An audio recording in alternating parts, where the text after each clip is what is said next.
All right. What's up, everybody? Thank you for patiently waiting.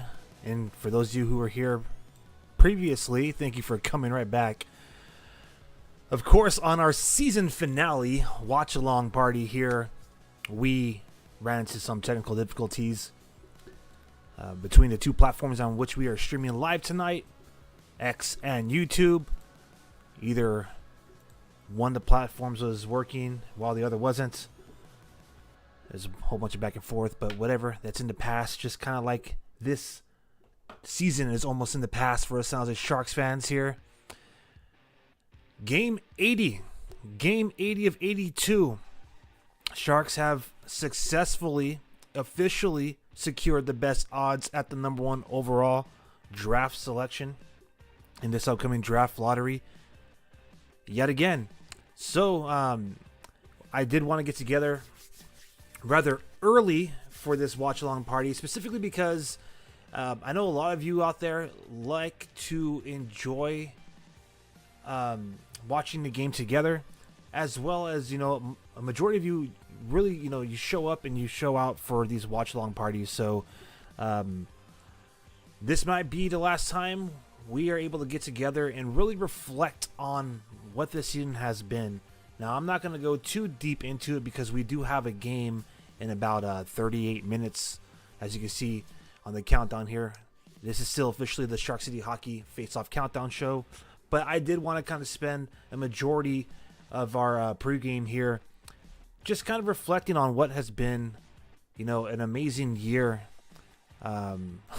Sarcastically, I was being sarcastic. I know they've been saying that, you know, it's fun and whatnot, but I stand by my word. There's really nothing fun in losing.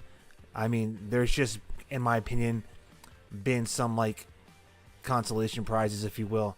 You know what I mean? So for us, it's getting the number one overall, potentially, you know, best odds of number one overall yet again, and also, you know, getting to see, you know, some of these young stars suit up in the Sounds of Sharks uniform and give us just a glimpse of what potentially can be Sharks hockey for years to come. So, you know, obviously the highlights being Macklin Celebrini, Will Smith, Colin Graff, Yaroslav Askarov, and, you know, many more. And, you know, some of the low lights kind of being, you know, the results, you know, in the standings. But let me get everything here squared away. Make sure everything here is squared away. Just a reminder, if you want to, you know, be a part of the show, you want to chat along with us, you can do so on YouTube and on X. What's up, everyone? Let's do a little live demonstration here. All right.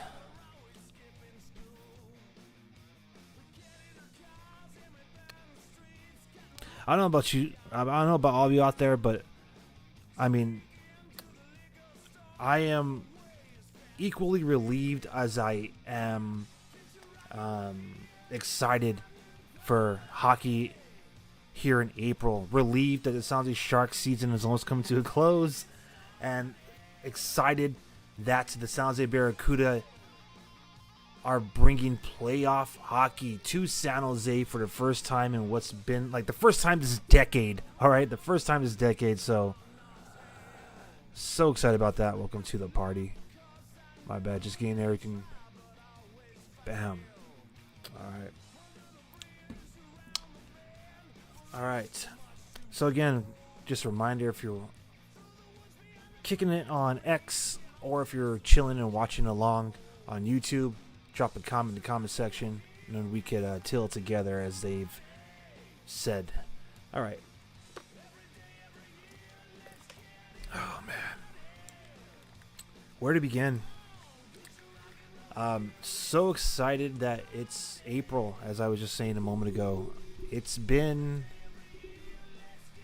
a long season. Honestly, this just feels like an extension of the previous year.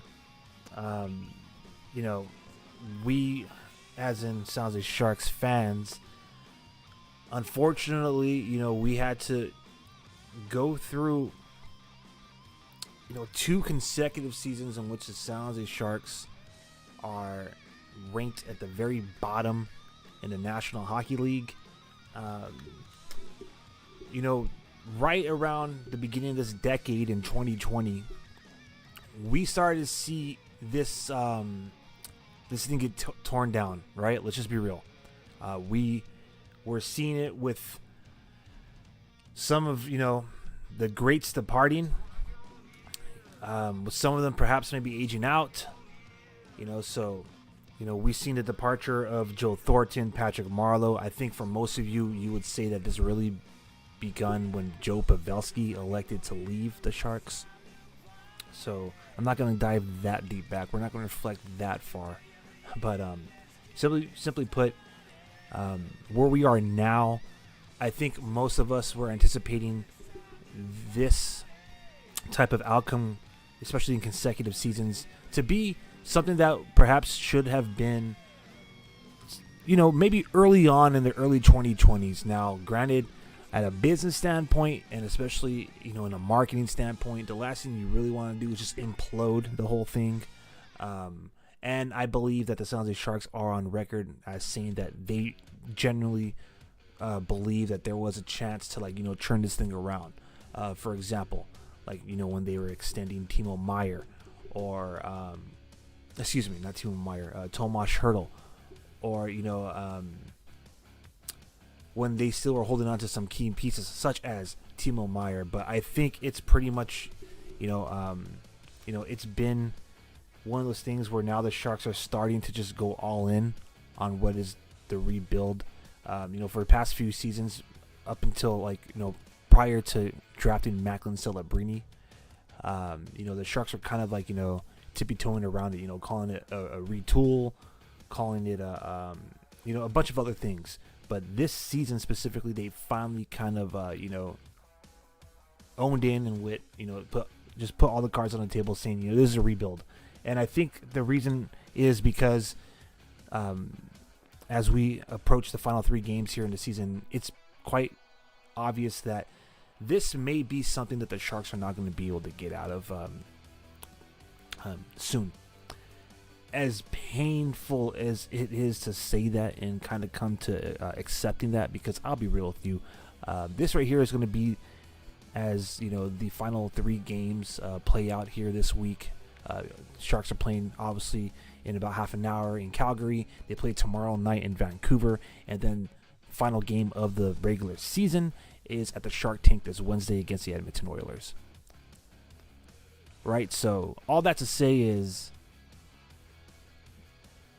oh man, as much as it pains me to say this, it's, and admit this and accept it, we might be another year or 2 away from doing what the Cuda are doing right now. The Sharks, that is, doing what the Cuda are doing, which is contending for a playoff spot. And as I was trying to say, as we come on the final 3 games here of the season, here at Shark City Hockey, this is our 6th season in providing coverage of the team under the name brand Shark City Hockey. For those of you who are been following us for a long time, or rather close, that we've been kind of doing this. It's been a work in progress prior to actually becoming Shark City Hockey, if you will. We've had different projects and names, and I'll just drop them right now. We kind of celebrated them during our 5th year anniversary last season, but back in the day it used to be Teal Talk, and then also Saturday Night Live, and now and then you'll hear me kind of throw a little pay homage to that when we're doing our live streams, if it's a Saturday night, or if I'm saying let's Teal Talk together, for example. But back to the point, as Shark City Hockey brand, if that's what you want to call it, we've been doing this for 6 seasons now, and every single one of these seasons has been an L, absolute L. All right, so you have some people out there that kind of been, providing their, if you want to call it content creation, or if you want to just call it fandom. I prefer to call it fandom because that's what I am. Diehard Sounds like Sharks fan, and when I first kind of rolled this out, if I may kind of do a little sidebar here, my bad, a little tangent. When I first rolled this out, back in 2019, I wanted to provide content that I felt there's a lack of as a Sharks fan. Now, granted, when I first launched this thing, I was a little oblivious to other people out there that were doing this. So the point I'm trying to say with all this is that even though, there was other people out there kind of doing, like their fandom, if you will, or their content creation out there, they had the luxury of doing this stuff like when the Sharks are hot, right? I mean, they got to see them like at the peak, right? Stanley Cup final. Shark City Hockey's brand, I guess if that's what you call it, we've been here since 2019, so next year will be our 7th season. And all that to say is, like, every single one of these seasons has just been watching this team be absolutely, like, gutted, salvaged, put in the shop. Again, they called it, a retool. They called it, a reset. And now here we are as we approach our 7th season, and the organization is finally owning it as a rebuild. So that became evident early this season when they traded their number one goaltender, Mackenzie Blackwood, and their top scorer, Mikhail Granlund. And I mean, the writing was already on the wall, the previous season. When you trade guys like Tomas Hertl, which you tried to do him a solid. So congratulations to Tomas Hertl. For those of you who still love Ninja Hertl out there, him and his team secured and clinched a spot in the playoffs. So Tomas Hertl will be playing some meaningful postseason games again. So can't be mad at the Sharks, sending these guys to clubs where they have a chance to win it all. But yeah, as a Sharks fan, it's been tough. So all that to say is I feel you, and I'm lightweight relieved that this season's almost over, because with the salary cap increasing, and with the Sharks needing to be big spenders in order to meet the minimum, and with potentially integrating some more future stars from the pipeline into the main roster, hopefully the Sharks could turn this thing around way quicker than what's projected. Now, I started this whole segment, pardon me if I've been a little bit like pardon me if the tides were kind of like clashing and going left and right here, but back to what I was trying to get at with this whole decade of hockey here. I've kind of been in denial, all right? So I was always kind of fingers crossed and hoping for the greatest turnaround part 2. We've seen it before early on in the, during our first few years of existence here in San Jose, and I was kind of hoping for that again for the first few years this decade here in San Jose, and it just didn't happen. It is what it is. I know it was a tall ask, and some people might try to label those of you who want to see this team win now, or want to see them put their best effort out there, and maybe potentially avoid tanking, even though that's not officially what's going on here, right? But back to the point. I was kind of hoping for that. I really was. But yeah, it is what it is. So I'm relieved that the season is almost over here, because the way that the front office is speaking of things like General Manager Mike Greer, I think they're trying to set the expectations to a realistic bar, right? So you don't want to essentially say that, hey, next year we'll be 100% better. Next year we're going to draft a top 3 blue chip prospect, and we're going to sign some exciting free agents during the offseason. I think he's really trying to manage expectations, and if we could just be 100 with each other, like, just me based off of seeing these guys live, some of the guys in the pipeline absolutely still need work. So we have the likes of like Luka Cagioni, Quinton Mussy, who just joined us, Igor Shersunov, who just joined us, Yaroslav Askarov, who's finally healthy again, Philip Beeset, etc., right? Like, we have a lot of guys in the pipeline. Expectations is that Sam Dickinson might join us as well. So, we have a lot of exciting players that are going to have to more than likely, build up their game in the American Hockey League with the Barracuda until they finally get to that Sharks main roster spot. But hopefully it could be sooner rather than later. But truth be told, I wouldn't be surprised if like Quinton Mussy spends the majority of next season with the Barracuda. As crazy as it sounds. And I can see the same, rite of passage for like Sam Dickinson, even though we all are pretty I think we all could say it's a pretty fair assumption that he's in NHL ready, right? And look at Caglioni. You know, I mean, the guy is one of the leading scorers on the Barracuda, and he, you know, last year put up 90 points in the WHL. So, you know, you could say that he's NHL ready too. But nonetheless, I think, you know, Mike Grier is going to make these guys bulk up, you know, hone their skills, grow their talent, and, you know, just, you know, work their way into that main roster. So we'll have to wait and see. But as of right now, this past season, man, what a ride, right? What a ride. First and foremost, let's say stick taps to Macklin Celebrini. Macklin Celebrini did what we were all kind of hoping he would, and he finally crushed San Jose Sharks franchise record that has been it's stood as long as we've been a team here in San Jose. So you know, Macklin Celebrini finally crushes the franchise record for most points scored by a rookie. So he's well over 60. He did it with his first career hat trick a couple of nights ago. And you know, Will Smith is also, not to be, you know, in his shadow, he is, you know, crushing it as well. 40 plus points. You know, so again, you know, on one side of the scale, yeah, you know, the losses have been piling up. I think the Sharks haven't won a game in like 8. I'm trying to remember the last time they won a game. Was it what, against Toronto, right? So 1, 2, 3, 4, 5, 6, 7, 8. Yeah, so about 8 games, right? So you know, and that's kind of been the trend. You know what I'm saying? We all knew that when when Mackenzie Blackwood was traded away, that the wins were going to become even tougher. You know what I mean? Sharks finally, I think, got over the hump, right? So when they traded him, we had like 10 victories, and then they barely just earned like their 10th or 11th victory, right? So they finally matched the win total after getting rid of Blackwood. But back to the point is, like, you know, when you trade someone who you know is like, you know, your absolute undisputed starting goaltender, and I understand the sentiment. You have Askarov, who's supposed to be the future of the franchise, you know, waiting for his turn next season, hypothetically.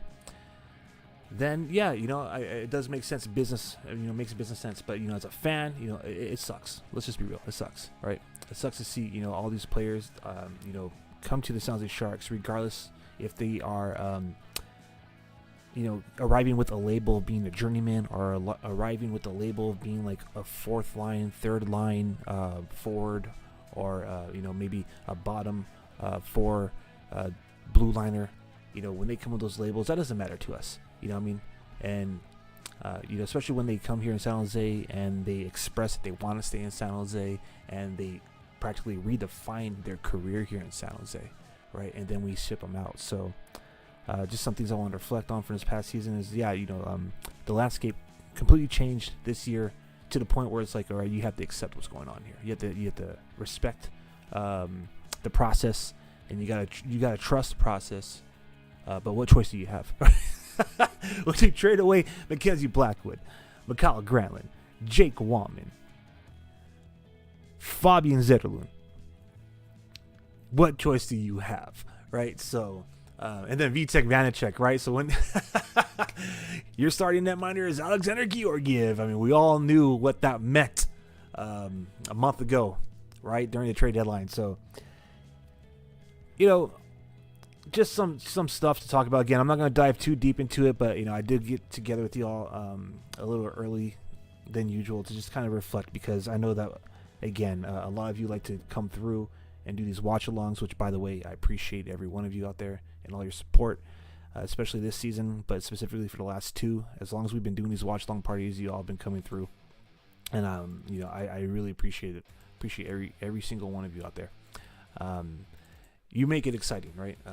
You know, when we get together and we watch along together, you know, it's you know, it makes being a San Jose Sharks fan just a little bit easier. But I'm excited for next season, man. If you haven't got a chance to pick up your breakaway pass yet, and this is not a shameless plug, I'm just being real for you. Just being real. I always try to keep it real, try to keep it Teal for y'all. If you haven't got a breakaway pass yet, I highly recommend doing it, man. There's only one more game left only one more game left this season, pardon me. But even with the one more game remaining this season, the value is just, it's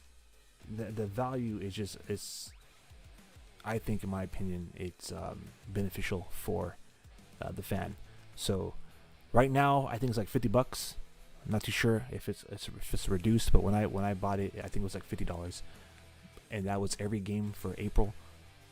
And then you get every home game in the preseason September, and every home game at the start of the regular season next season in October. So September, October, and then if you decide to buy one anytime leading up to the final game on the 16th against Edmonton at the Shark Tank, then yeah, I think you're gonna get a great value. You know what else is gonna be a great value is buying those Barracuda season tickets. So not a shameless plug, just keeping it till I renewed. I was on the fence about it, and I literally took till like Fan Appreciation Day to decide. You know what? Not only am I going to renew, but I'm going to upgrade. So I won't say exactly where, but I will say that I'll be at the center of it all. How about that? Anyways, but yeah, man, Cuda going to be great next season. I expect a lot of getting to watch Luca Caglioni, Quentin Musty, and the likes. So.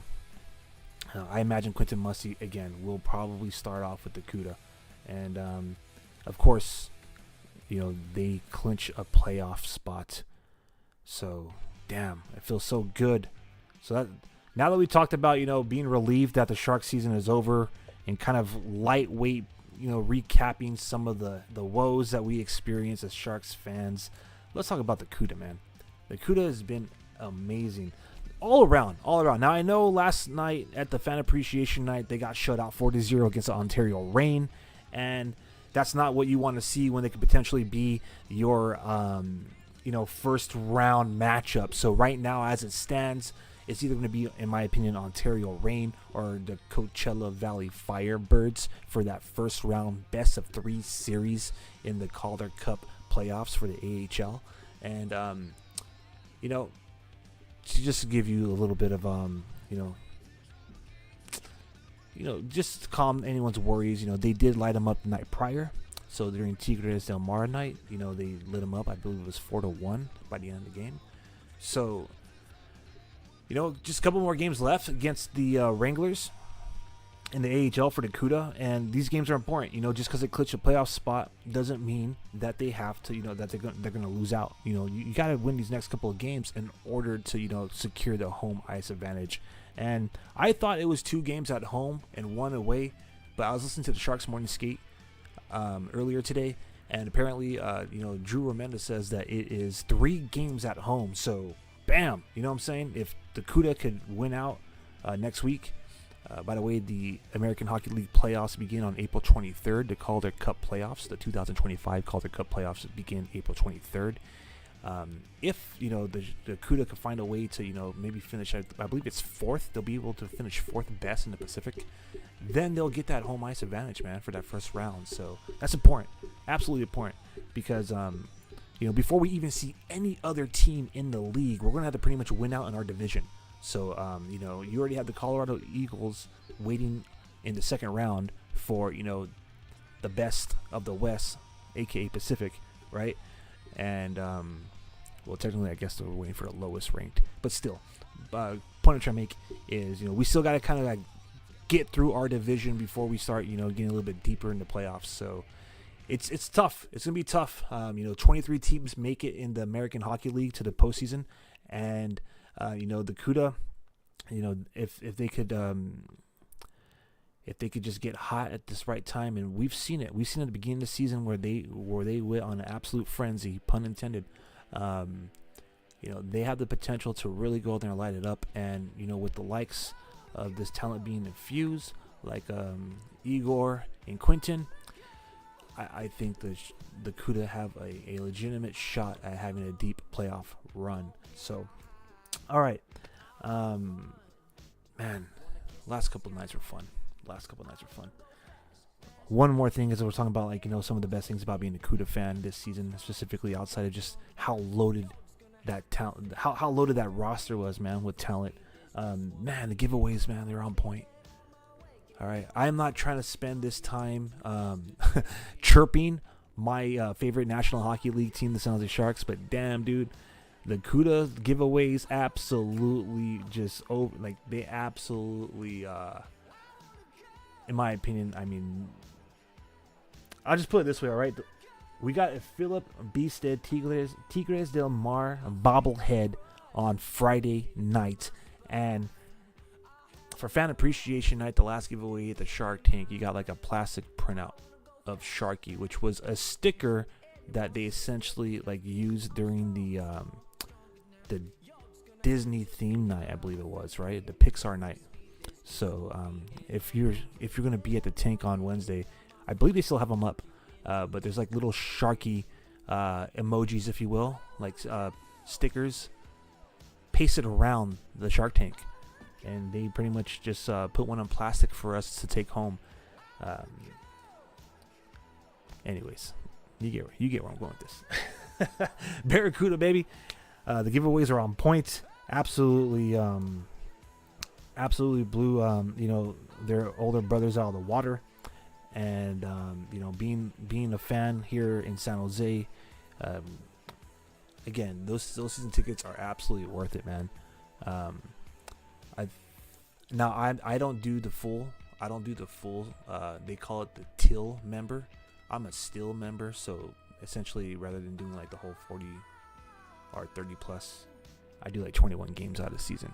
Just because between going to Sharks games and going to Cuda games, schedule wise, I'm only going to be allotted to go to 21 games, and my pockets tend to be a little deep when I go to these hockey games, so I'm trying to prevent them from being a little too deep. I ain't trying to reach into the bottom of the Pacific in order to enjoy hockey, because I do love to add the latest drip to my fit when I go to Cuda and Sharks games. So but yeah, man, it was an exciting season. The perks of being a season ticket holder members are superb. I think probably the most memorable thing is when they invite you during the holiday party to go skate on the actual rink. So I got an opportunity to skate on the American Hockey League rink at the Texas U. That was dope. That was absolutely dope. Now I know the Sharks do some cool stuff like that, for season ticket members as well. Like, they invite you to go over there and paint the ice and, take pictures on the ice and whatnot, but I think I like the intimate experience. Like, it's a little bit more, feel a little bit more closer to the team with the CUDA. Maybe that's just the size of the barn.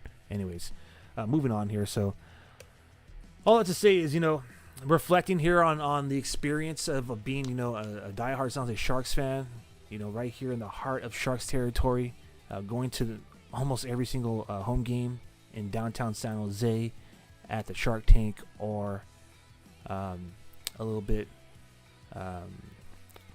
southeast of it at the Reef. It's been a pleasure. It's been a blast. The Sharks, unfortunately, I feel like it was mission accomplished. I think the goal was to try to get a top 5 draft pick to really expedite the rebuild. Again, I really hope that the Sharks next season can actually turn it around. I'm hoping we get the greatest turnaround part 2 still. All right, and I've come to learn to accept the team being what it is. When you take away all your best players, again, what choice do you have? But I could see them. I could see Macklin Celebrini, to me personally. He really impressed me, especially this month, man. That performance to 5 points in a game. It seems like every time you you might kind of not doubt per se, but every time you kind of start to wonder if whether or not this young man is going to be, if he has the X factor, if you will, if he is, let me take a step back really quick to explain what I'm trying to get at here. So for the case of Granlund or Blackwood or Wallman, these are 3 guys that left the team this season. One could say that they're a big shark in a small tank. In other words, some could say that the reason why their stats are so inflated is because they're playing on one of the worst teams, the absolute worst team in the National Hockey League, statistically speaking. Personally, as a fan, I don't think we're the worst team in the league. I just think that there's some incentives to being the worst team in the league. Anyways, but back to the point.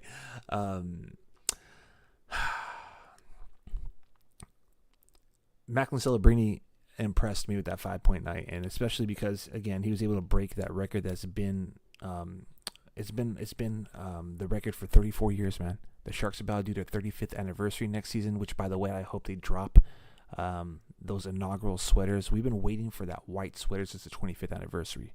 All right, so back during when Joe Pavelski was still the captain and the Sharks went to their Stanley Cup Finals, as a fan, when the Reebok version, of course, when Reebok Edge was still making the jerseys, which, by the way, I want to talk about jerseys and manufacturers briefly here, and then we'll start to actually preview the game that's coming up. But, when they first brought those back for the 25th, and then Adidas did their version for the 30th, I think a lot of us were kind of anticipating and hoping that they would brought back the white one, since they did the teal one just 5 years prior. And then, they just pretty much did an Adidas version of it. And the irony of that is not only did they have like the 30th anniversary like throwback, if you will, the Adidas that same year, I believe, or came out with the team classics, in which they did their own style of what the inaugural used to look like. That one was pretty dope too. But I think we all here in Sharks territory are just patiently and anxiously at this point waiting for this team to finally bring back the white inaugural sweaters. And I hope that Fanatics is the one to do it. Now, with that being said, I know a lot of people out there love to make noise about Fanatics. Now, me as a consumer and as a fan, I've never had a problem with that product. I've worn their hats, I've had their shirts, and I've had their jerseys. I've ordered from their stores well before they became the official, provider, or, before they locked up the 10-year deal with the NHL. And I've never had a problem with them. Never had a problem with their products. And quite frankly, I picked up a Fanatics branded Evolve jersey. And I'll be real with you, man. I love it. Quality is great. So with that being said, I really hope that this manufacturer could provide us a pretty dope 35th anniversary throwback jersey, because they're going to bring it back. Now, with that being said, I just want to say this really quick. I know that they have like Joe Thornton versions and Patrick Marleau versions of the 1999 to 2004 or 2008. I think right before they changed to the Reebok Edge in 2009, right? I know there's kind of like a Mitchell and Ness version floating around and hanging around the tank. But if Fanatics and the Sharks decide to bring back that jersey, but actual a little bit, with all due respect, I think the Mitchell and Ness jerseys, they have some quality. Not the best quality. To me, they're more fashion than function. So they're not really a hockey jersey. They're just, they're for the look, right? But if you actually bring back, the actual hockey jersey from that era, I wouldn't be mad at that either for the 35th. To be real, to be 100 with you. Anyways, but I think first and foremost, you have to bring back that inaugural white. We've been waiting for it forever. All right, let's freaking talk about the game tonight, all right? So we kind of reflected, kind of been all over the place. I only have you all here for the rest of this watch party, so pardon me. Sounds like Sharks have officially secured the number 1 overall, or the best odds at the number 1 overall selection, pardon me, for the upcoming draft, which to me means that they need to win out. There's 3 games remaining this season, tonight, tomorrow, and Wednesday. And tonight, the Sharks have the opportunity to do something to the Calgary Flames, right? And that is share the same destiny. The Sharks have the opportunity, if I'm not mistaken, to eliminate the Calgary Flames from postseason contention. So this is practically like a mini, in my opinion, a mini playoff sample for us Sharks fans here. And I would love nothing more than to see these guys end the season on a win streak. As I said, they may be the worst team in the league in terms of standings statistically, but I do not for 1 second believe that they are truly the worst hockey team in the league. We've seen them time and time again this season absolutely handle some of the best teams that this league has to offer in pro hockey, at least at this level, right? And I mean, honestly, man, I understand not winning, but now with Chicago essentially finishing at best second, 31st, my bad. The Sharks, there's no excuse, man. Pour it on, turn it up, pedal to the metal, full throttle. Any other thing you want to use to describe that, I want to see these boys win out. So this will be the fourth and final matchup between these two clubs this season, obviously. Calgary has the season series pretty much locked up, so even the Sharks win tonight. Calgary had won the previous 3 meetings. So players to watch out for on the San Jose Sharks roster. You have Will Smith, Macklin Celebrini, and Nikolai Kovalenko. They've been playing on a line with each other. And how about Kovalenko? It's about time he's getting some ice time, man. Some Sharks fans are starting to wonder if that value in which we made that acquisition for was starting to drop on our end because he wasn't getting any time in the lineup. But since he's been back in the lineup, he's on fire. So Will Smith has 3 assists, 4 goals for 7 points in his last 3 games. Macklin Celebrini has 3 goals, 4 assists for 7 points in his last 3 games. And Nikolai Kovalenko has a goal and 2 assists in his last 3 games. All right, both of them are riding this entering this game on a hot streak. How about stick taps to Jan Ruda, who's finally back? So was Henry Thrun. I know that was a couple of games ago. And then you got Tyler Toffoli, who's making it in. I know big congratulations goes out to the most patient man in San Jose, and that's Thomas Bordeleau, who's going to make his season debut tonight. Oh man. Some of you are like, wait, what's going on? They just made playoff contention in Cuda country, and now y'all calling them up the Sharks territory? I think it's, he deserves it. He obviously deserved it. I know a lot of you are saying, well, what about Goosh? Daniel Gushin did get an opportunity to play on the main roster at the beginning of the season. Don't forget that, all right?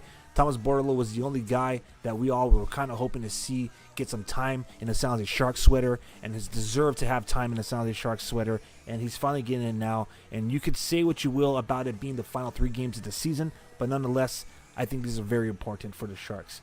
Now, he's been fantastic, absolutely fantastic with the CUDA, and I imagine that, after this Wednesday, he'll be right back down there to help them,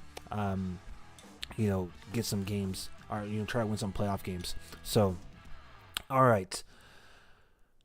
Some players to watch on Calgary's side. We don't care. It's Calgary, but Mikhail Backlund has 3 points in his last 3 games, 2 goals and assists.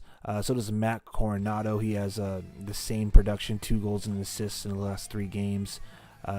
Dustin Wolf is their confirmed starter. So the Bay Area guy from Gilroy, who a lot of people were saying he should be the Calder Memorial Trophy, given that he's a goaltender. On that note, happy to see Macklin Celebrini getting back in the race. Personally, after that 5-point performance and setting the record for not just most points by a rookie, but most assists by a rookie. So he passed up. He is now the top scoring rookie in entire Sharks franchise history. I think we have to start talking about him seriously being a contender for the Calder Memorial Trophy. I know a lot of you out there were writing him off because he kind of went on a cold streak there. But, damn, dude. I mean, right now, going into this game, he has 62 points in 67 games, right? I think he needs to be considered because he's missed 12 games, all right? And anyways, so, yeah. I'm going to kind of chill on the preview here because I do got some more points I want to talk about really quick. So as we come up on almost the final minute here of our countdown, our face-off countdown show, which truth be told, we really have like 5 extra minutes, right? They usually take a little bit more time to do the national anthem and do the opening lineups and whatnot. But and there are going to be 2 national anthems because it's in Canada and they're playing, a team from the U.S. So we still got some time. But I think Macklin has played to a point where I think he deserves an alternate captain's patch next season. Now, on that note, I just got to say, get well soon to Mario Ferraro. Super Mario Ferraro is out. I don't think the Sharks officially confirmed it, but it was thrown out there that he has a broken ankle, and I definitely know that she's sucks because I personally have suffered the same injury playing the same sport. All right, so my big toe went to where my ankle was. All right, so if you need a little visual there, all right, so get well soon, Mario Ferraro. The good news is that depending on the severity. Now I was lucky enough for the fibula to just come completely off, no fracture, no nothing, just completely off. So he blocked a shot, which we all know he's infamous for. But that time, I mean, I've been saying this, like, we got to find a way to, get that guy's ankles and shins. We have to find a way to play defensively where he doesn't have to keep putting his ankles and shins on the line for us, because eventually that's going to catch up, man. And it did, unfortunately. So, but the good news is that type of injury usually takes about 3 months. And considering that, the guy's like a millionaire and he has access to, better health coverage than probably you and I here, he's going to probably recover a lot quicker. So, he should be back, definitely, and be ready by training camp, after the summer. So I wouldn't be too concerned about Mario Ferraro there. But, wishing you a speedy recovery as we're talking about some of the guys that are in the lineup and out of the lineup here. Georgi Romanov is getting the start in net tonight for the San Jose Sharks against Dustin Wolf. So, it'll be a nice opportunity to see what Romanov has to offer, because honestly, he might be the backup to Askarov next season. We'll see. What else did I want to say? As we talk about leadership here, interesting point, man. I got to cover this. All right. So we all witnessed, I believe it first surfaced on Reddit, and then later on X, formerly known as Twitter. And then, Shark City Hockey ourselves, we also, seen that it was trending, so we brought light to it. But how about Captain Logan Couture? Captain Logan Couture unfollowing the San Jose Sharks, and then refollowing the San Jose Sharks. And if you didn't get a chance to see it, a lot of people were talking about it, the night prior, the morning after, or the night of and the morning after, pardon me, prior to when we posted it. But when we posted it, we did share the screenshots, because I personally had to be like, okay, wait a minute, is this real? Or is this like, first and foremost, like, stick taps to the person who's like on top of that. I mean, talk about diehard fandom. But it's like, is this real, or is someone's like, algorithm, or is they getting a bad refresh, sort of to speak? But no, sure enough, he had 292 followers. He had 291 followers when he unfollowed the Sharks, and he also purged his account from all pictures of the San Jose Sharks with him playing. Now, remember, this has been the only team he's played for in his career, right? And he's only played 6 games in the last 2 years, and he's had 2 kids. So, granted, I think, the priority is, your family, right? And longevity, your health. But back to the point is, like, not the first time Logan Couture has done some stuff like this, especially online. I won't go way back in the past, because it's in the past and I could care less about that. But back to what I'm trying to get at with this whole thing, kind of odd. So, we went to the account, as most of you did, and you noticed that he wasn't following him, and then all of a sudden they followed, like, within an hour after it, kind of like maybe an hour or so afterwards, like, where it started to get a little bit more traction, started to trend even a little bit more, probably more than what the San Jose Sharks would like to trend, in my opinion, because that is your captain. Then he followed them back.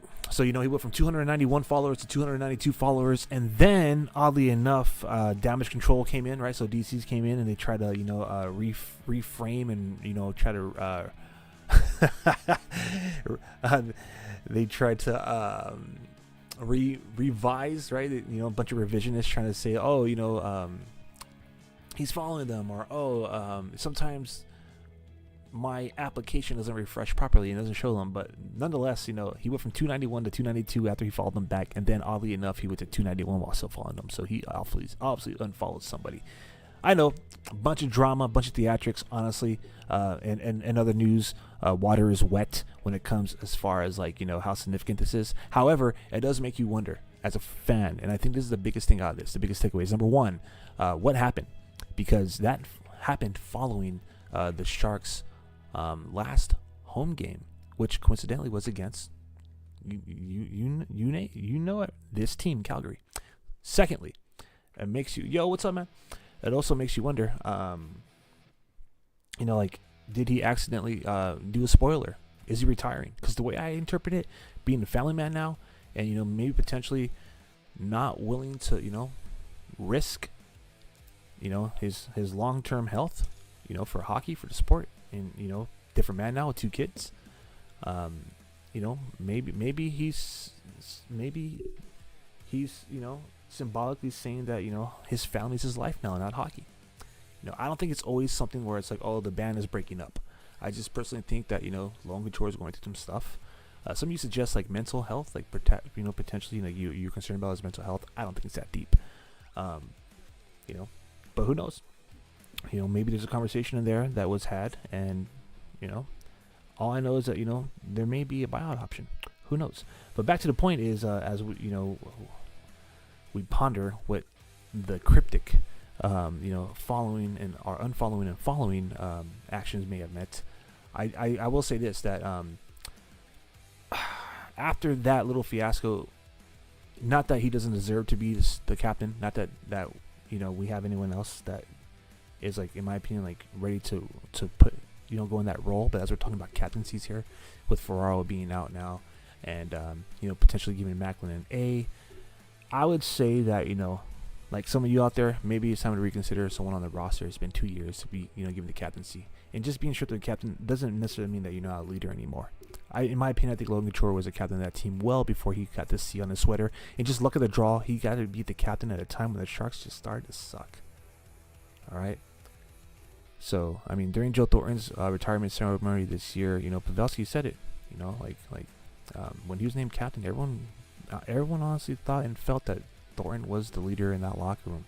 But Thornton supported him. So, if Logan Couture does return to the Sharks roster, and Ryan Rosofsky elects to name a team captain who's kind of been around for the last 2 years, then I imagine that A, Couture will still have an alternate captain patch, and B, that he should do his part too, and kind of just mentoring the next leader of this squad. So, all right, I think we're all caught up in some of the stuff that went down in the last couple of weeks, as we kind of meet for our last time here for a watch along party. So let's get the watch along party started now. We're about to have some action. So thank you all for just chilling with me there for a second, and kind of reflecting on this season. It's been an interesting one, and again, I didn't want to dive too deep into it. Kind of just going over hot topics as of late, and also just kind of revisiting some of the big moments that happened in Sharks territory. And as far as this watch long party goes, or as far as the pregame face-off countdown show goes, just know that we're about to watch the Sounds of Sharks hopefully eliminate Calgary from playoff contention. So let's officially get that going underway now. Let's do it.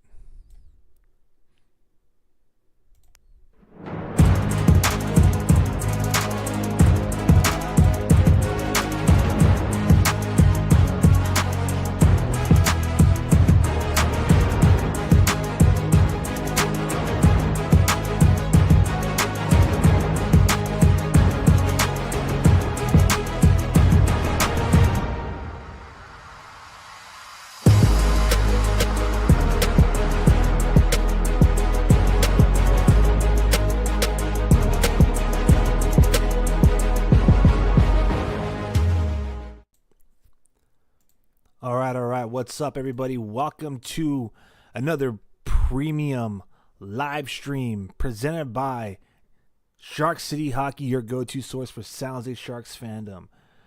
Let's get this bad boy underway. San Jose Sharks are just about ready for opening face-off at the Saddle Dome. Let's do this. Ooh, better get my graphics going. My fault. Let's do this. All right, baby, game on.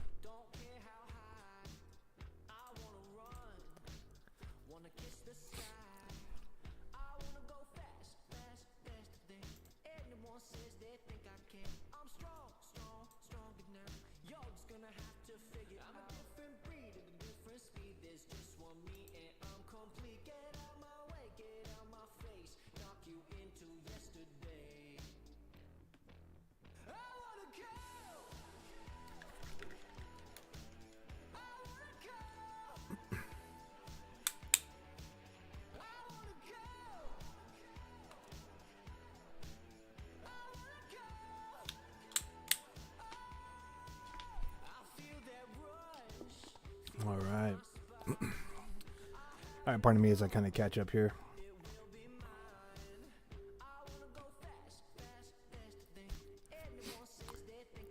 Ooh, there's a nice shot from Thrun. Another shot from Liljegren. I didn't go over the opening lineups. That's my bad. Or the projected lineups. So when we get our first stoppage, I'll share that with y'all right now. But right now the Sharks are coming on hot, baby. All right. So your projected lines going into tonight's contest for the San Jose Sharks, it's as follows. So you have Nikolai Kovalenko, Macklin Celebrini, and Will Smith. I may potentially cover this. Who knows? Behind them is Henry Thrun and Timothy Liljegren. Your second line is William Eklund, Alexander Wennberg, Tyler Toffoli. Behind them is Lucas Carlson and Jan Ruda.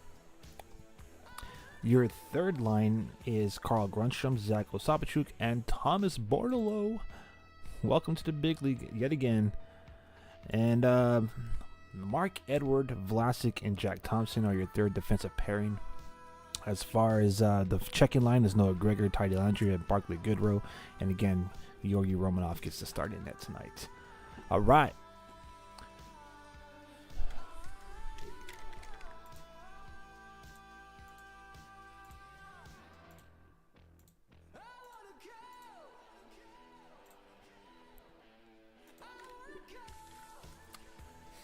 All right, it sounds like Sharks are actually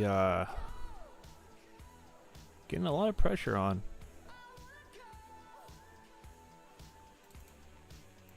Pretty early.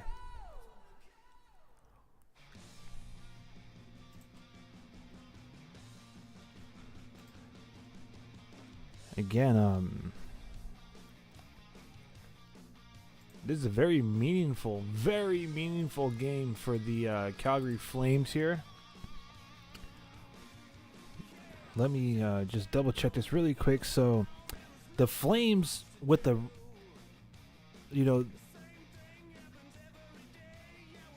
if they lose in regulation, Minnesota and St. Louis clinch a playoff berth. If Calgary loses in overtime or a shootout, then Minnesota clinches a playoff berth. So the Flames need at least 1 point in the standings tonight. My bad as I paused because the Sharks are freaking cooking and Bordeleau had a chance right there in the slot. But if the Flames need at least a point in the standings tonight, or they're eliminated from the playoffs.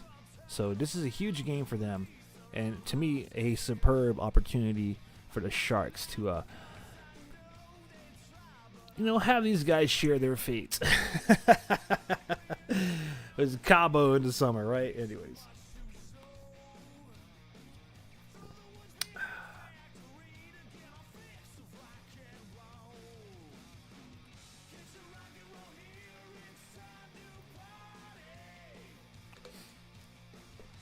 All right.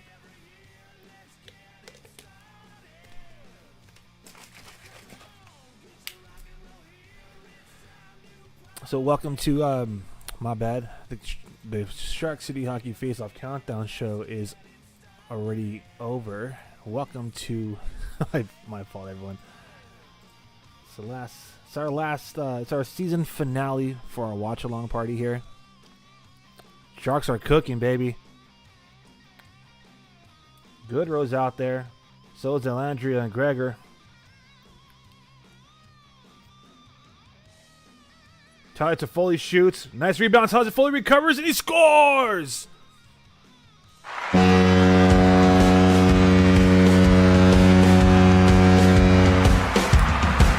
Toffoli gets his 30th goal of the season.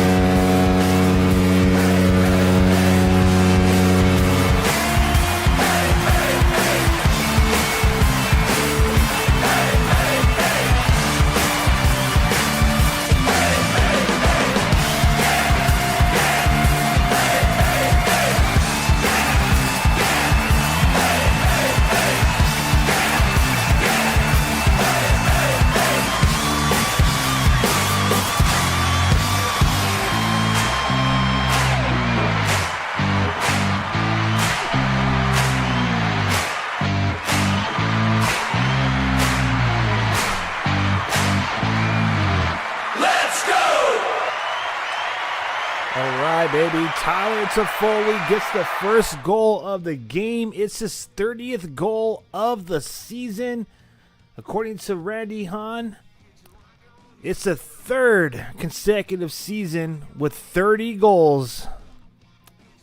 30 plus. So congratulations, stick taps at Tyler Toffoli, baby. And just like that, the Calgary Flames and their fans are starting to kind of get deal with the potential reality here that they're going to be eliminated from the playoffs, courtesy of the San Jose Sharks. Yeah. You gotta love it, baby. That's hilarious. I love it. All right.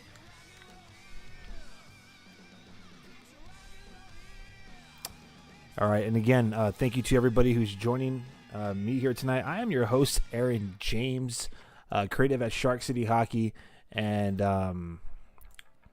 honestly, I just want to say thank you so much for your support this season. Still got an opportunity to help us, get a primary assist in our goal of reaching 1,000 subscribers before the season's up. Now, this is the season finale for our watch-along parties for San Jose Sharks hockey, so I might as well just inform you now that we will be doing a watch-along party for every Barracuda playoff game. That's right, baby. So the parties aren't over quite yet, but this will be the season finale for our Sharks watch-along party. I know that they play a road game tomorrow night, which typically is the formula here. We usually go live, or we do our premium live streams for away games. So we'll get our watch along parties for the away games, for the most part, because yours truly is at the tank when they play at home. So that's the case in point on Wednesday, the final game of the year. But tomorrow night, on a personal note, I do play rec in rec leagues, and yours truly has a championship game to play tomorrow night. So I was really excited. I was able to pick up a few assists for a third period comeback, including the game winner in like the last 90 seconds a week ago. So excited to be in a championship game in my rec league personally. So I will not be able to get together with y'all for the final road game of the season tomorrow. So this is our season finale for the watch-along party here for the San Jose Sharks. Again, the Calder Cup playoffs begin April 23rd. So in about a week from next Wednesday, right? So that's next Wednesday? Yeah, so about a week after the Sharks season officially comes to an end, we'll get together again. My bad. I just noticed that these are playing stats from like a week ago, so let me turn that off. A week after the season, the Shark season's over, we'll get together for the Barracuda watch-along parties. Now, you're probably wondering, hey, you're a season ticket holder, how come you're not going to the playoff games? Because they're a grip, bro. And honestly, I want to do watch-alongs for the postseason with y'all, to be real, to be 100 with you.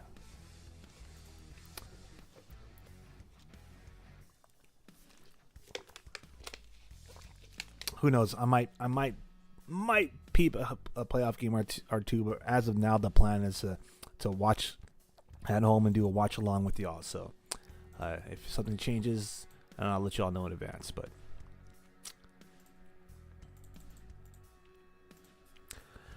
all right, let's update the scoreboards. A lot has happened. How about the San Jose Sharks, man? Putting freaking Dustin Wolf to work. 11 shots on goal. We're barely like through 5 minutes here. I love it. Absolutely love it.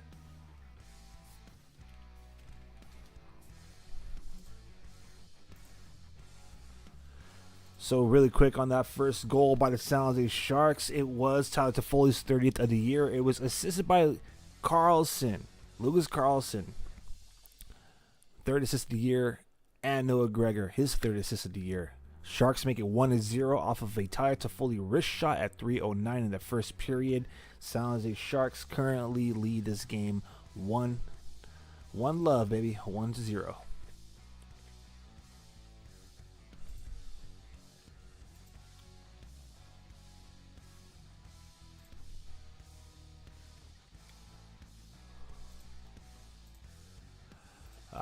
losing my stuff. There it is. Where are we at? This time.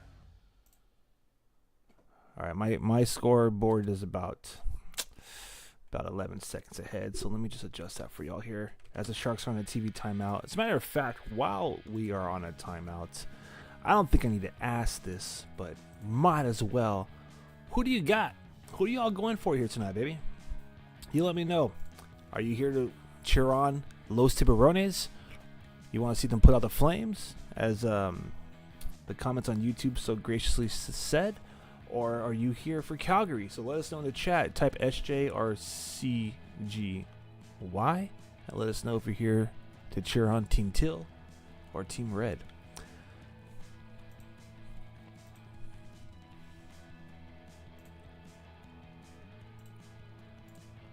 All right, so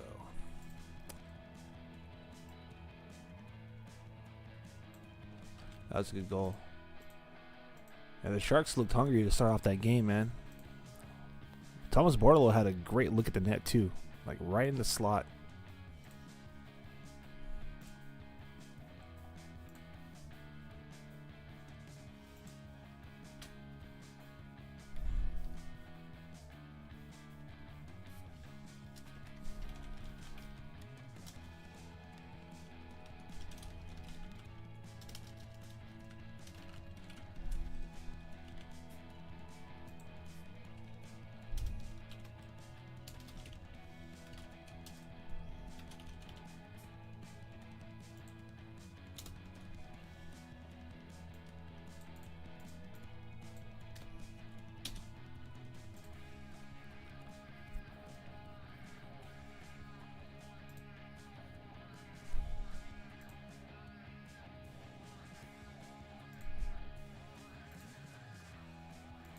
All right.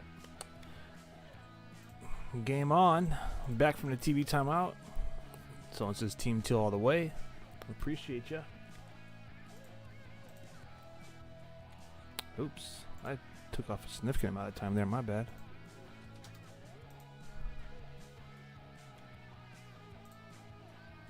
All right, let's catch us up. Boom.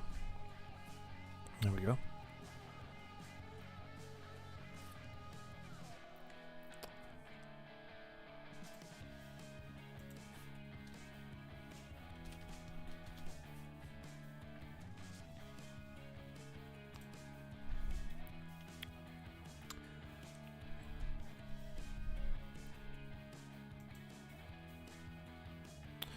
So how about Tyler Toffoli a little bit more on his goal? My bad, I was kind of getting lost in the game here.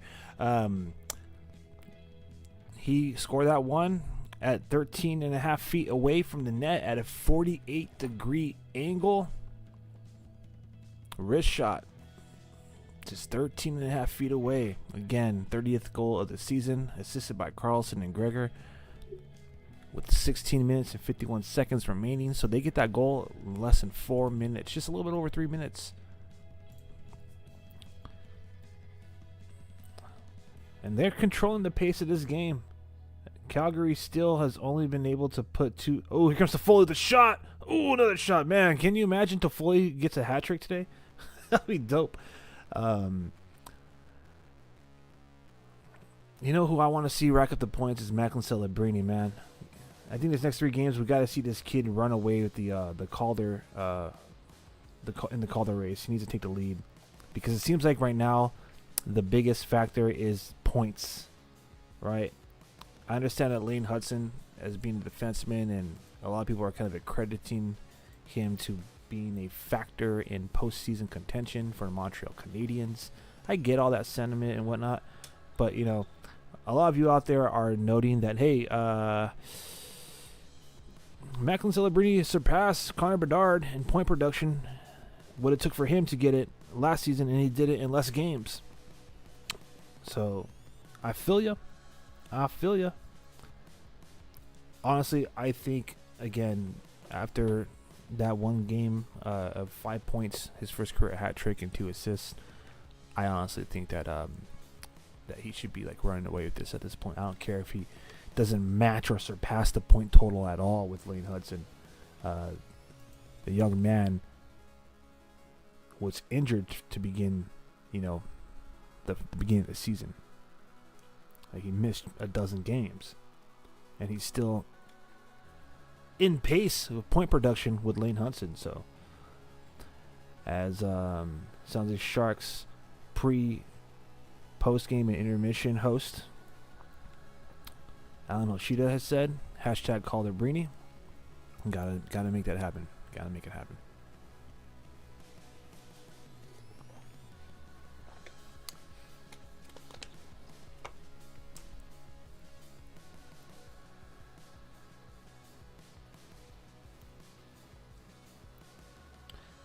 Oh, not a good giveaway in the middle of the zone by Vlasic there.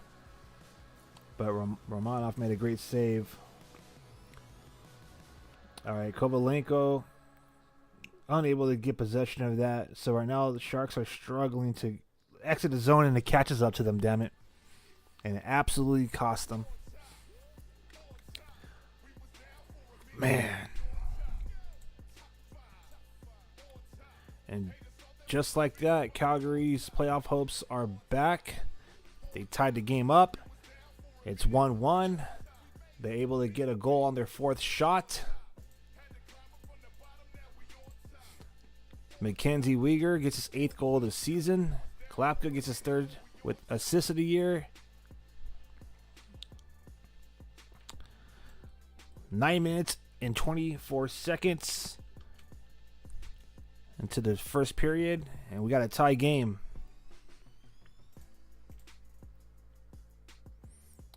The Sharks were unable to get out of their zone there, and it absolutely cost them. A lot of giveaways, too. It all started with a nasty turnover by Marc-Edouard Vlasic. The Sharks are sleepy, man. They're out there trying to make it happen. That second line is cooking. Eklund, Wenberg, and Toffoli. Obviously, Toffoli scored that first goal, so...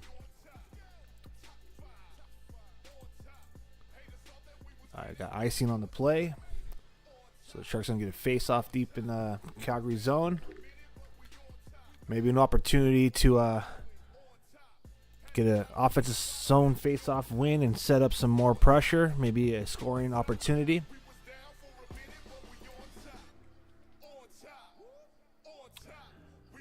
Looks like Dellandrea is in the net. I mean, in this face-off dot, my bad. Calgary wins it.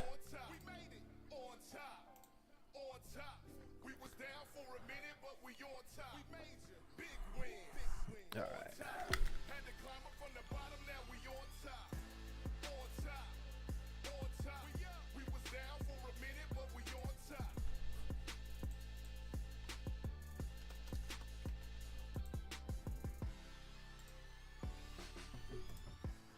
All right, another face-off in the offensive zone for San Jose. This time they're able to get some pressure, get the puck behind the goal line by the half wall, but Calgary regains possession, skates it out of the zone into the neutral zone, and dumps it for a line change. Jan Ruda, just a second game back, advances the puck to the center ice. It's tipped in, and Dellandrea sends it toward the net. Looks like Noah Gregor wasn't able to get to it. And Noah Gregor made an absolute bone-crushing hit against the boards. Wow.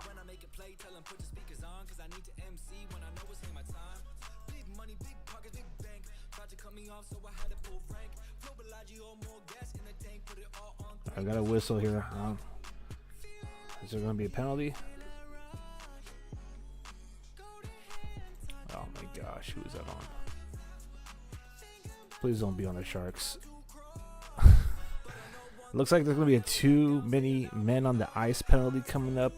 Home broadcast decided to go to a commercial break here. So.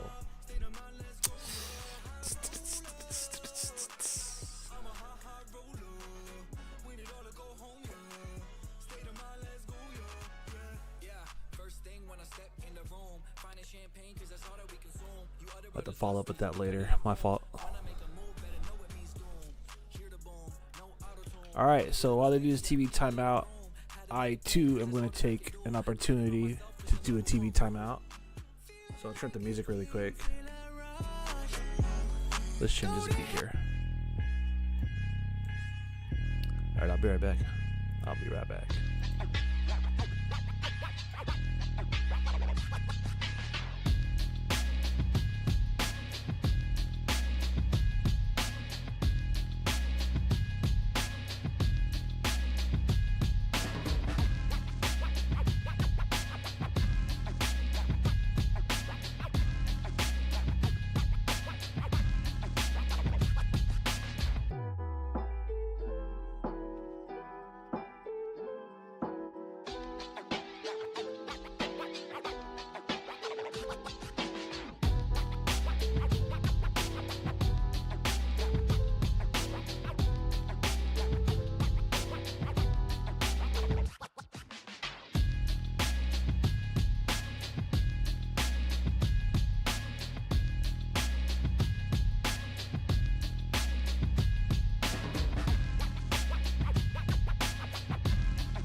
All right, so the Sharks are on the penalty kill. Welcome back, TV timeout. Looks like I got too many men on the ice. Oh boy, oh boy. This better not be one of those games where the Sharks end up defeating themselves. But nonetheless, that's where we're at.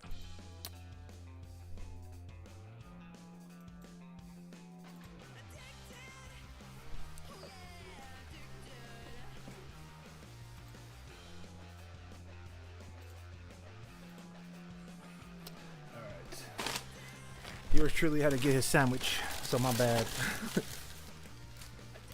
Pardon me as I might make some chomping noises here. Herbudo, Coronado, Uyghur, Kadri.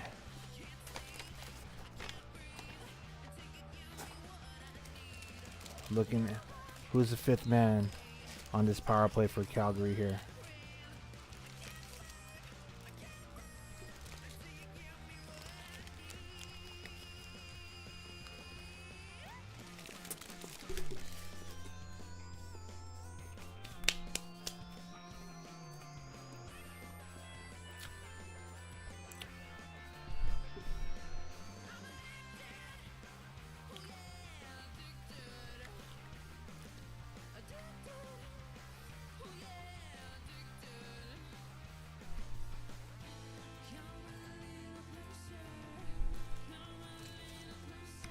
About 30 seconds remaining on this penalty kill for the Sharks.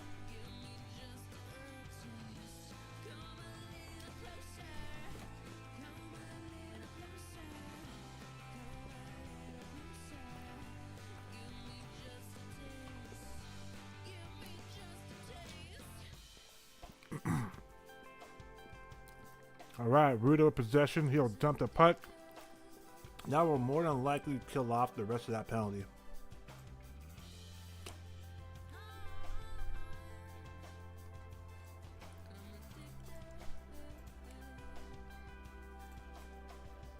All right.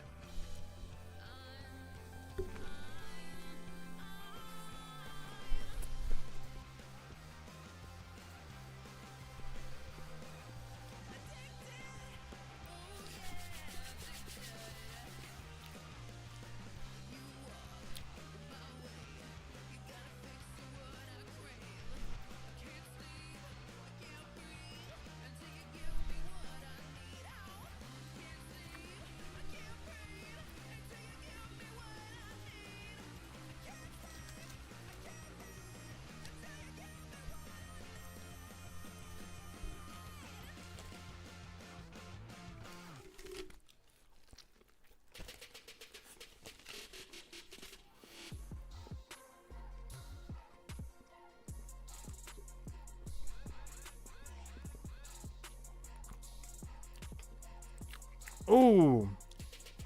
Sharks are lucky there, man.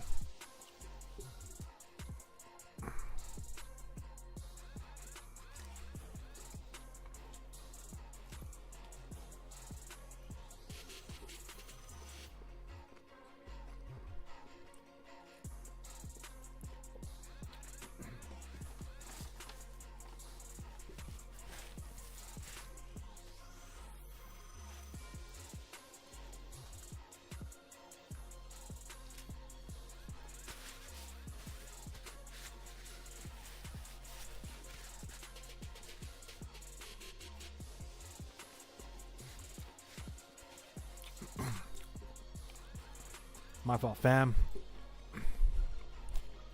I'm grubbing on some Togos. Oh, man. Here we go. Here comes San Jose. Barkley Goodrow winning the race. We all got the sneak peek. We know it's about to happen. But for who? Oh, no. Here comes Calgary. Squeezing past Henry's run. Centers it wide open. Net on the left side. Calgary scores. You've got to be kidding me. That was way too easy. Way too easy. Henry Thrun. I thought it snuck past him, but he looked like he went for a check. Oh, he just absolutely got deked.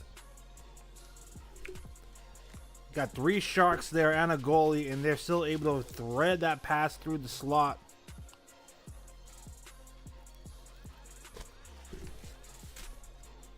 That's ridiculous. That's ridiculous. 3 players and a goalie, and they're still going to find a way to get in front of that puck. Come on, man.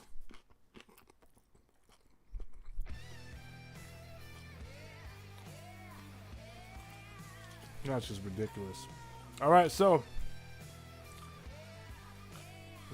we got a score change. Sharks now losing this game, trailing 2-1, courtesy of Calgary Flames Adam Klapka in his 5th of the season. Kadri gets his 31st assist of the year.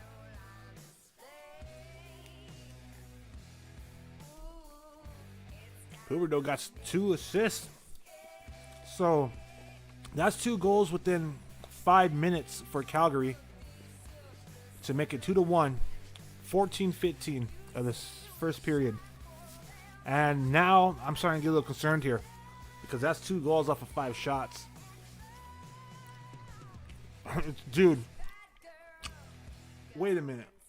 That better be 6 shots. Okay, thank you. I was about to say because if you're telling me that that's 5 shots and you're telling me that they scored on back-to-back shot attempts.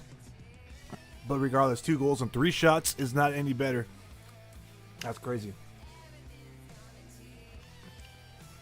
Someone needs to tell the Sharks that no matter what they do, they're still going to get the best odds of number 1. Someone needs to tell the Sharks. I don't think they're aware, man. You could win this game.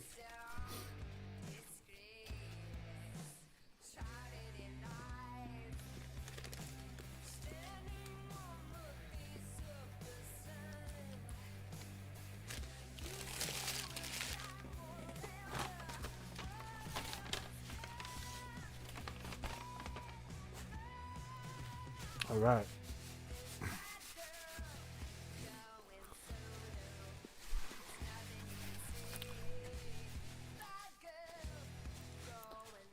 Man, the ice is tilted right now, baby. Calgary is feeling it. Sharks finally cleared their own zone. Toffoli kind of struggling with that puck as he was crossing the blue line into the offensive zone. But Jan Ruda steps up, holds the zone momentarily before it gets iced by the Flames. So, 3:16, baby. It says 15 on our clock, but 3:16 left in this period.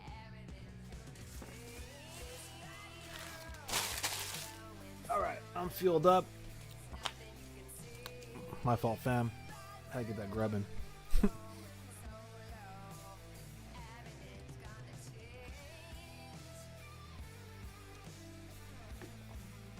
Oh, man.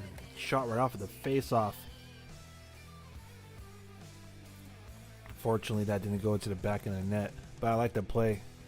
Will Smith, nice little wrist shot after Macklin Celebrini won a face-off against Kevin Rooney. Sharks kind of sustaining some pressure here now. That first line is out there. Will Smith, Kovalenko, Celebrini. Celebrini shoots! Oh, it gets blocked. Lucky.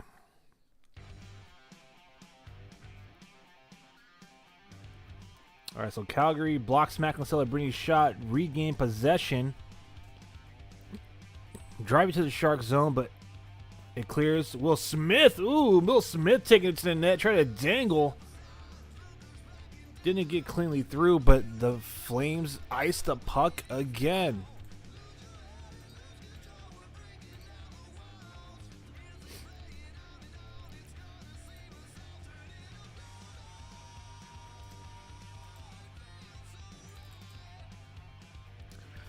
All right.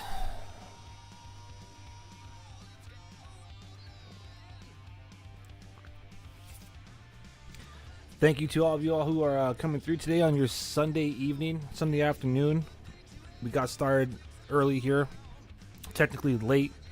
Had some technical difficulties to start off the face-off countdown show, but nonetheless, we got together and reflected on this past season for both CUDA and Sharks. Looking forward to next season. Nice pass from Eklund to Wenberg with the move, splitting the defense. Just ran out of real estate. Dustin Wolf closes the 5-hole. Probably baited Alexander Wenberg to try to take that shot. But what a move. What a pass by Eklund. Oh, I do not like how. All right, here we go. 2-on-1. Wenberg into Foley if they hurry. Reinforcements come for the Flames. Sharks put it on net, but Wolf is going to cover it up. And I think we're going to a TV timeout. All right, so like I was saying, thank you to all of you out there who are coming through on X and YouTube. I appreciate y'all. We started off our premium live stream here with the Shark City Hockey Face-Off Countdown show, and we spent most of the time just kind of reflecting on the season and talking about what's going down at the Reef. Managing our expectations for next season, and being hopeful that the greatest turnaround part 2 can happen. I mean, honestly, if the Sharks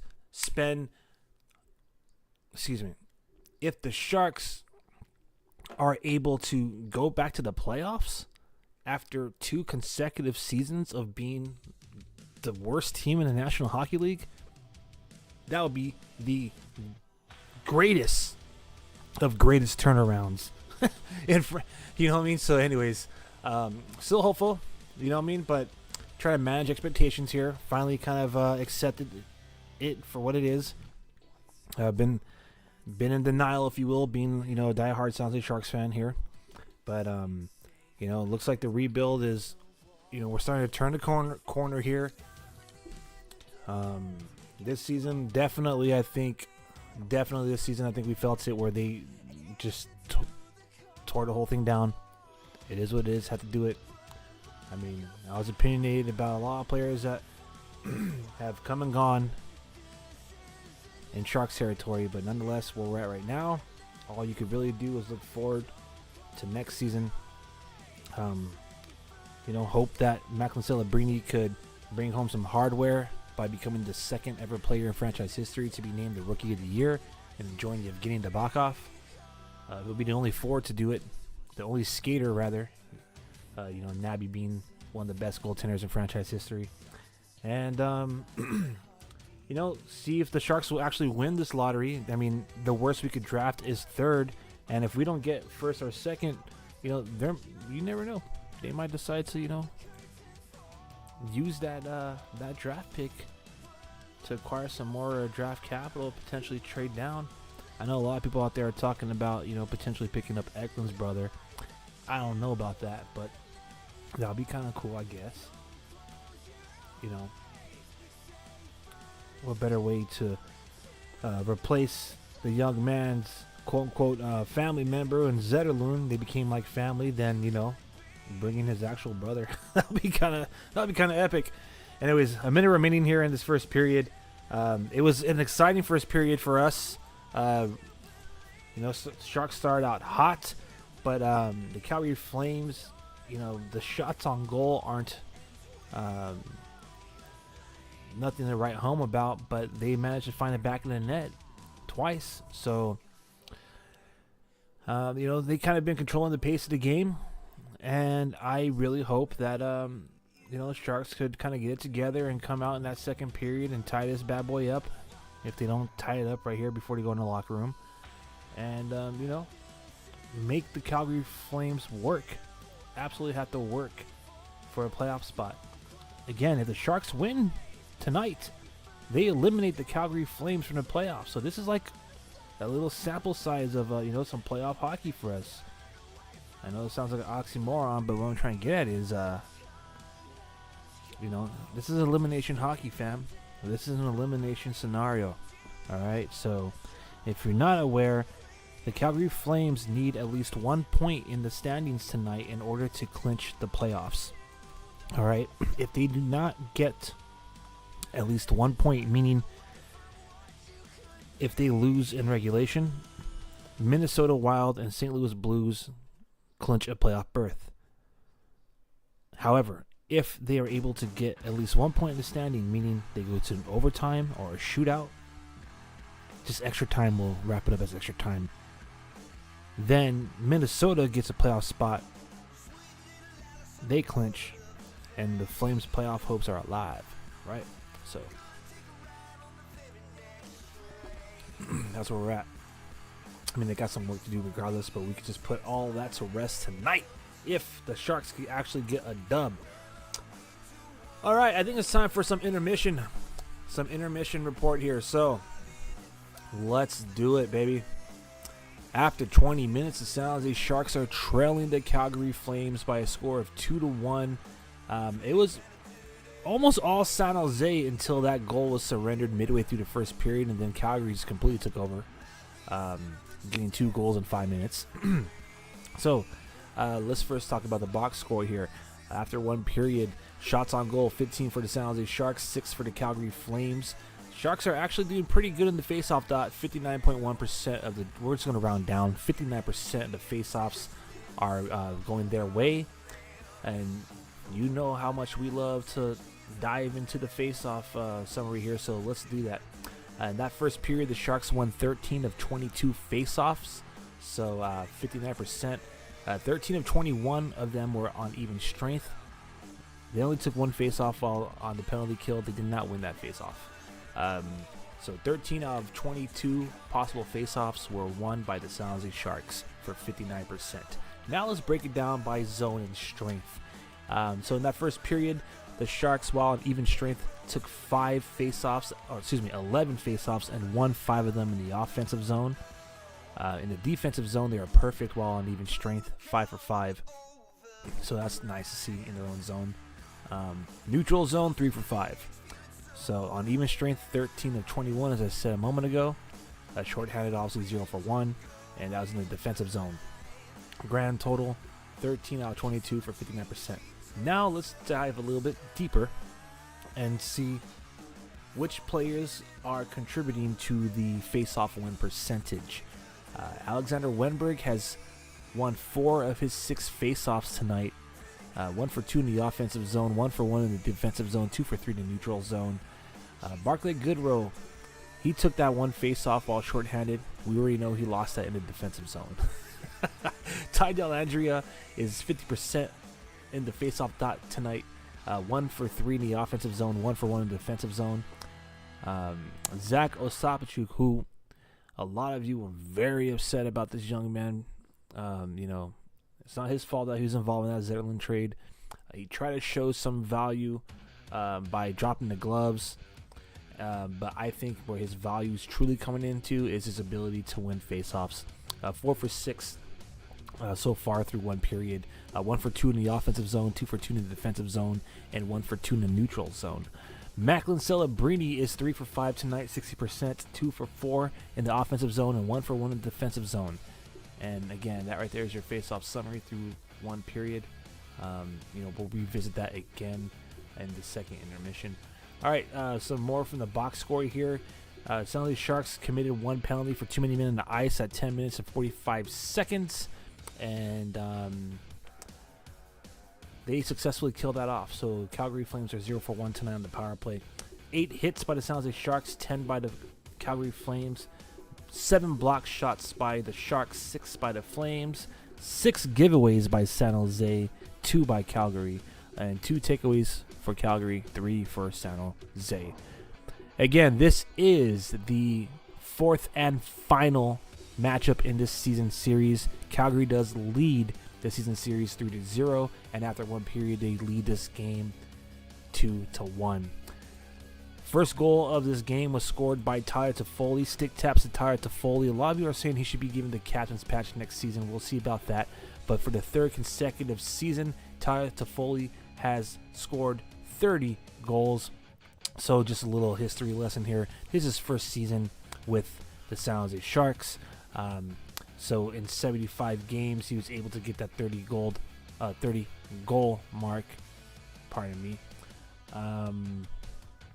Between 2 teams last season, Winnipeg and New Jersey, he got 33 goals, I believe it was. 32. Yeah, 32 goals. Wait, my math isn't mathing. 33, I stand corrected. And then the previous season, which is when the streak begun, was with the team that we're facing, Calgary. He got 34 goals in 82 games. In fact, he got 39 assists that season too, and matched his jersey number for point production, 73 points back in 2022-2023. So all that to say is congratulations to Tyler Toffoli on his 3rd consecutive season of having 30-plus goals. Primary assist goes to Lucas Carlson, his 3rd of the year, and Noah Gregor, his 3rd of the season. So nice to see Gregor, who's back with the Sharks, contributing to the scoreboard here. So the way that went down was essentially a great zone entry by the San Jose Sharks, off of a line change, might I add. So it looks like the checking line, the 4th checking line, was making a line change with the 2nd scoring line, assuming that Coach Ryan Rosofsky is treating Celebrini, Smith, and Kovalenko as the first scoring line. But nonetheless, right off of the bench, Tyler Toffoli takes possession of the puck. So line change happens. He gets on the ice. Noah Gregor, he's on the left side. So left side half wall. So left side in perspective of Dustin Wolf. Some of you might call that like toward the south rink, but that face-off dot right there, the left side of Dustin Wolf in the Calgary zone, so the Sharks offensive zone. Noah Gregor is by the half wall. He sends the puck all the way around to the opposite side of the half wall near the bench where Lucas Carlson takes possession of it, and he just pretty much taps it back to Tyler Toffoli, who's coming off of a line change, just crossing the blue line. Toffoli takes the puck with him. He shoots it as he's entering the slot, recovers his own rebound, and buries it at 3:09 in the first period to make it 1-0 San Jose. By then, the Sharks look like they were dominating, and then almost halfway through the period, the tides had turned, unfortunately, and the Flames started to heat up. So Mackenzie Weger, oh, by the way, let's get our goal scores up here, my fault. Boom. All right. Mackenzie Weger got his 8th of the season, and essentially just pressure. It's sustained pressure. The Calgary Flames were able to keep the Sharks in their own zone, and I guess potentially catch like Macklin Celebrini and Will Smith out of position. They look like they're trying to break out to have an offensive attack or rush, but Calgary was able to keep that puck in the Sharks zone, and essentially just a shot from, let's see how far that was. That was quite the distance to be 100 with you. A shot from 42 feet away, practically at the top of the face-off circle, right side of Romanov. So that also from the south rink area. So yeah, that made it 1-1, and then about little under 5 minutes later, Calgary's able to score again to take the lead. They essentially take possession of the puck and drive it all the way in the Sharks zone. An unfortunate missed check by Henry Thrun. He lined it up. He did a good job lining it up, but just the facts is that Calgary just made a skill play, man. He seen that Thrun was going to put the body on him when he entered that zone and crossed the blue line in the Sharks' defensive zone, and he just pretty much deked out of the way of the hit, while simultaneously advancing, tapping that puck past Henry Thrun, regaining possession of it. And you would think that Liljegren, Gregor, Dellandrea, all standing there in the slot, would have Klapka. Is that how you say it? I believe. Maybe just double check that. You'd think they'd have Adam Klapka covered, but no. Somehow, some way, they're able to Calgary was able to not just thread the puck past Henry Thrun and miss a check, but he was also thread that puck through 3 Sharks players, 4 if you want to count the goaltender, right in the slot. And all Klapka had to really do was just tap it home. He was literally just 7 feet away. 7 feet away.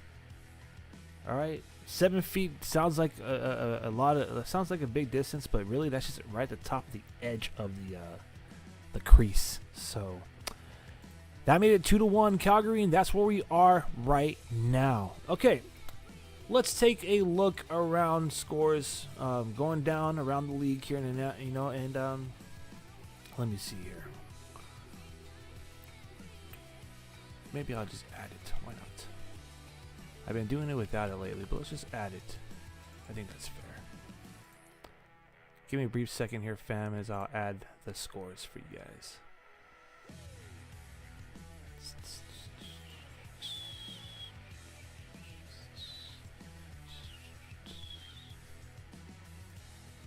Do do do do do do.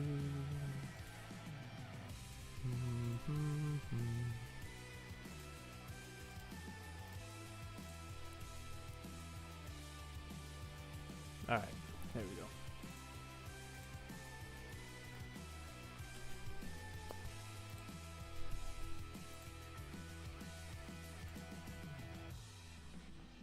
All right. Let's put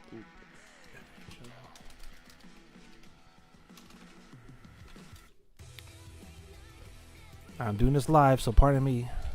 All right. Boom. Let me edit that for y'all.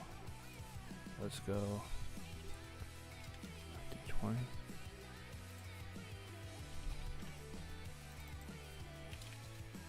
Boom.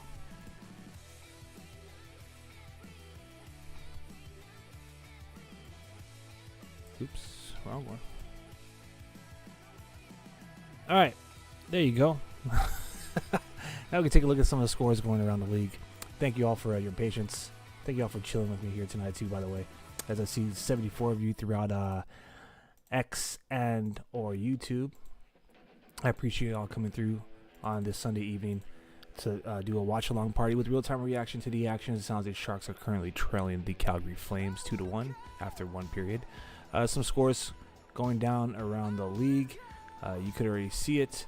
We're going to talk about it anyways. So, pretty healthy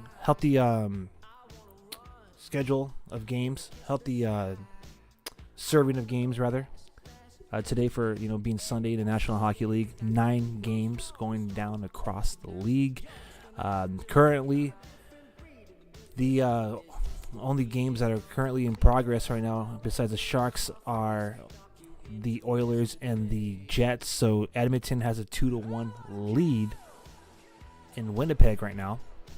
So they are in their final period, about 17 minutes remaining in regulation. Later on tonight, the final game of the evening will be going down in Anaheim. The Avalanche are on the road, and they'll be taking on the Ducks. Some finals from across the league today. So the Philadelphia Flyers lost in overtime to the Ottawa Senators, man. How about that?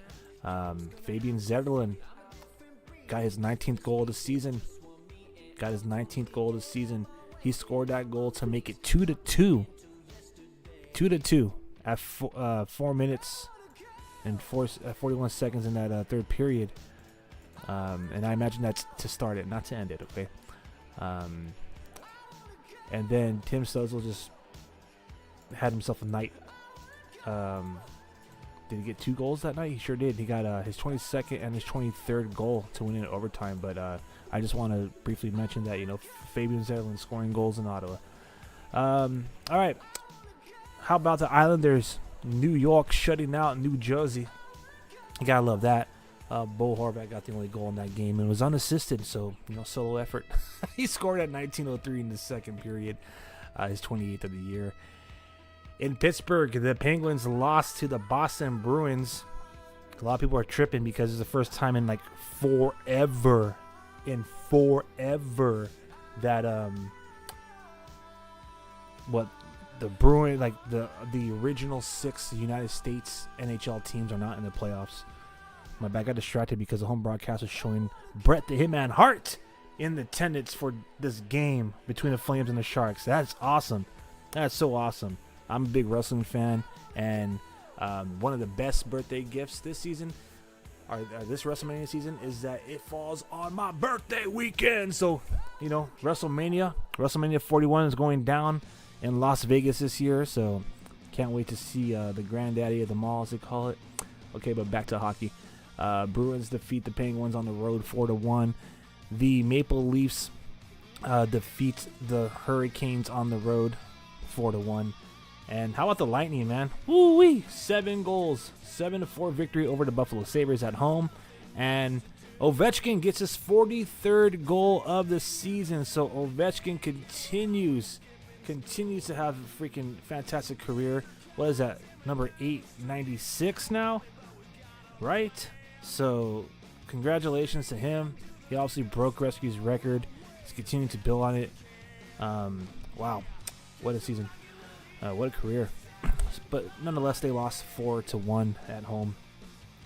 So yeah, that right there is your look across the league.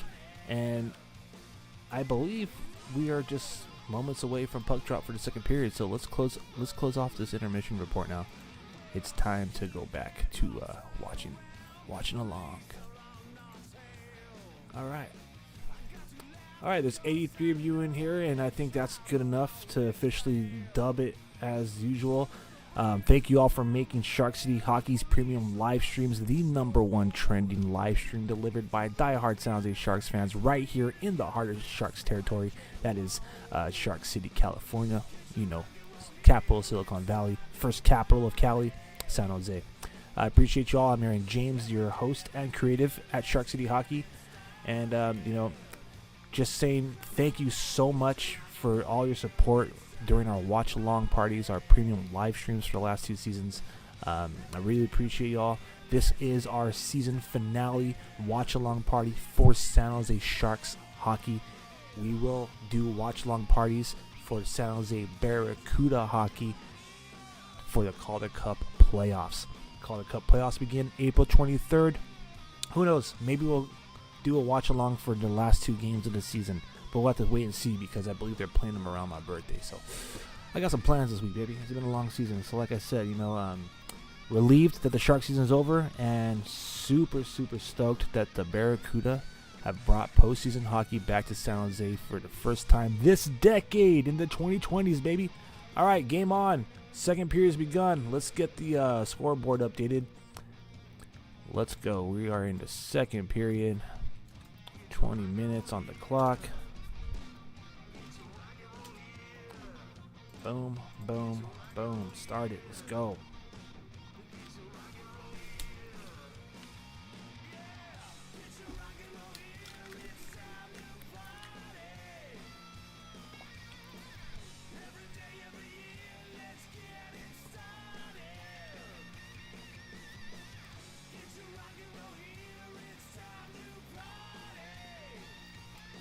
All right, San Jose advancing or trying to advance the puck out of the zone. Man, Henry Thrun getting some bodies laid on him, man.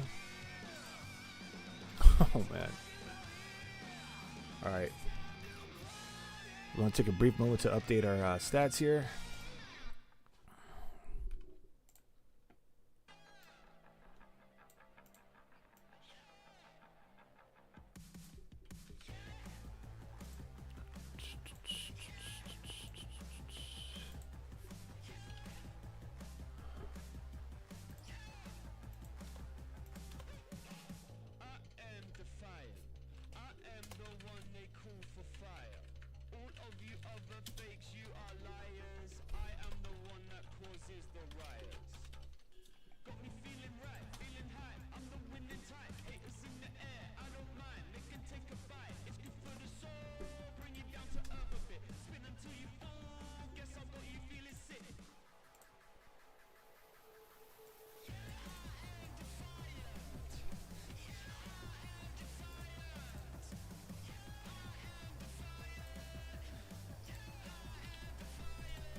Boom shakalaka.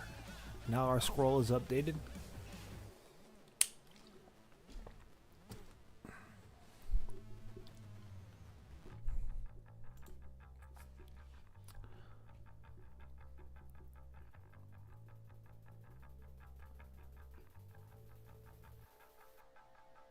Ooh-wee, that was really a nasty play by Will Smith. He kind of got folded up into the boards there, and kind of lucky that he didn't, that it wasn't that serious, to be real with you. Because, damn, dude. That would have been dangerous.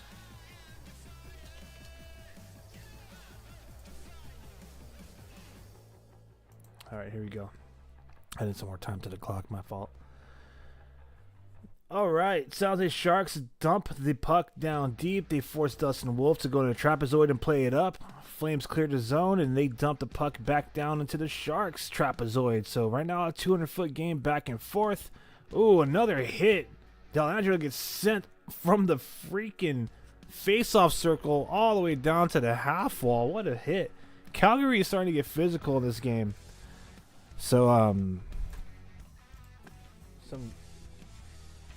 some freaking, to be 100, dude, that's some outstanding contact by the Flames right now, man. They're starting to bully the Sharks, to be real with you. Best way to clean that mess up is, lay the body back, but also, maybe score a goal. So let's see what happens right now. All right. Face off in the Sharks zone. Calgary momentarily handled it, but Bordalo gets possession of it and skates it into the offensive zone for San Jose. Sharks unable to really maintain possession, just like the Flames a moment ago. And again, it's a 200-foot game right now. These two teams just trying to find space out there. Oh, good space, and what a shot. Goes off the post for Calgary. That was a good move. Like almost on cue, and now Calgary adding some pressure to the Sharks, cycling the puck, taking it to the blue line, and then dumping it back down. Oh man, Ostapchuk freaking blows a tire and loses the puck behind his net, and the freaking Calgary Flames are, wow. Calgary tried to freaking backhand it on the goal line. He's standing on the goal line, the right side, blocker side of Romanoff, and tried to backhand it from like an awkward angle. So all that to say is the freaking the Flames are finding the space and the time in the Sharks zones to get a little fancy with it. And here they come again. Zone entry shot, and Romanoff's just going to glove that one. Makes a save with his shoulder, covers it, smothers it with the glove, but man, I gotta see the angle of that shot by Nazem Kadri. I mean, I respect the hustle. Try to catch the Sharks off guard there. A 73-degree angle, man. That's intense. What a shot.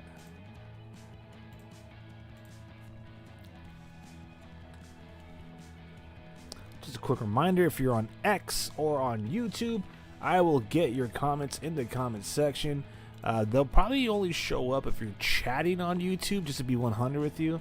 Don't know why they're not coming through for X, but I will see them on my end and respond. So I know we're watching along and we have real-time reaction to the action on the ice. However, feel free to drop a comment, a question, anything you want, and of course talk amongst yourself, right? So this is the season finale of our watch party for Sharks hockey. Again, I got a championship game to take part in tomorrow night for my rec league, so I won't be available for tomorrow's final road game. And as far as the last game of the season at home for the Sharks, you know your boys are going to be in attendance. Sharks score, baby! Jan Ruda! Jan Ruda with the goal. Welcome back, Jan Ruda.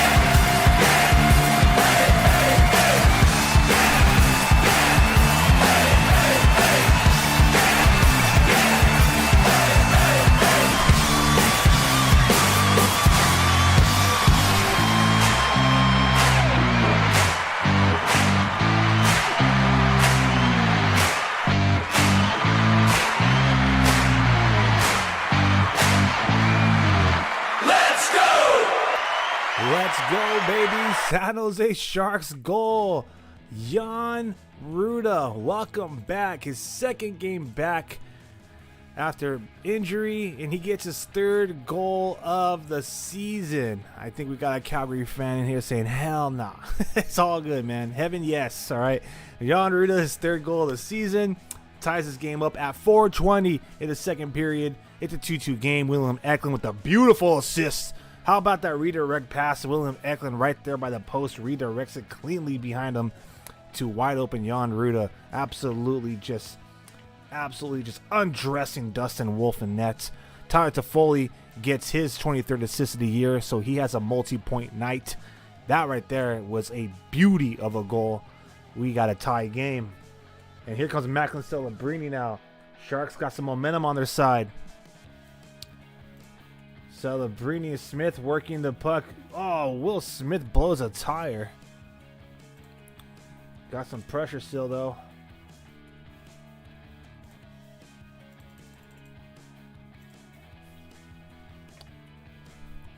I better slow this clock down really quick. My fault. What time catch up here?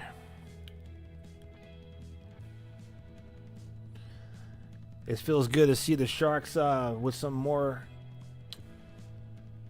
offensive zone puck possession here. Calgary does clear it, but Sharks are definitely building on that momentum. I think we're about to hear S.J. Barkey with his goal horn celebrating. Yes, we are.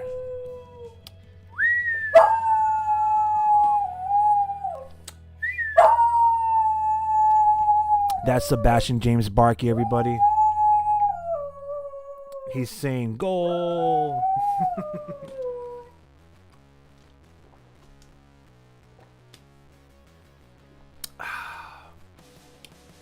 All right.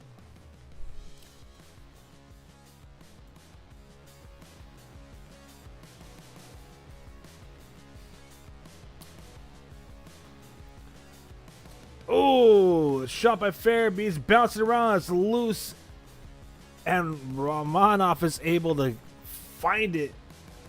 All those bodies in front of him, and he was able to get his freaking his glove on it. Wow. All right, we got a TV timeout, but is what we call in the rec league is a 0-0 game, baby. What a freaking goal by Jan Ruda. Honestly, it was all about the assists on that one. William Eklund, man, that was beautiful. Absolutely beautiful.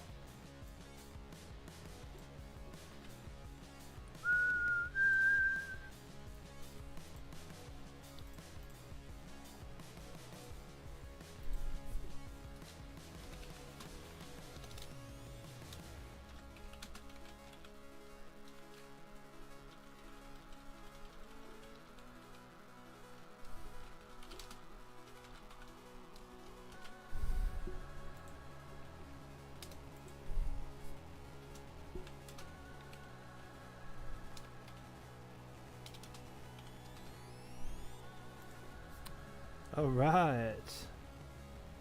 Repost some stuff here.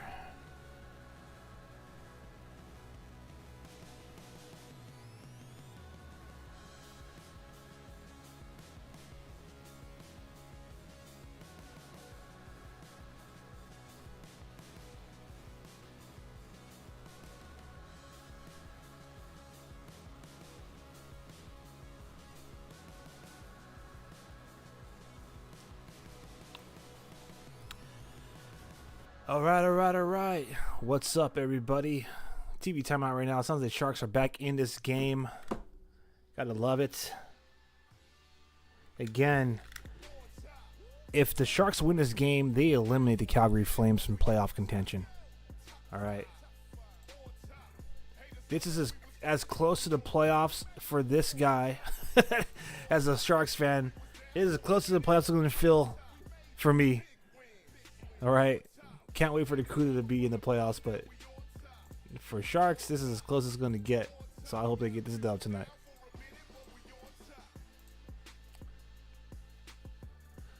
But as it stands right now, the Flames are they're starting to wake up, man. They're bringing the pressure.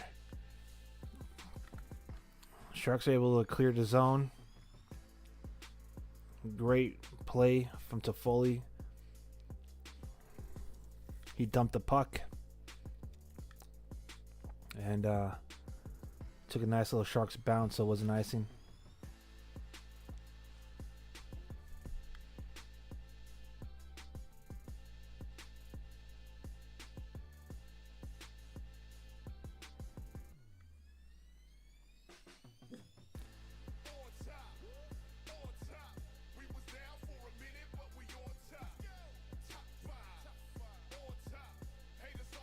Ooh, Sharks shot from the point gets blocked.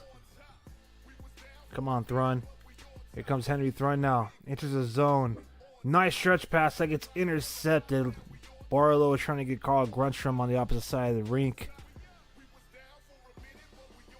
Again, this is Thomas Barlow's first game this season with the San Jose Sharks. And Liljegren is going to get penalized for a high stick. Damn it. Come on, son.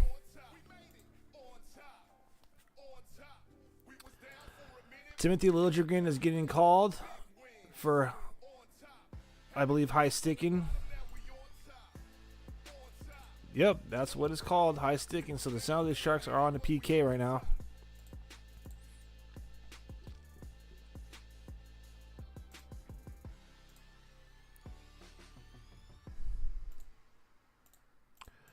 The Flames are going to be on the power play for the second time in this game.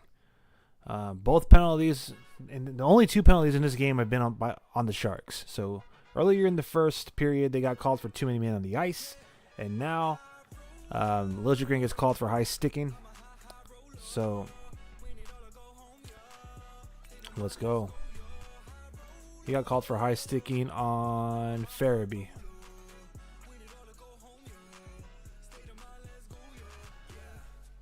All right, as we approach the midway point of this game, Calgary is on the power play. Sharks just tied this game up, so here's another opportunity for, the momentum to swing on one side of the ice, either hopefully for the Sharks by killing the penalty off, and hopefully not for the Flames by converting. Sharks did kill that first opportunity. So far, they've gotten through 44 seconds of this one. I gotta stop the clock. Boom.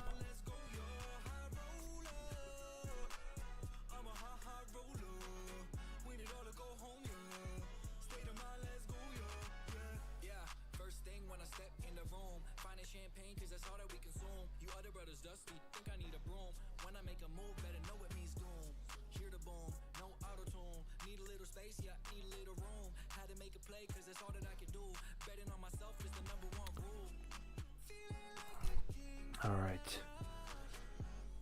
Oh man, Sharks are unable to get that puck out of the freaking slot. They keep putting it on the tape of the stick of the power play attackers here. Calgary now looking to set up. Nice interception. Delangelo clears it. Good job, Sharks.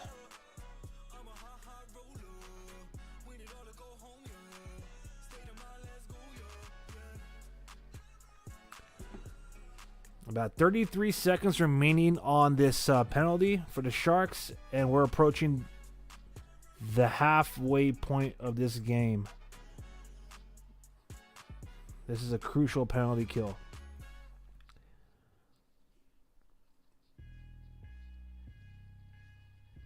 Battling for the puck in the half wall on the blocker's side of Romanov. Let's see. North side of the rink. In the face-off Dawes Backlund now. Crosses the goal line. Looking for a pass. He got the pass. But a save was made. Alright. Liljegren is on the ice, which means the Sharks killed off this penalty. So they are 0 for 2. Or they're 2 for 2 rather. And the Flames are 0 for 2 tonight. So stick taps for the Sharks special teams unit. Coming through tonight, baby. Let's eliminate these flames. Let's extinguish these flames.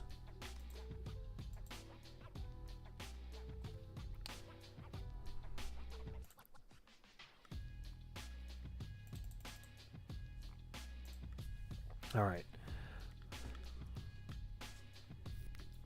All right, here we go. Opportunity for Celebrini. Celebrini got some speed. Out skating 3 guys, shoots it. I think it got redirected and went wide. But Liljegren holds the puck in by the zone. He gives it to Celebrini, who's behind the goal line, but he loses possession of it. And now the Flames carry the puck deep into the Shark zone. Vlasic is able to get possession. He clears it. Celebrini gets possession of the puck by his own bench and dumps it for a clean line change.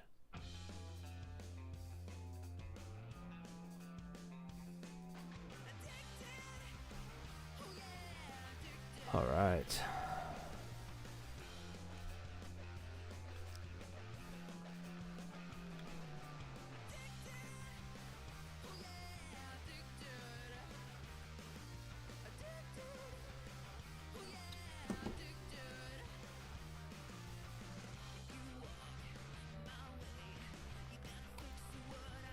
My bad, I got a little lost in this game here.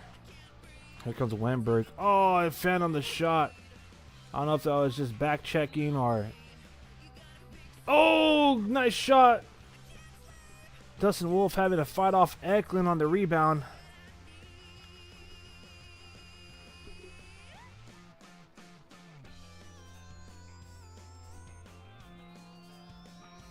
Oh, Vlasic winds up, shoots. It goes wide.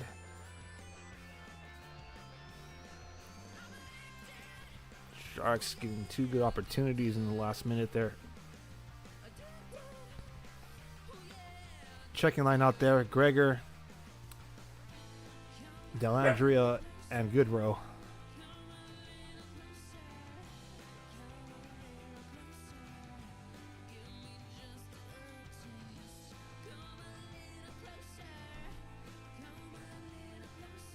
right, here come the Flames with some speed into the Shark zone. Some good opportunities for the Sharks after that goal scored and after that penalty kill. But to be real with you, it's just kind of been back and forth right now. 200-foot game for both teams.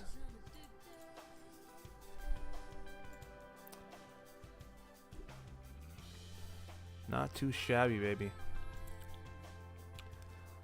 Sharks have 5 shots on goal this period. Calgary has 9. But the only goal so far in the second frame has been Jan Ruda. Now, of all people, Jan Ruda. His 3rd goal of the season. Honestly, beautiful assist by Eklund.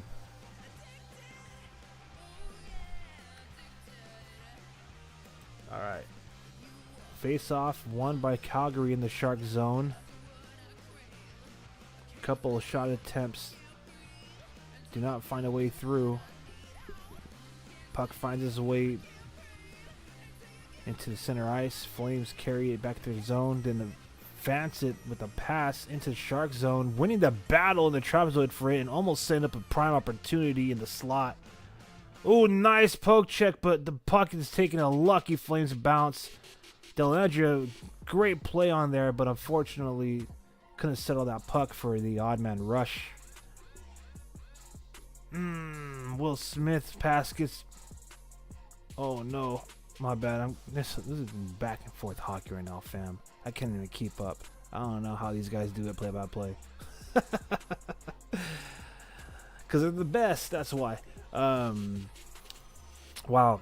So Will Smith was trying to set up Macklin Celebrini on a pass in the slot. It was intercepted, and then Calgary came back. Let me tell you exactly who that was. Blake Coleman with a great shot, or was it Matt Coronado? Either way, the Flames quality chance. Oh, another shot. Oh, Romanov. Wow. Woo-wee. Things are starting to heat up down there in Calgary, so things are kind of heating up here too. It's kind of a nice warm day in San Jose, so I'll turn up the music during this intermission. Give me a refreshment. I need some agua. Sharks need water. So you all enjoy this really quick, alright? Enjoy some beats. Excuse me as I step aside for a second.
All right. What did I miss?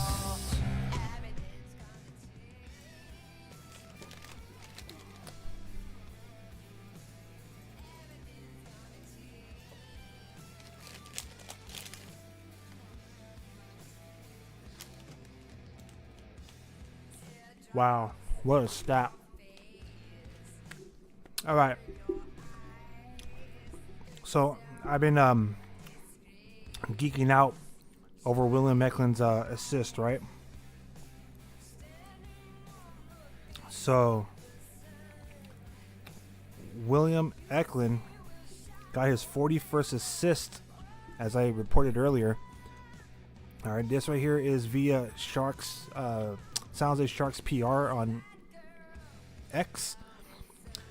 William Eklund records his team-leading 41st assist of the season, extending his assist streak to 3 games. All right, and now from Randy Hahn on the Sharks television broadcast, William Eklund now has a record for, I think, was it 22 and under? But nonetheless, he just surpassed Milan Mahalik. Yeah, you all fans remember Milan Mahalik? He used to wear number 9. I remember him. He was one of my favorite players. I also remember him infamously not taking the shot during a playoff game and just kind of deked it. And I remember Ray Hahn saying, "What are you doing?" But anyways, yeah, wow. Congratulations and stick taps to William Eklund, man.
My bad, fam. I'm enjoying a little snack here.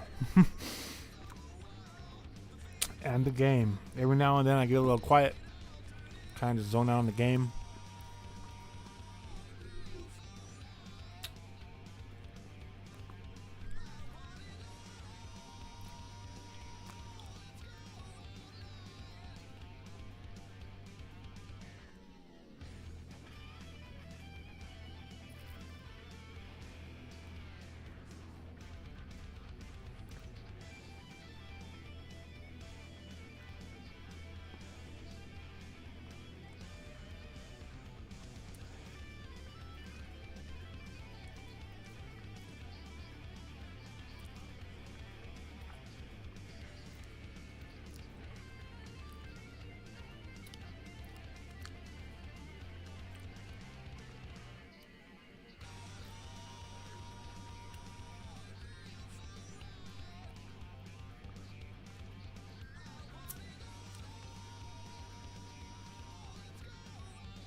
All right, we're about 2 minutes remaining in the second period here.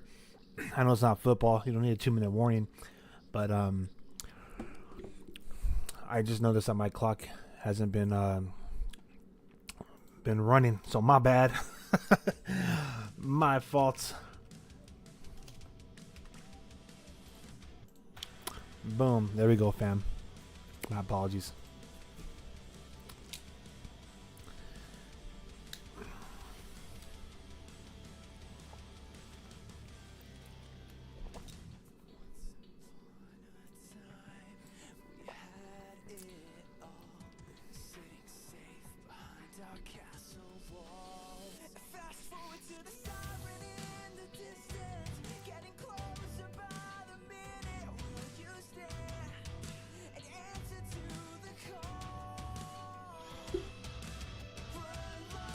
Oh, by the way, I seen this earlier and I totally forgot to report on it.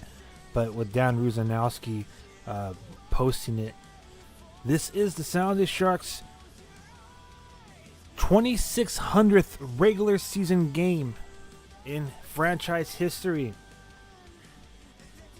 Dang. What a milestone. It's also their 1299th game on the road. So tomorrow will be the 1300th game in franchise history on the road. And then on Wednesday, it'll be the final game of a season that we'll all hope to forget when we start returning back to our winning ways, hopefully sooner rather than later. All right, Calgary trying to come alive in this final minute here, pouring shots off of Romanov. Officially at that. Oh, my bad, fam. Didn't start the clock again. We're officially under 1 minute here.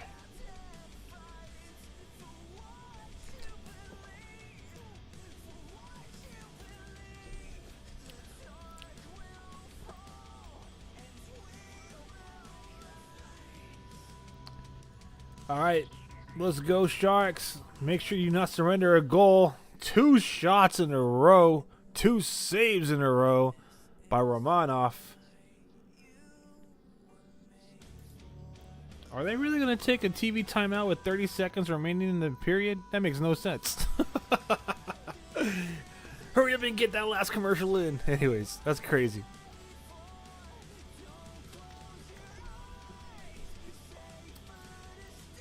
Sharks just trying to get to the second intermission without surrendering a goal. I mean, in this last minute and a half, they've been facing a lot of shots, man.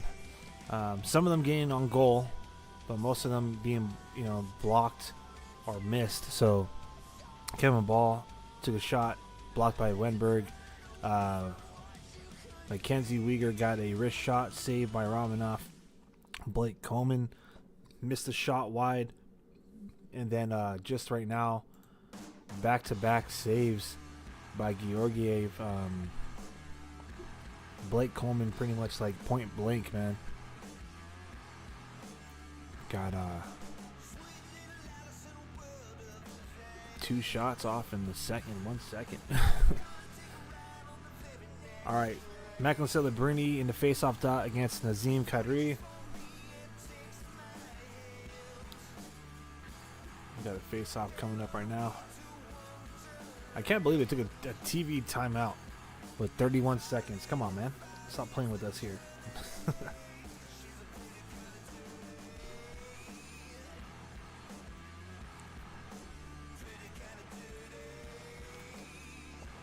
All right, here we go.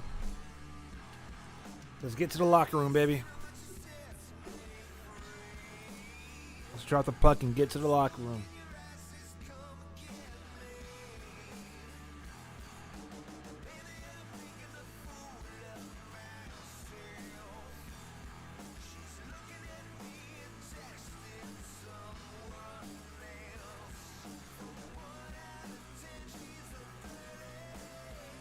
All right, so Celebrini was removed. Wenberg's in there. Dropping the puck.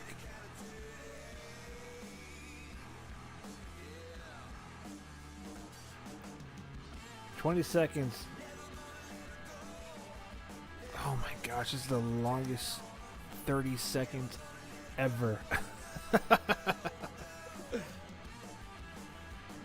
I should have never made that football reference about 2-minute warning, fam. My bad.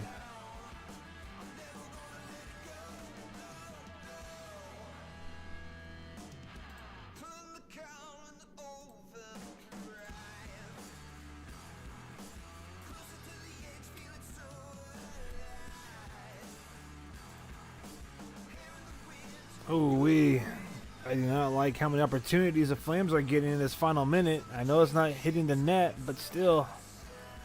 Thank you. Sharks get possession of it, and they just hold it by the half wall. All right.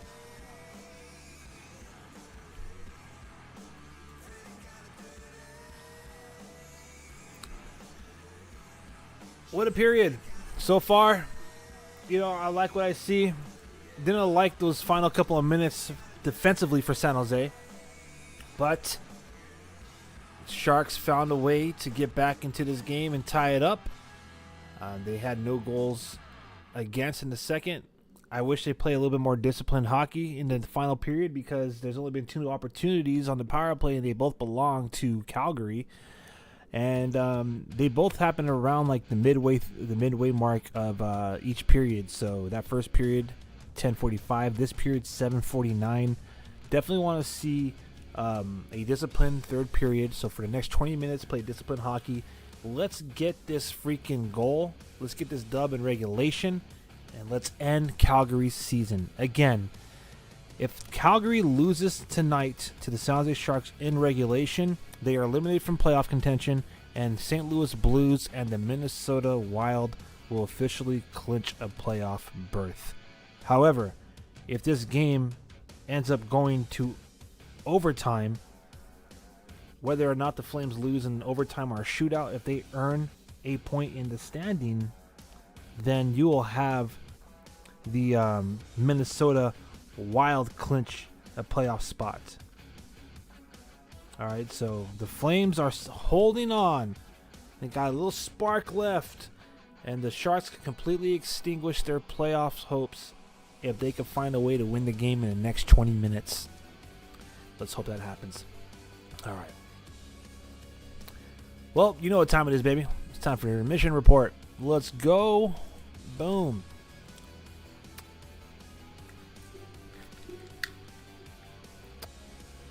All right. After 2 periods, San Jose Sharks and the Calgary Flames are tied up 2 apiece.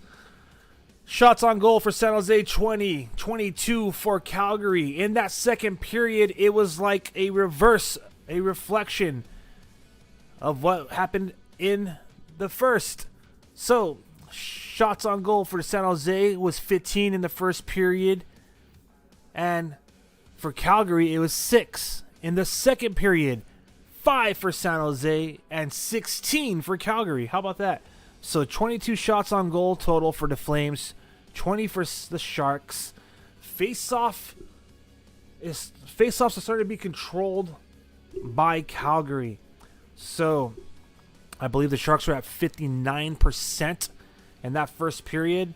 Now, after 2 periods, Sharks are only winning 45. That's the average. 45% of the faceoffs. I misspoken. I said 59. It was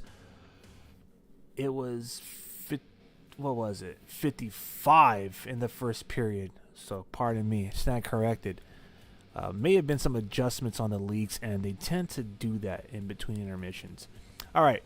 So in that first period, the San Jose Sharks with 12 for 22 in the faceoff dot for 55%. In the second period, 7 of 20. Nasty. That's not going to cut it.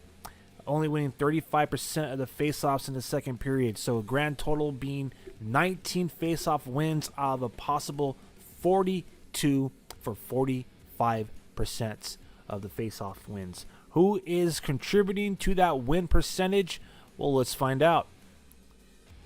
Alexander Wenberg, 50% in the dot tonight, 8 for 16. Not bad. He actually has most of his faceoffs are coming in the neutral zone. and that's solid. He's actually pretty good in the offensive and defensive zone too. So I mean, 1 for 2 in the offensive zone on even strength, 50%. Same percentage on even strength in the defensive zone, 4 for 8. He did lose while shorthanded a face-off draw in the defensive zone, so that kind of messed up the average there. 4 out of 9 total, 44% in all situations in the defensive zone. Neutral zone, 3 for 5, 60%. So Alexander Wenberg is 50-50 tonight, 8 out of 16. Barclay Goodrow only had 1 face-off taken during the first period on a penalty kill. He didn't win it. 0 for 1. Ty Dellandrea is 2 for 7 tonight in the face-off dot. It might be time to maybe get Dellandrea out of the center position for this third period. I'm just going to give you all situations. That's all strengths per zone here. So Ty Dellandrea is 1 for 3 in the offensive zone, 1 for 3 in the defensive zone, and 0 for 1 in the neutral zone. Grand total 2 of 7, 29% of his face-off opportunities have been won. Zach Ostapachuk is 50%, 4 for 8.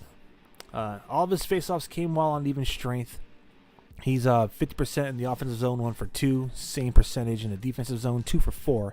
And the same percentage in the neutral zone, 1 for 2. So Zach is 4 for 8 tonight, 50%. And another 50%. These some pretty solid numbers, I guess. So Celebrini, all of his face-offs happened while on even strength. 3 for 6 in the offensive zone, 2 for 3 in the defensive zone, 0 for 1 in the neutral zone. If I was head coach Ryan Rosofsky, I would perhaps consider taking Dellandrea out of the face-off dot. Specifically, when it comes to taking face-offs against, let's see, Morgan Frost. Looks like that's the one that he's lost the most to. So Morgan Frost has Dellandrea's number. He's only faced him twice, but he won both of them. Frost did. So maybe line up someone else. Anyways, what do I know? I'm just a fan. All right, moving on with the box score here. So the Sharks are the only team to they're the only ones to have committed penalties tonight. So they're 0 for 2 though, so that's a good news. 15 hits for the Sharks, 22 for Calgary. This game was really physical to start off the second period, believe it or not. A lot of bodies are hitting the ice, and they're clean. 16 block shots for San Jose, 9 for Calgary. 11 giveaways for the Sharks. Not a fan of that. 6 for Calgary. 4 takeaways for San Jose. 3 for the Flames. All right. Here are your goal scorers, but we're only going to go over the goal that was scored in that second period, as we've already covered the previous 3. 4 goals thus far after 2 periods. But in that second period, Jan Ruda got his 3rd goal of the season, assisted by William Eklund, his 41st assist of the year. And Tyler Toffoli has a multi-point night. He scored the Sharks' first goal, had an assist on the second goal. Tyler Toffoli's 23rd assist of the season helped make the game tied up at 2. That happened at 4 minutes 20 seconds in the second period. It was a backhand shot by Ruda, but it was really a very, very sweet goal. And I'll tell you how it went down. So, first of all, fantastic puck movement by the Sharks. Specifically, Ruda by able to hold the zone. He had pressure. He was able to hold the zone at the blue line. He then proceeds to pass the puck to Tyler Toffoli, who's on the left side face-off circle in terms of Dustin Wolf's perspective. So left-hand side of Dustin Wolf, goaltender for the Flames. Toffoli from the face-off dot sends it to William Eklund, who was providing a screen on Dustin Wolf right there in the front, top left of the crease. Eklund with a beautiful pass right behind, allows Ruda, who elects to pinch deep into the zone from the blue line after passing it to Toffoli. He passes it to Ruda, who's crashing the net. He gets the puck in the slot, right there on top of the crease, and he buries it past Dustin Wolf for his third goal of the year in just his second game back. And yeah, that's just fantastic play by the Sharks. And Ruda, in terms of proximity, was just 13 feet away. So stick taps to Foley's line, or to, they pretty much have their hands on the goals tonight. Toffoli has a 30th goal of the season and his 23rd assist of the year. As I mentioned previously, Toffoli got his third consecutive season of having 30-plus goals scored. And William Eklund, how old is this young man? Someone remind me. Let me do a quick look at. I believe he's 20. Just want to make sure I get his age right. William Eklund, 22-year-old. So William Eklund set a record for most assists by 22 years of age or younger for the San Jose Sharks franchise history, officially surpassing Milan Mahalik. Man, anyways, that was one of my favorite players back in the day. But he officially surpasses him. Eklund has 41 assists on the season. 22 years old. Stick taps to Eklund and stick taps to Toffoli. And yeah, that's pretty much the score. That's where we're at. Gotta love what we're seeing from Georgi Romanov. 20 saves on 22 shot attempts. .909 save percentage after 40 minutes. Looking really good in relief for Alexander Georgiev. All right, let's peek around the league one more time. For the most part, we have one game to check up on the final. And, in about 10 minutes or so, the final game of this 9-game slot for a Sunday competition across the league. It's all going to be going down in Anaheim. My bad. Where are my scores at? There they are. All right. So, again, Anaheim Ducks and the Colorado Avalanche have the final game on this Sunday night. And Sharks are about 5 minutes away from entering the third period. As far as the games have already finished, Fabian Zetterlund had a hand in the 4 goals. He scored his 19th goal of the season to give Ottawa a tie in the third period. At that point, it was a 2-2 game. But the Ottawa Senators do win 4-3 at home in overtime against the Philadelphia Flyers. New York Islanders go into New Jersey, and they shut them out. Bo Horvat gets his 28th goal of the year, unassisted. The only goal scored in that game. New York Islanders win 1-0. The Bruins defeat the Penguins. Penguins lose at home 4-1. Maple Leafs go into Carolina and defeat the Hurricanes by a score final of 4-1. Austin Matthews and John Tavares get some goals tonight. So does Willem Nylander. So, oh well, Toronto fans. Oh man. I'm saying that in anticipation that they'll have an early playoff exit. My bad. I was listening to some stuff the other day. Was it Spitting Chicklets? I forgot where it was, but I know it was. Oh man. Anyways, they're pretty much, Toronto fans are getting super hyped because the last time they won the Stanley Cup was when the last time the Boston Bruins did not qualify for the playoffs. So I think it's Biz Nasty, as they call him. I don't know if it was on Spitting Chicklets or any of the other programs that he's a part of. But yeah, I remember seeing a little clip of that. I thought that was hilarious. Anyways, you guys, let's just see if you all get past that first round. All right. Some more scores around the league. My bad, I'm being a little bit salty here. Let's see. The Tampa Bay Lightning put on a clinic at home in front of their home crowd. They win 7-4 over the visiting Buffalo Sabres. Washington Capitals do lose at home 4-1. However, Alexander Ovechkin scored in that game, so you can't be mad. Ovechkin gets his 896th NHL goal.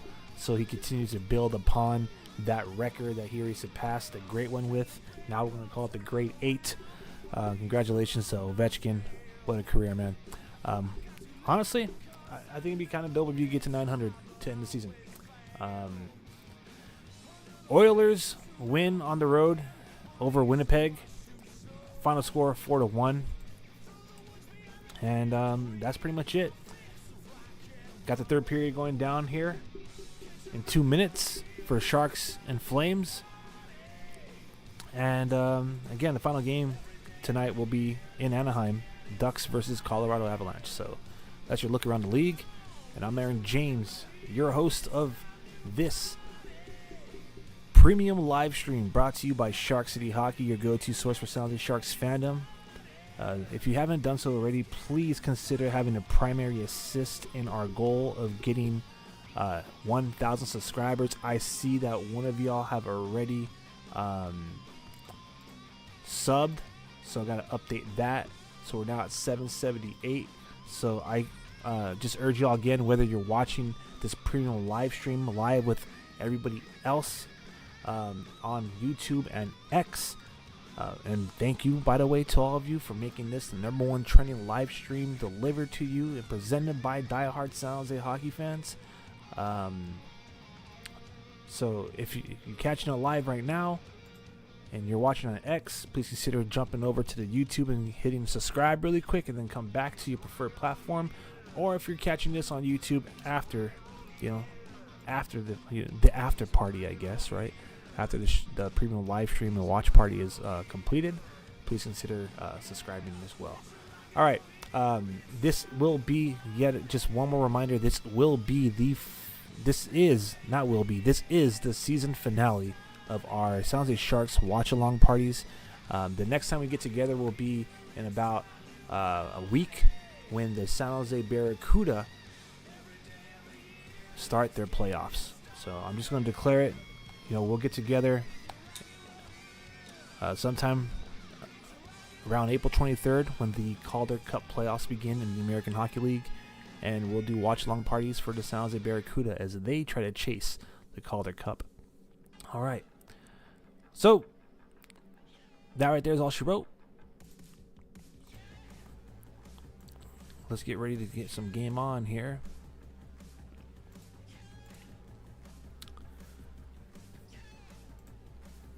Let me see if my stats need some updating. I think my stats are up to date. Let's check it out. Yep, cool.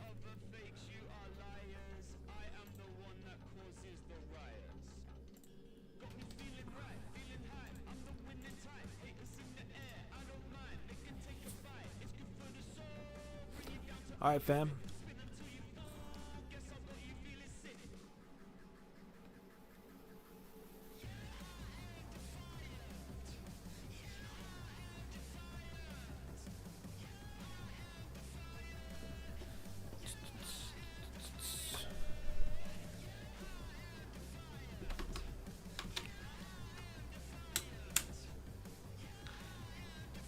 So again, Sharks have a great opportunity in the next 20 minutes to eliminate the Calgary Flames from playoff contention. Calgary right now,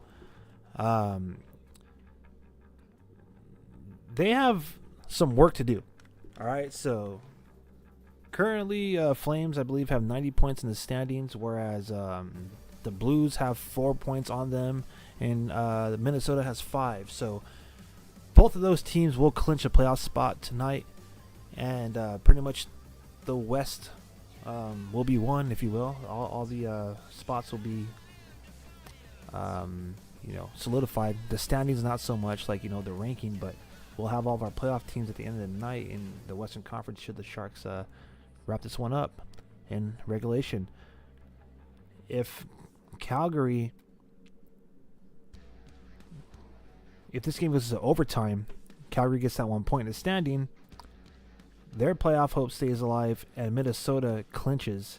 So they'll still be chasing St. Louis, but this is an elimination game, my friends.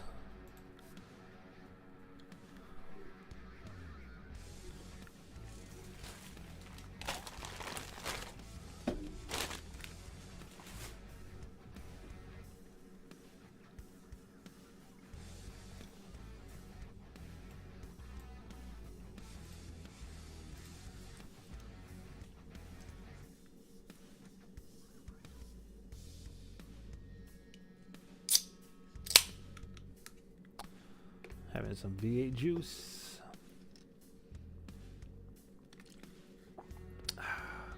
Dilute it with some water. Y'all know the drill.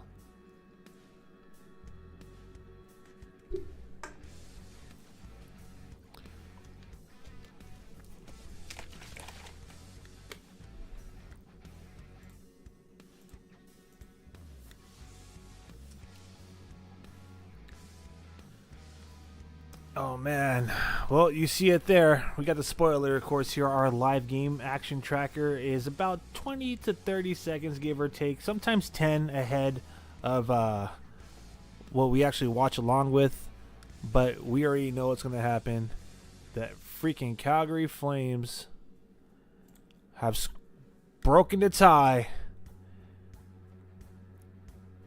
They have broken the tie, and it just took them 90 seconds, man. Come on. 90 seconds is all it took.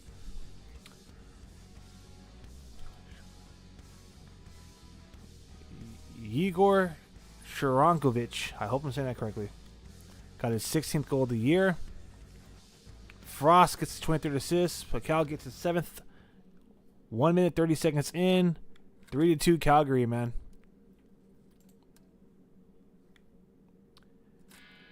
Igor Sharankovic.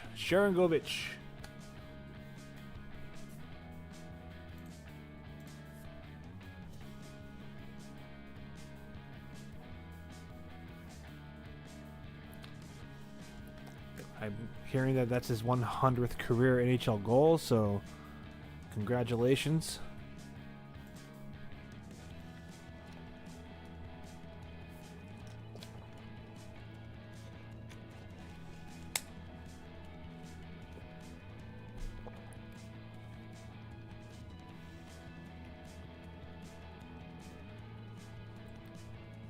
Sharankovic. Good job, man. Unfortunately, that's not good for us. All right. We still got a whole 18 minutes left, baby. Come on.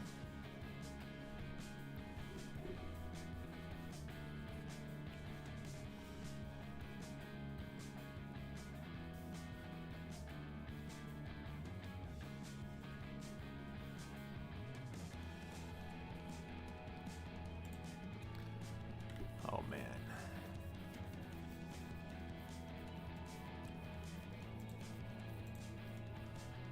So we're not even 3 minutes in, and Calgary has registered 3 shots on goal, including one that beat Georgi Romanov.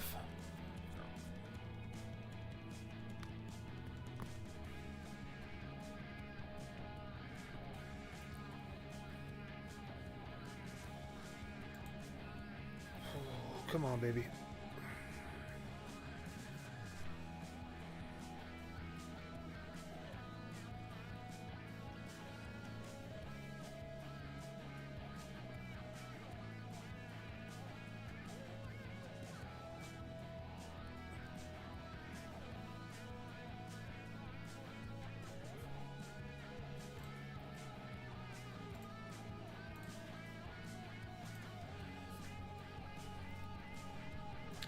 All right, just kind of trying to enter the zone and set up some offense for both teams following that goal.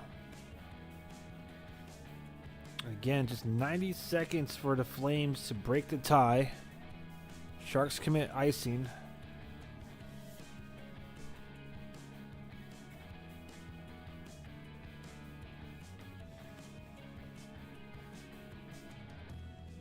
Ooh, Carl Grunstrom got Farabee.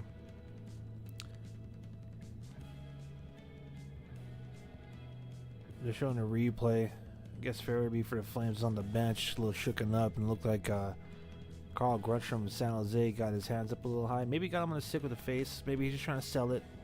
From the angle I seen on the replay, I see no harm, no foul. All right. Come on, baby. Got to play some disciplined hockey, so maybe the Sharks got away with one, but we definitely cannot afford to give these guys another power play. Just keep giving them chances.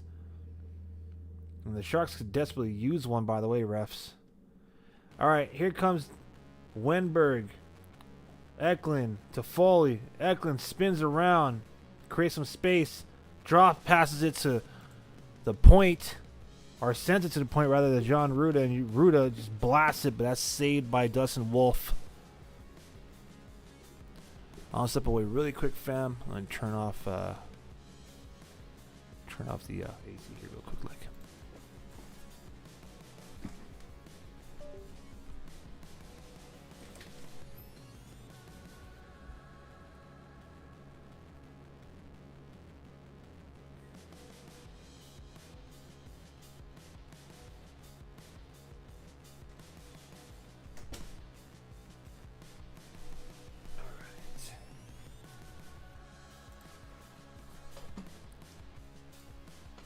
All right, we're back.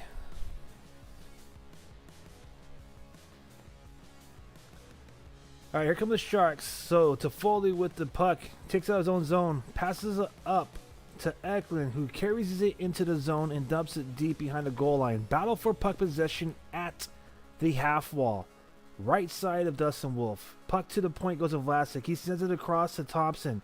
Thompson puts it deep for Eklund. Eklund now trying to win a 3-on-1 battle for puck possession against the Flames, and he's not going to win that one. So the Flames chilling in their own trapezoid, now skating up and out of their own zone with the puck. Dumps it deep in San Jose zone. Vlasic there to recover. He backhands it up to Smith, who feeds it to Kovalenko. Here comes Celebrini, Smith, and Kovalenko. All three of these young men are entering this game hot. Absolutely hot. All right. Finally, baby. Looks like we got a freaking Sharks power play coming up. What we've been asking for. So Macklin Celebrini's stick just breaks absolutely in half. I don't know if that's just because of the twig or his actual slashing. No, that is actual chopping. That was axe right there. So we got a power play, baby. Let's go. All right. It's about time. First power play for the San Jose Sharks tonight.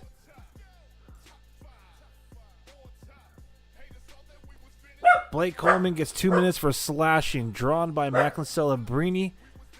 15 minutes and 17 seconds. Pardon S.J. Barkey there. He's mad. He did not appreciate slashing against Celebrini there. All right, Sharks operate on the power play. Give me 1 second, fam. Let me see what's going on here.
My bad. I get Mr. Sebastian James there settled down.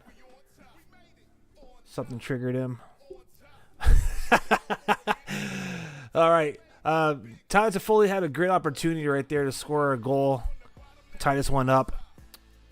Pardon the clock. Pardon the whole thing. I got to get this squared away. So I was lightly distracted by my my pup here.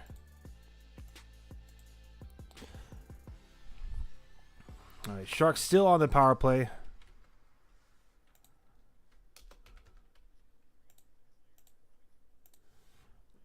All right, there we go. Now we're all caught up, fam.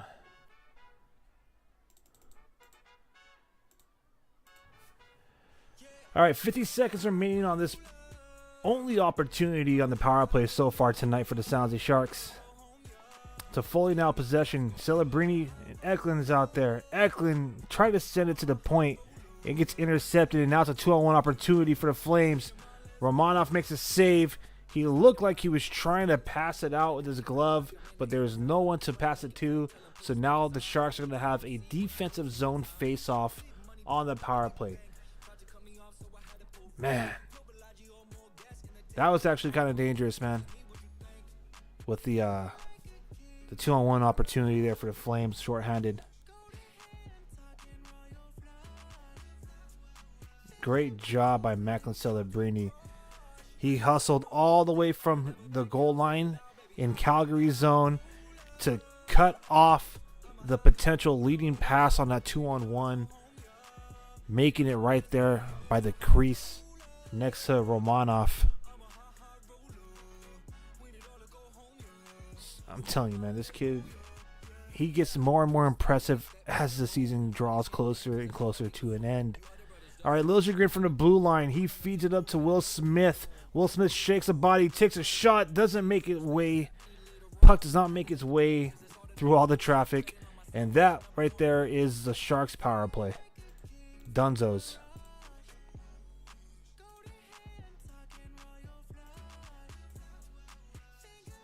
Damn, we absolutely needed that one. That was tough. It is what it is.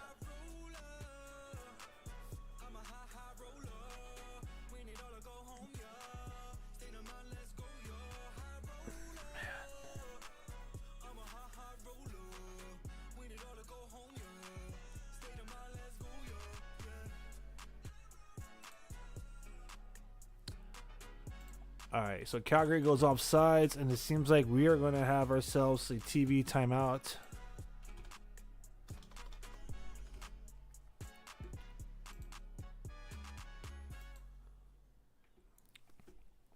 All right. What do the Sharks got to do, baby? We need a dub so bad. I want to see them eliminate the Flames from the freaking playoffs. I really do. I know I'm asking for a lot here. So far this period it's really tight. It's really tight. In fact, let me update the shot clock here. Or not the shot clock, my bad. It's a different sport. The shots on goal. So the Sharks have 4 this period, while Flames have 3. Obviously, the Flames freaking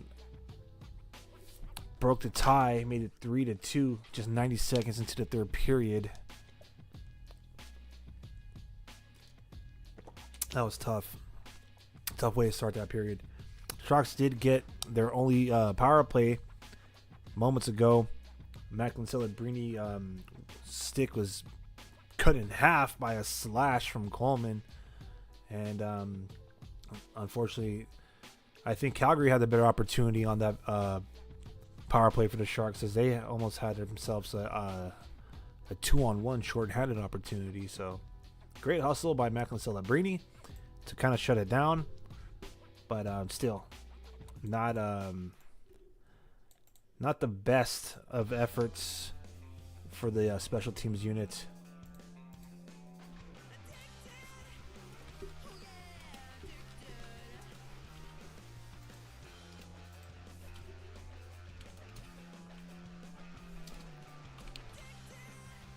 All right, game on, baby. Game on.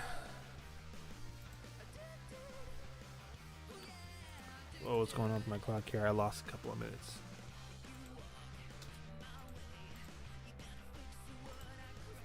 All right, there we go.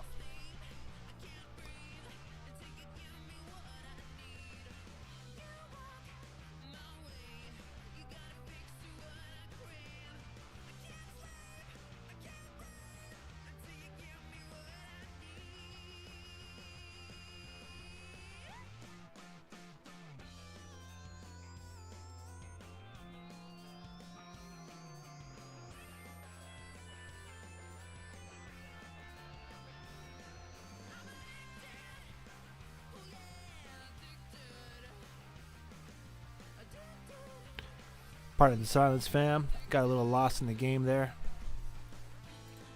I may just occasionally kind of zone in.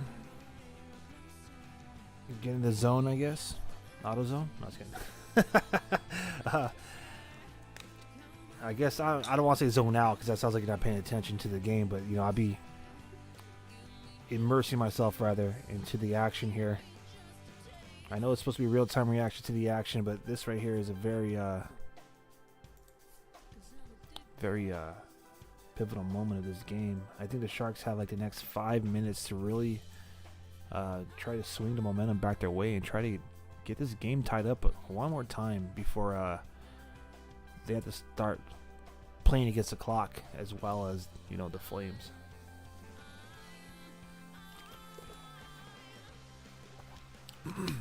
That ain't over yet, baby. All we need is 2.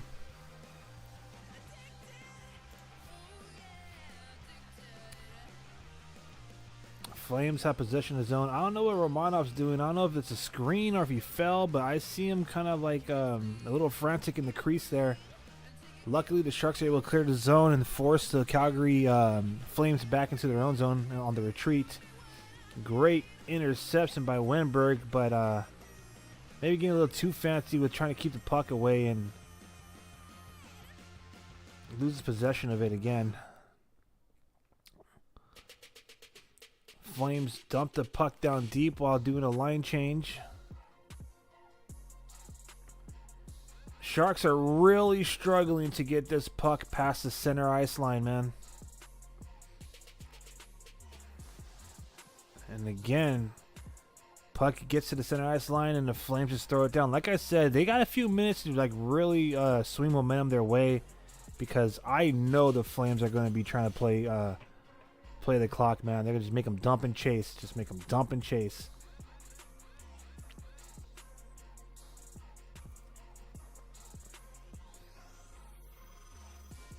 And the Sharks, it would be some good bragging rights for this roster and whoever may remain on said roster going to next season to see that they eliminated a team from playoff contention. But with that note, or on that note, this is a bigger game for the Calgary Flames, so they're going to do whatever it is that they need to do to keep their playoff hopes alive.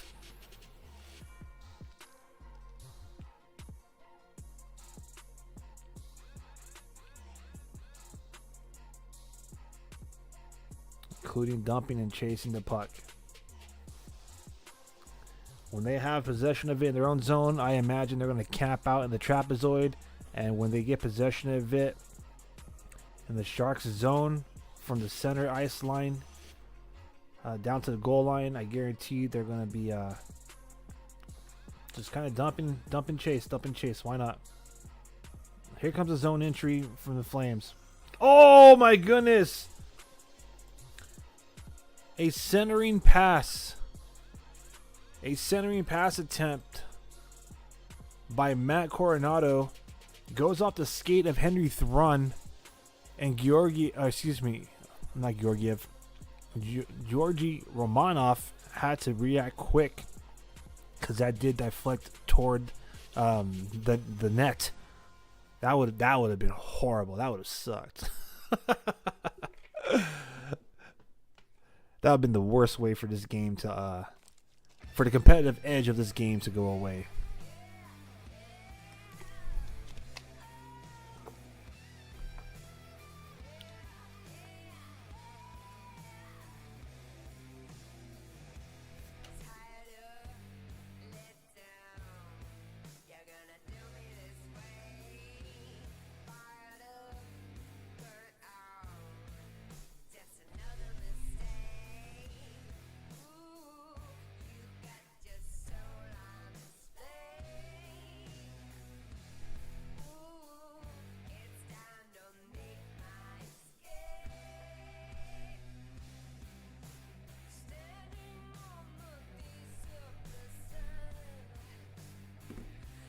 All right. TV timeout, by the way.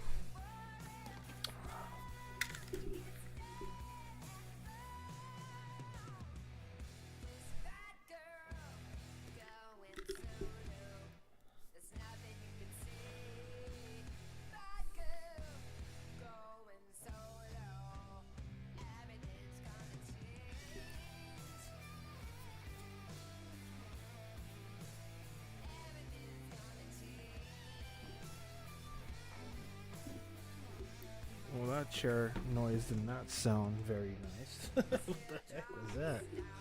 What the hell was that? That sounded nasty. You know, fucking make me look like a fool on this stream. What the hell? It's time for a new desk chair. This thing's like hardcore leaning to the right. Maybe it's time for me to lose a couple more pounds this summer. Oh man! Damn it! What a freaking goal. Here I am getting distracted by equipment and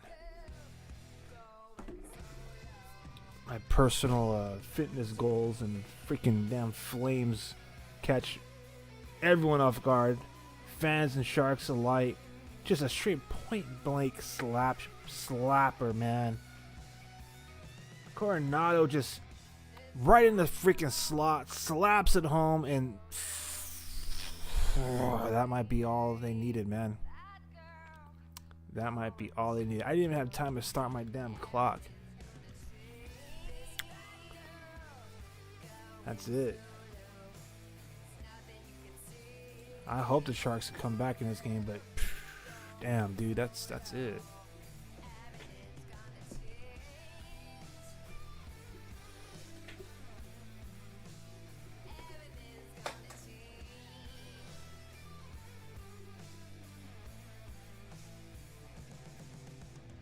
Ooh, almost a goal for the Sharks. Sharks kind of waking up now. It looks like that goal, unfortunately, seems to have turned on the urgency for these boys. But damn, we could have used this type of energy, if you will, like, you know, for the last freaking 12 minutes. That sucks.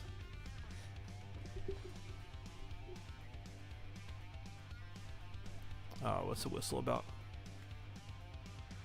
Alright, offside's good. I thought we had another penalty. The last thing the Sharks need to do right now is take a damn penalty. Oh my gosh, this chair's killing me. Alright.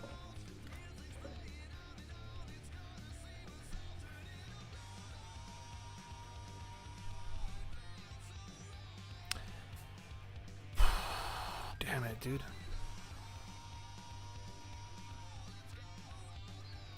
Well, Calgary has the insurance goal, and pardon me for not doing my due diligence here. So that was Matt Coronado's 24th of the year, assisted by Backlund, his 16th of the year, and Coleman's 23rd assist of the year. 4-2 Calgary at 10 minutes and 55 seconds. I mean, he was point blank. Absolutely point blank.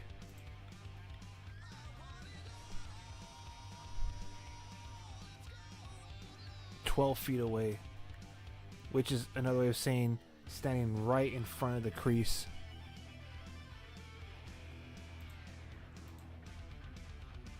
Damn it. Well, oh, I messed up the clock. My fault.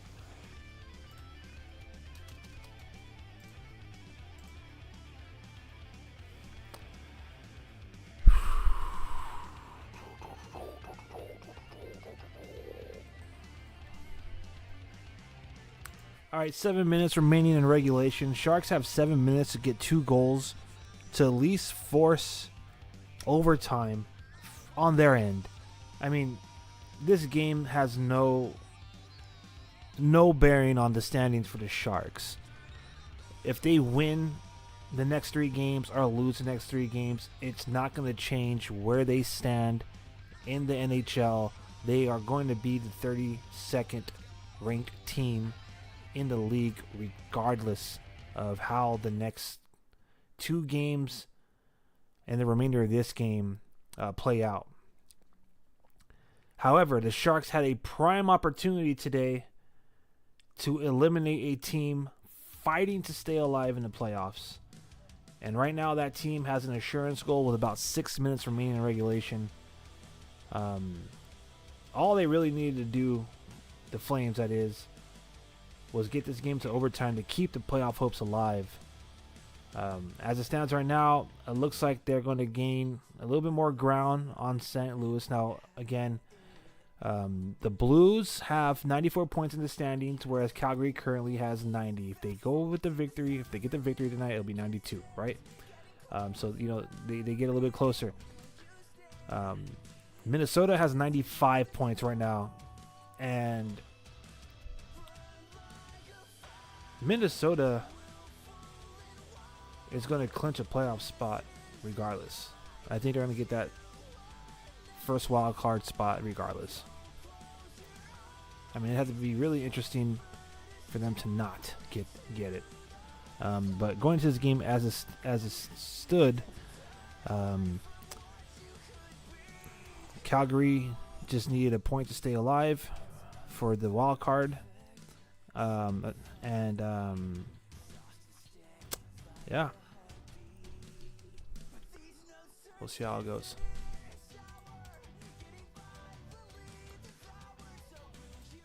Let's take a closer look at the standings.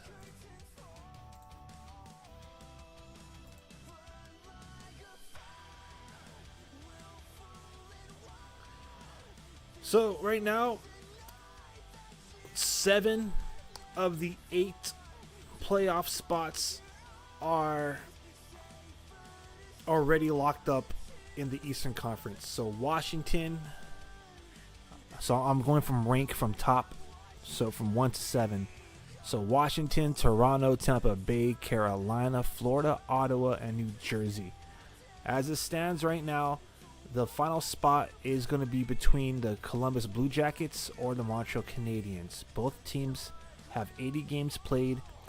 Columbus Blue Jackets has 85 points, the Montreal Canadiens have 88 points, whereas the Columbus Blue Jackets have 85. So the Montreal Canadiens have a 3-point lead over the Columbus Blue Jackets. All right. In the West, in the Western Conference, from ranks 1 to 6 that are already clinched playoff berths. You have Winnipeg, Vegas, Dallas, Los Angeles, Colorado, Edmonton. Kind of a 3-way race, lightweight. You got Minnesota Wild, St. Louis Blues. They both those teams have played 81 games. They only have one more game remaining. Minnesota has 95 points. St. Louis has 94. Calgary Flames are playing their 80th game right now, so they have 2 more games. 2 more games to go, which is why Minnesota and St. Louis haven't technically officially locked up a spot yet. So they're still in contention. Now, from my understanding, the Minnesota Wild will only clinch a playoff spot tonight, and the St. Louis Blues if Calgary loses. So should Calgary win, which is what it's looking like right now, and pardon me as I get the clock. Let me get the clock started again.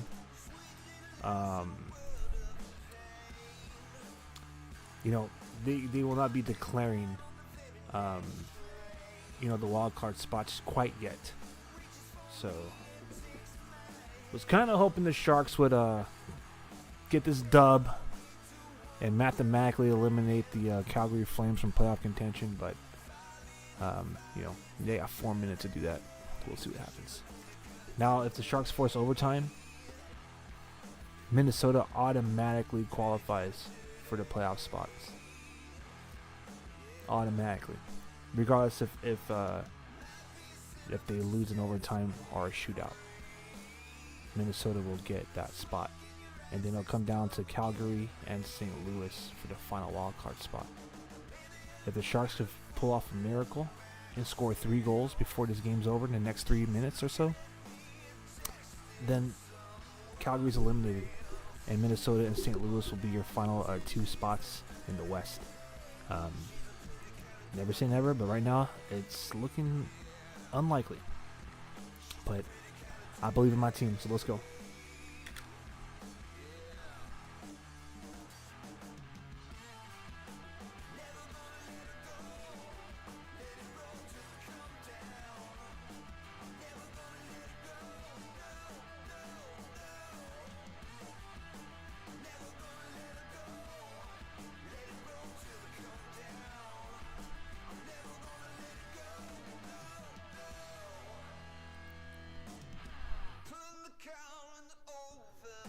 All right, these are the final moments. We'll be watching the net to see if Ryan Rosofsky elects to pull Romanov, and on cue, he does.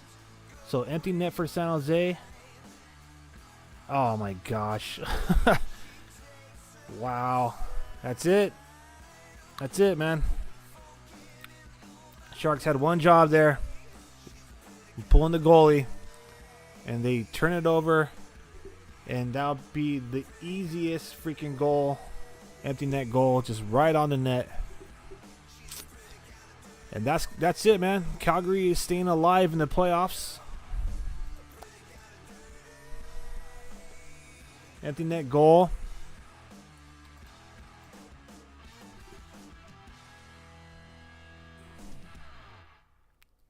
Empty net goal for the Calgary Flames.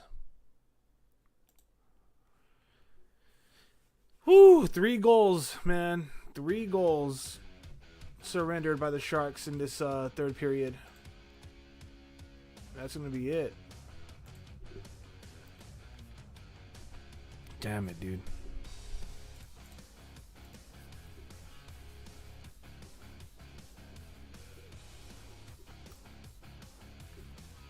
Boy, oh boy. All right, so following this game, we're going to hang out for a while. Thank you to the 94 live viewers. Whether you're joining us on YouTube or like the majority of you are on X, formerly known as Twitter, I just want to say thank you for spending your Sunday afternoon and evening with Shark City Hockey, your go-to source for San Jose Sharks fandom. It's been an absolute pleasure doing these watch-along parties with you all season long. And one more time I want to say, as this is our season finale for San Jose Sharks Hockey watch-along parties, we will be doing watch-along parties for the San Jose Barracuda playoff games. So the best way to be on top of that is check the Barracuda playoff schedule. Playoffs begin, the Calder Cup playoffs in the AHL begin on April 23rd, right? But a better way is to follow us. If you're not following us on X already, do so at Shark City Hockey. Of course, you could subscribe, have a primary assist in helping us reach our goal of 1,000 subs on YouTube, or you could join.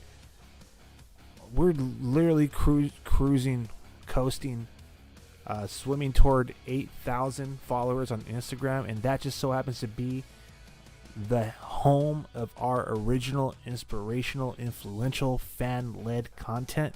So please follow us at Shark City Hockey on social media across the board.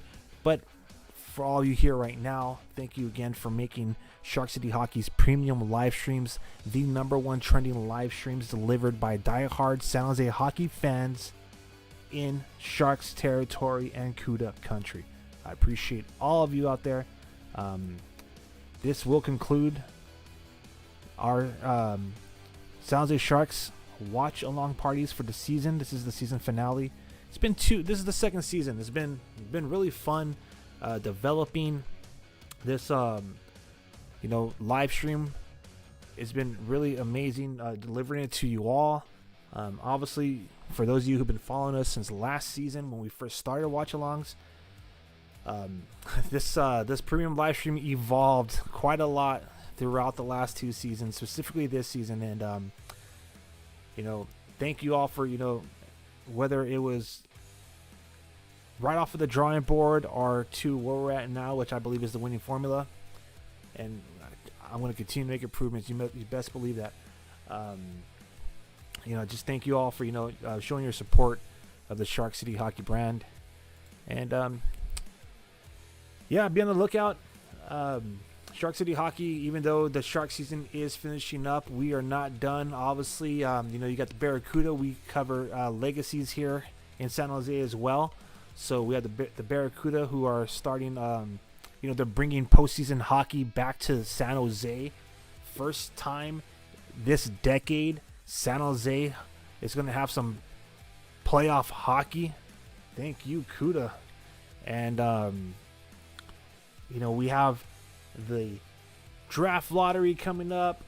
We have the draft during the off season. Of course, there's going to be the free agent frenzy and so on and so forth. So Even though the San Jose Sharks season is coming to an end, doesn't mean our premium live streams will cease. Just today, it's the season finale of our San Jose Sharks watch-along parties. And I'm aware that there's a game tomorrow. We typically do watch-alongs for road games. But as I mentioned previously, yours truly has a championship game to play in his own. My rec league team has made it to the championship game, so I got that game to lace up for tomorrow night. And of course, the Sharks' final game this season is at home against Edmonton Oilers, and you know I'm going to be at the tank.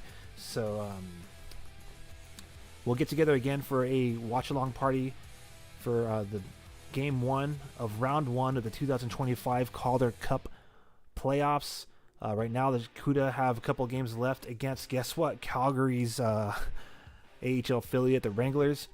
And the CUDA are playing for playoff position, potentially home ice advantage. So should things, play out the way they are, it appears as if they'll either be facing the Ontario Reign or the Coachella Valley Firebirds in round 1 of the Calder Cup playoffs. So we'll do a watch along for that as well. But yeah, thank you so much. This game is over. San Jose they get swept in the season series against the Calgary Flames. Calgary ends the season series against San Jose 4-0. So final score 5-2. I'm gonna bump the music for a little bit, and then I'll come back and we'll hang out a little bit more and kind of reflect over this last season together. So let me turn up the music, and I'll be right back in just a quick moment. All right.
All right.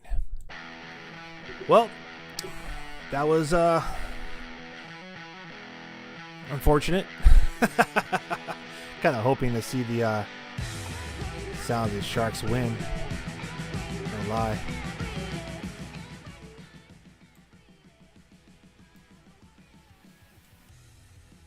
All right, so let's do a quick wrap up here.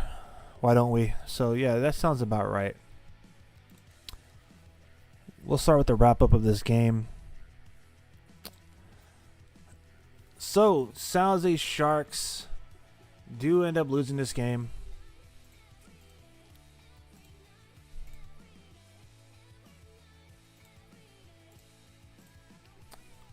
Final score 5-2. What can I say, baby? All right, the box score is as follows. San Jose Sharks ended the game with 30 shots apiece. So 30 shots for the San Jose Sharks, 30 shots for the Calgary Flames. Sharks actually did pretty decent in regaining the face-offs. Not that it all matters. An L is an L, right? But yeah, so 0 for 2, both teams on the power play. 21 hits for the Sharks, 34 for Calgary, 18 block shots for San Jose, 12 for the Calgary Flames, 17 giveaways for the Sharks, 12 for the Flames, 7 takeaways for San Jose, 5 for Calgary. All right, so let's take a quick look at our goal scorers. It was pretty much all Calgary in that third period, man. Pardon me. Let me fix this here. Boom. 3 goals in the third period to just run away with it, and it all started just 90 seconds into the third period, pardon me. Sharankovic got his 16th and 17th goal of the year. Those 2 goals pretty much earned him the first star of the game in Calgary. And I mean, man, honestly, this was a game that I felt like the Sharks probably should have won. They definitely were dominating right off the bat, right off opening faceoff. Tyler Toffoli got his 30th goal of the season, his 3rd consecutive season in scoring 30 goals. Again, he did it previously between the Winnipeg Jets and New Jersey, and then prior to that, the full season he played with the Calgary Flames. So in 2022-23, Toffoli with the Flames got 73 points in 82 games. In between New Jersey and Winnipeg, Toffoli earned 55 points. So 33 goals, 34 goals with the Flames, 33 goals between those 2 other clubs. And with the Sharks, he's now at 30 goals. So 3rd consecutive season with 30 plus goals for Tyler Toffoli.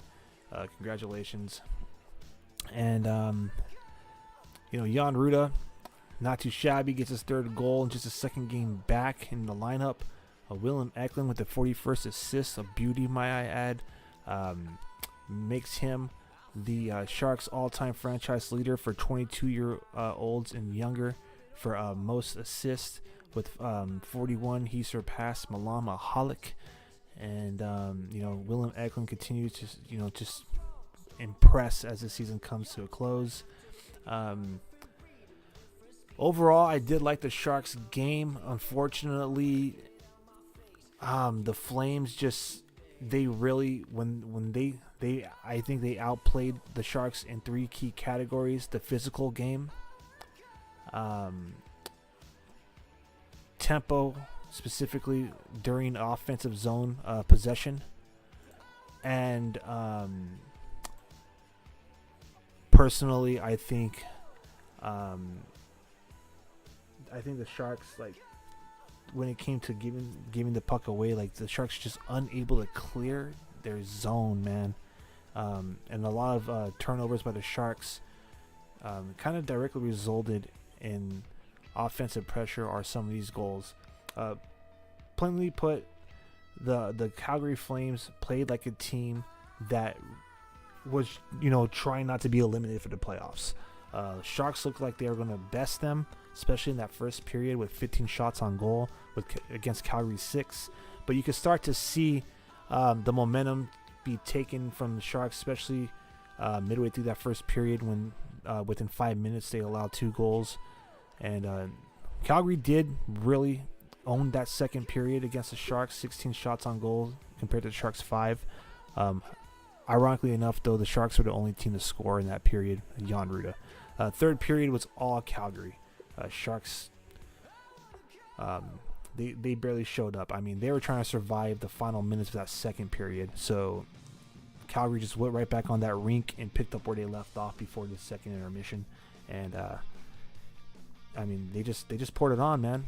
90 seconds to the third, like 9 minutes after that, and another 8 minutes after, right, or 7 minutes after. So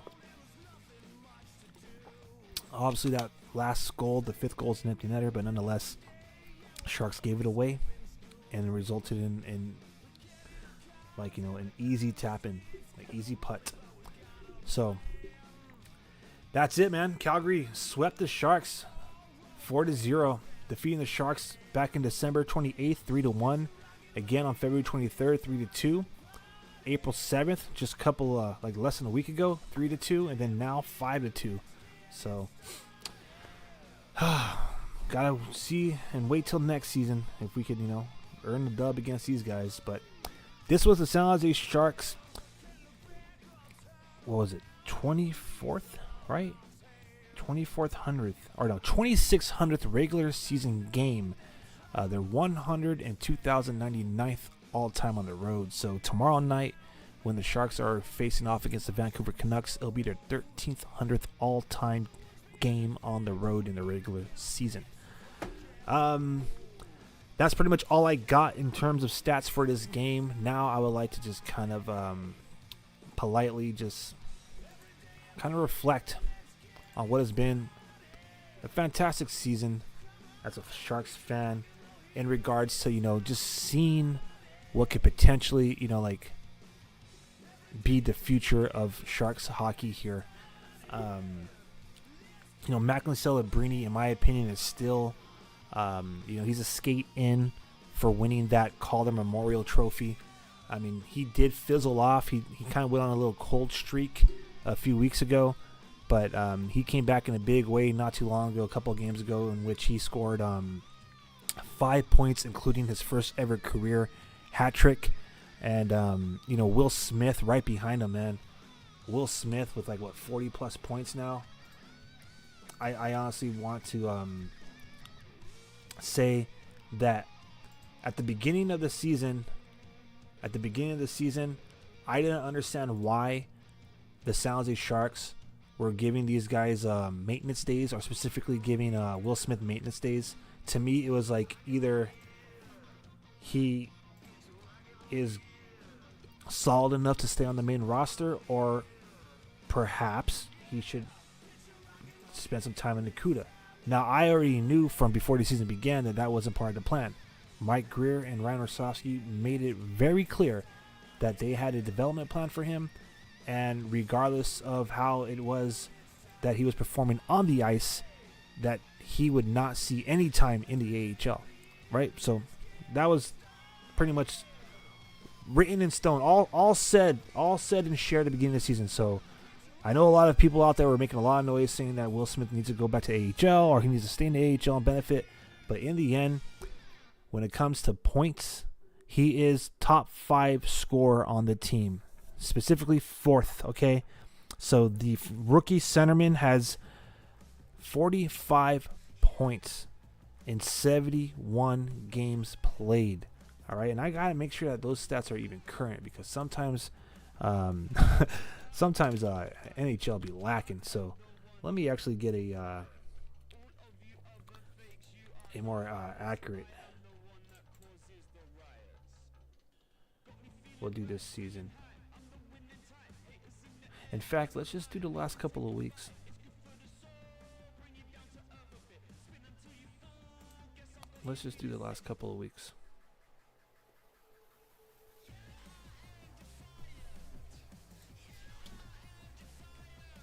All right.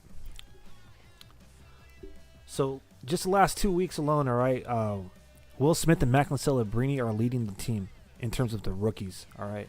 As a matter of fact, let's do all players. Let's just do all players. Why not? All right. So in the last couple of weeks, again, Will Smith and Macklin Celebrini, man, 8 games played, both have 9 points each. Will Smith has 5 goals and 4 assists. Macklin Celebrini has 3 goals and 6 assists. So both of these rookies lead our team in the last couple of weeks. Now back to their the whole entire team. Their Macklin Celebrini is the team's top scorer. The team's top scorer with 62 points in 67 games, 24 goals, 38 assists. Will Smith, 45 points. All right.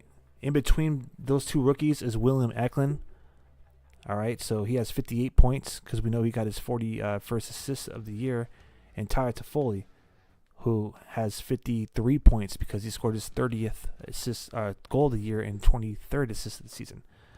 So Celebrini, Eklund, Toffoli, and Smith are the Sharks' leading scorers. All that to say is,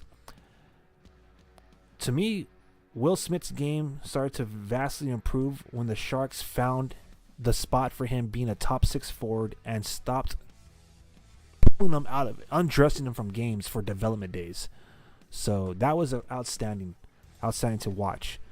So when I say, it was an exciting season for Sharks fans, I'm specifically talking about, the team and the players that we're developing, for the future. Macklin Celebrini, here's my honest reports, I guess, my personal one. So I wasn't sure if being a young man, if he was going to be able. Guy's still 18 years old. Still 18 years old. I mean, the fact that he's 18 years old and he already got some college hockey under him within itself is impressive, right? But I mean, most 18-year-olds, the average 18-year-old is still in high school. All right. So I'll be real with you. I wasn't sure if this young man, this 18-year-old, would be able to come to the worst team in the National Hockey League in a market that is kind of severely, it's been suffering. Let's be real. It's been suffering. There's been a lot of competition for sports fans here in the Bay Area with some of the teams, surrounding teams' recent success. Even during those cup years or those playoff years, with the Warriors, not so much currently, but during those cup years, the Warriors are making history in the NBA, and then the 49ers have been in and out of Super Bowls for the past few years. So there's been a lot of competition for the attention of the Bay Area sports fan here. But as far as hockey goes, you see it, you see the tank. So what I'm trying to say is I found it. I was finding it like quite a tall task for a 18-year-old to come into the Bay Area market, which is a huge market, and try to pretty much say, hey man, it's up to you to like reignite, like put the franchise on your back. And I know that wasn't communicated to him. I know that wasn't the expectation laid out for him. But let's just be honest. When you're the number 1 overall draft pick in the National Hockey League, you're going to get that media attention, and you're going to become the face of the product in whatever market you're in. So even though, he may not be told, hey, this is all on you, it's still a tall task, man. And then on top of that, he said it all season. So it has William Eklund and other players in the past.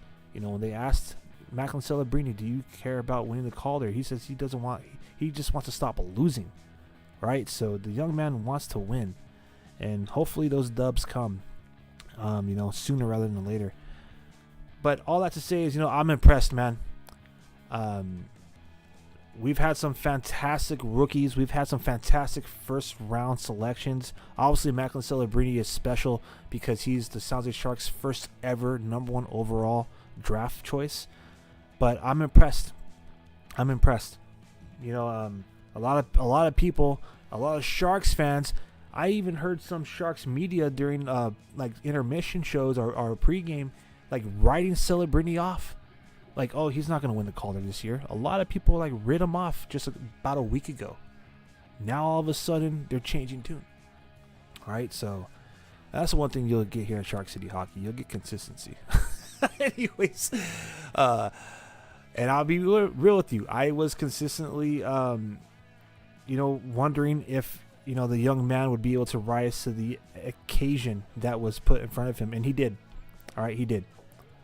From the very beginning, that first game, I remember being, opening night, I was at the tank way back on October 10th against the St. Louis Blues. And, watching him score off his first shot in his first game, I know it was kind of a fluke goal. It was an intended pass that went off of a skate and redirected into the net. But,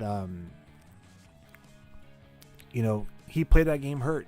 And then he went, on a hiatus, nothing serious, just, recovery for like 12 games.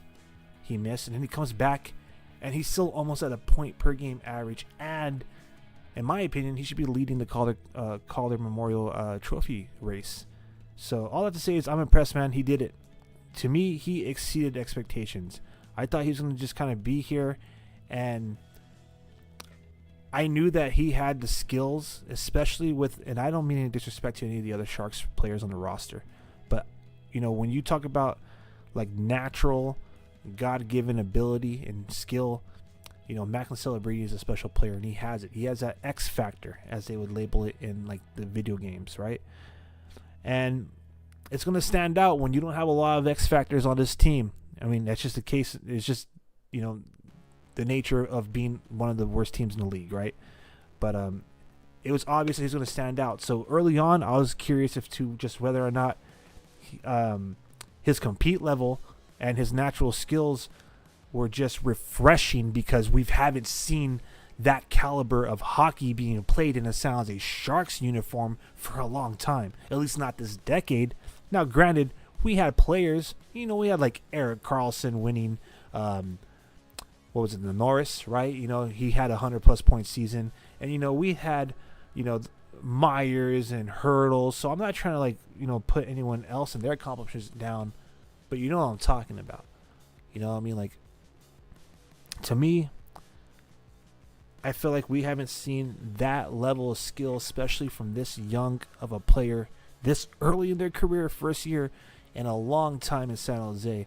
So I was trying to decipher, right? So am I getting starstruck because this is something that I've been missing, because with teams like, for here case in point, before I start getting a little too far down on this, making it sound like a rant. Let me get to the point. When we watched the Four Nations face-off, I think a big reason why a bunch of people fell in love with this, because we've seen some of the best players in the league go on there and put on a show. And, Macklin Celebrini could have deserved to play for his team. He could have been on that freaking tournament. He could have been the Four Nations champion. He honestly could have.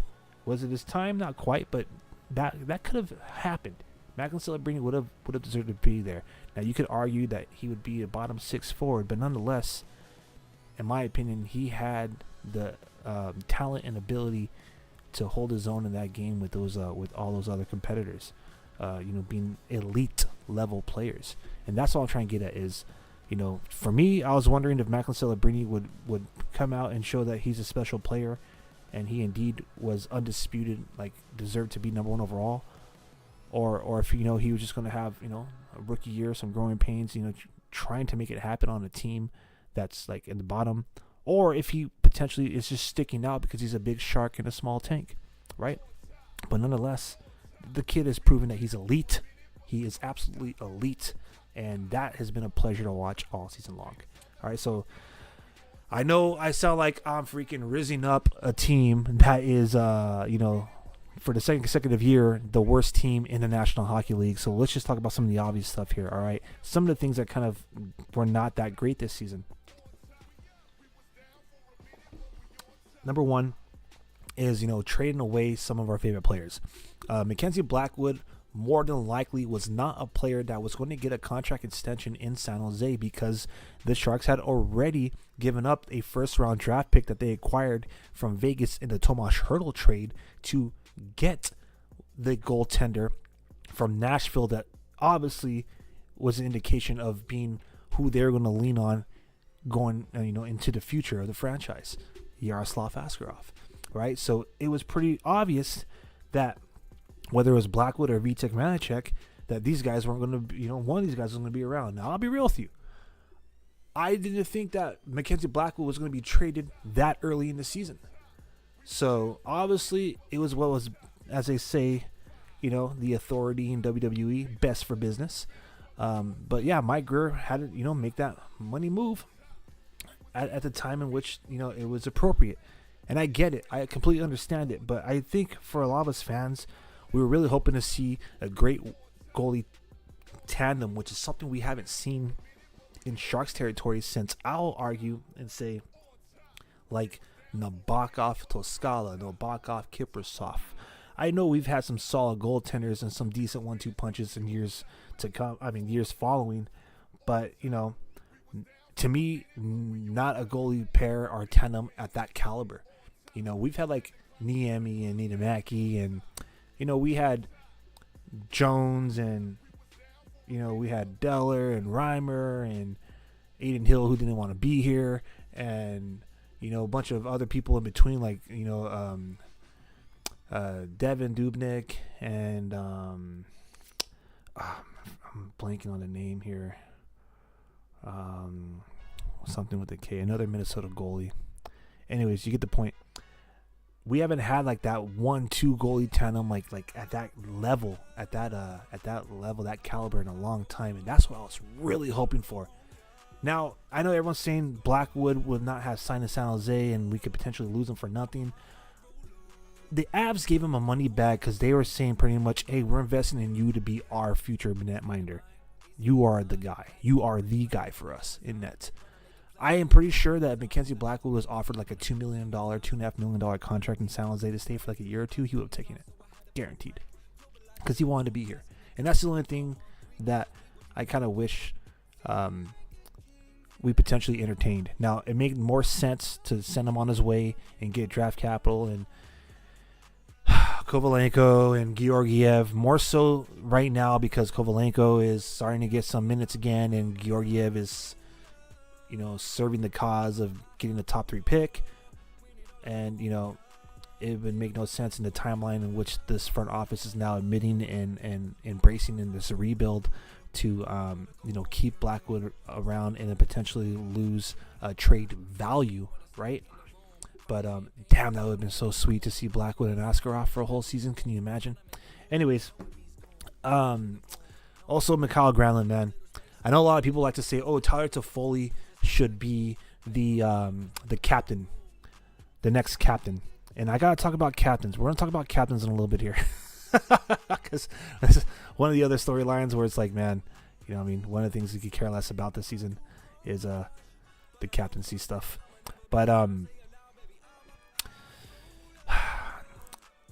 Mikhail Granlund, I personally think that he got snubbed of being the Sharks All-Star representative last season for Hurdle.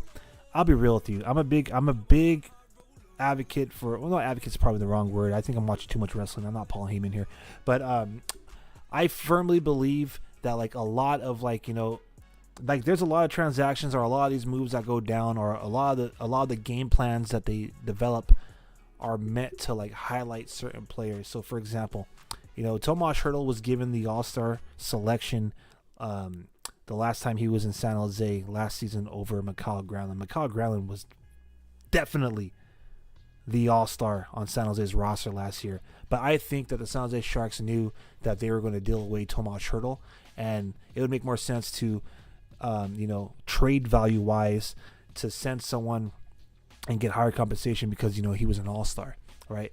Now, Mikhail Granlund, hands down, was the undisputed All-Star, but I think maybe a little bit of politic in there in that sense. But in the end, the trade value that we got compensated for an All-Star Tomas Hertl led to Yaroslav Askarov, so no complaints, right? I can say the same case can be said for Erik Karlsson. Erik Karlsson was considered to have one of the worst contracts in the league for his value and whatever production, and it just so happens that on the year we're about to trade him, he finally has a healthy year. He plays 82 games. We keep feeding him the puck. We pretty much let him cook, and he gets 100 plus points. Now we can have nice trade value compensation, and he's Pittsburgh's problem now. So that's in the past. So stuff like that is what I'm trying to get at. But with Mikhail Granlund, I really thought that if there's anyone to be the next person in line to be a Sharks captain, it was Granlund. After all, he is a captain on his international team when he represents his team, and he finally got his roses, if you will, and was selected to the Four Nations tournament. And that right there kind of grinded my gears too. And one of the down things about being a Sharks fan this season was to see him get traded away and essentially represent the Dallas Stars. Like, that sucked. Anyways, so some highlights now. Some highlights of this year. We're gonna ride this wave, all right, as we reflect over this last season. Jumbo Joe Thornton's jersey number finally gets retired. As a fan of National Hockey League and the San Jose Sharks from such a young age, the fandom is there. Obviously, I'm a big fan because I do this. I do these watch long parties. I do this show. I spend my time geeking out and being a fan. And obviously, the San Jose Sharks have had a tremendous influence on my life.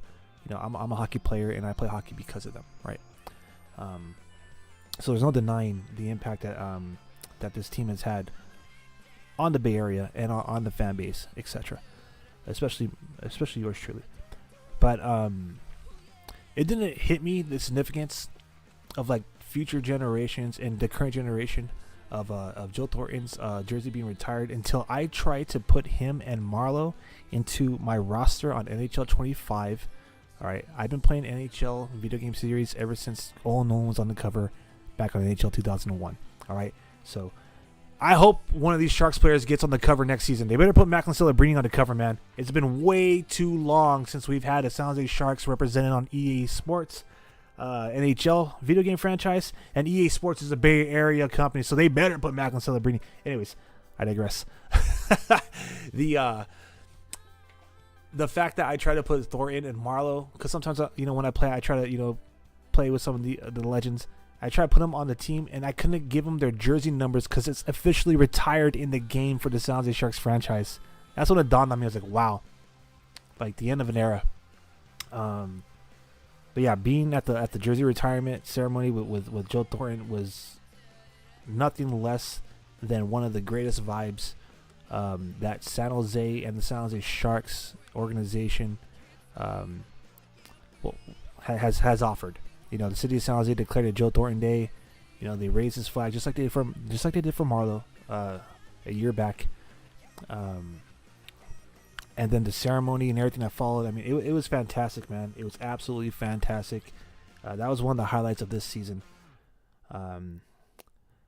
Seeing the Legends game go down, getting to see Nabby in net, seeing Pavelski, Marlowe, Thornton. I mean, I'm just kind of name dropping the big names there, but I mean, it was just absolutely delightful, man. And let's rewind a little bit further back and let's talk about this current generation. Same thing could be said for the prospect scrimmage, dude. To see Musty and Smith have so much chemistry on a line, to see Macklin Celebrini lead a comeback to force overtime during the prospect scrimmage. I know it's just a scrimmage, but just to see all of our potential future stars for the first time mesh right before the season began, this is way back in the summer. That was freaking outstanding, man. So this is what I mean when I said, it was a very exciting season for Sharks fans. Like, not so much the results. I'm not gonna lie, I am tired of watching these guys. I'm not saying they're deliberately tanking, but I want to say some of the stuff is a little sus. Anyways, but I'm hoping that this is it, man. I'm hoping that this is it. They got their number one overall. They got the best odds at number one overall again for second year in a row. Honestly, if they can get the number one overall draft pick, I think that right there will make it all worth it. I know they got it last year, but things were supposed to be better this season. All right, and I get it. We'll get into that top three. We want that top three. We really want that top two, right? For some of you, we really need number one. But to me, just for a consolation prize and just for making it all worth it, I would love to see the Sharks win the actual lottery. Last season, there was no change in the standings. Everyone maintained, or rather retained, their position in the draft lottery. I would like to see the Sharks officially win one and see some teams bounce around. I mean, the worst that could happen is they drop to third. And if they do drop to third, then I could anticipate either A, Mike Grier making some moves to maybe move up, or B, maybe make some moves to acquire some more positions a little bit down, or some more selections down. All right, so some more things I talk about now. So we're going to talk about captaincy here, right? So as I bring it all back, I thought Mikhail Granlund deserved to be a captain. I know everyone keeps talking about Mario Ferraro potentially being the one that's next in line. Just his locker room presence. Apparently, he's a leader in that locker room. But I think for most of you out there, including myself, since they keep saying things to us about the future, and since it's rather apparent that, like when you bring Jake Wallman on, another guy that I absolutely loved this season, watching him come here, redefine his career, just own the number one overall defenseman, like just be our undisputed number one defenseman, just like Blackwood came over here, redefined his career, and was the undisputed starting goaltender. watching Jake Wallman get traded away, and then Fabian Zetterlund, to me that was the real indication. Like, all right, it's real. Like, it's about the future now. Like, these guys were fantastic for their time in Teal, but obviously they're not part of the future, even if they wanted to be here. Even if they wanted to be. Like, obviously we have a grander design for what we want to achieve here in Sharks territory. And all that to say is, since that's what we're doing, to me, I feel like it's time to move on and start naming some captains and leaders for said future. So I started off our face-off countdown show kind of talking about how I think Macklin Celebrini deserves to be an alternate captain. I've seen some people saying that they wouldn't mind Will Smith becoming the captain eventually. Willem Eklund should probably be a captain, but we'll see. I think he needs to keep a little bit of those, and I don't mean this in a derogatory way, but he did got a little bit emotional and responded, and losing his friend and potential like family members. Not in a bad way, but Fabian Zetterlund, he responded some type of way, felt some type of way about that trade. So, maybe there's a little bit more that he has to, maybe learn or develop or mature a little bit more on that aspect. And also, it's going to be his contract year this next season. So, gotta wait and see. But for me, I would love to see Macklin Celebrini get an A on the chest. I love Logan Couture. When all of you were cheering for Joe Pavelski to be as a captain of the San Jose Sharks, I felt that Logan Couture should have been named captain of the Sharks. So another one of those things I believe is kind of like politics, and it's like, it's just a pecking order. Pavelski was next in line. For the longest time, they were regarded as the big three: Thornton, Marleau, and Pavelski. And both Marleau and Thornton were the captains previously, so it was just Pavelski's time. But it was pretty obvious who was a real, and I'm not saying that Pavs wasn't a real leader, so don't take it away, but who was one of the realest leaders in that locker room during that era too, and it was Logan Couture. I mean, we all remember that epic comeback that we like to name drop so much in Game 7 against the Vegas Golden Knights, and Couture really led the charge, and he did that in the absence and, quite frankly, in response to what went down with Captain Joe Pavelski. So all that to say is, even though Couture's tenure as a captain had to fall through some of the toughest times until, I don't think that's a reflection of him as a leader in general. In other words, just because he's dealing with an injury the last 2 years and has only played 6 games in the last 2 years, and just because he was a captaincy during some of the worst Sharks teams in their history, doesn't mean that he is, quote unquote, the worst Sharks captain, as some of you like to just loosely throw around out there. Absolutely not.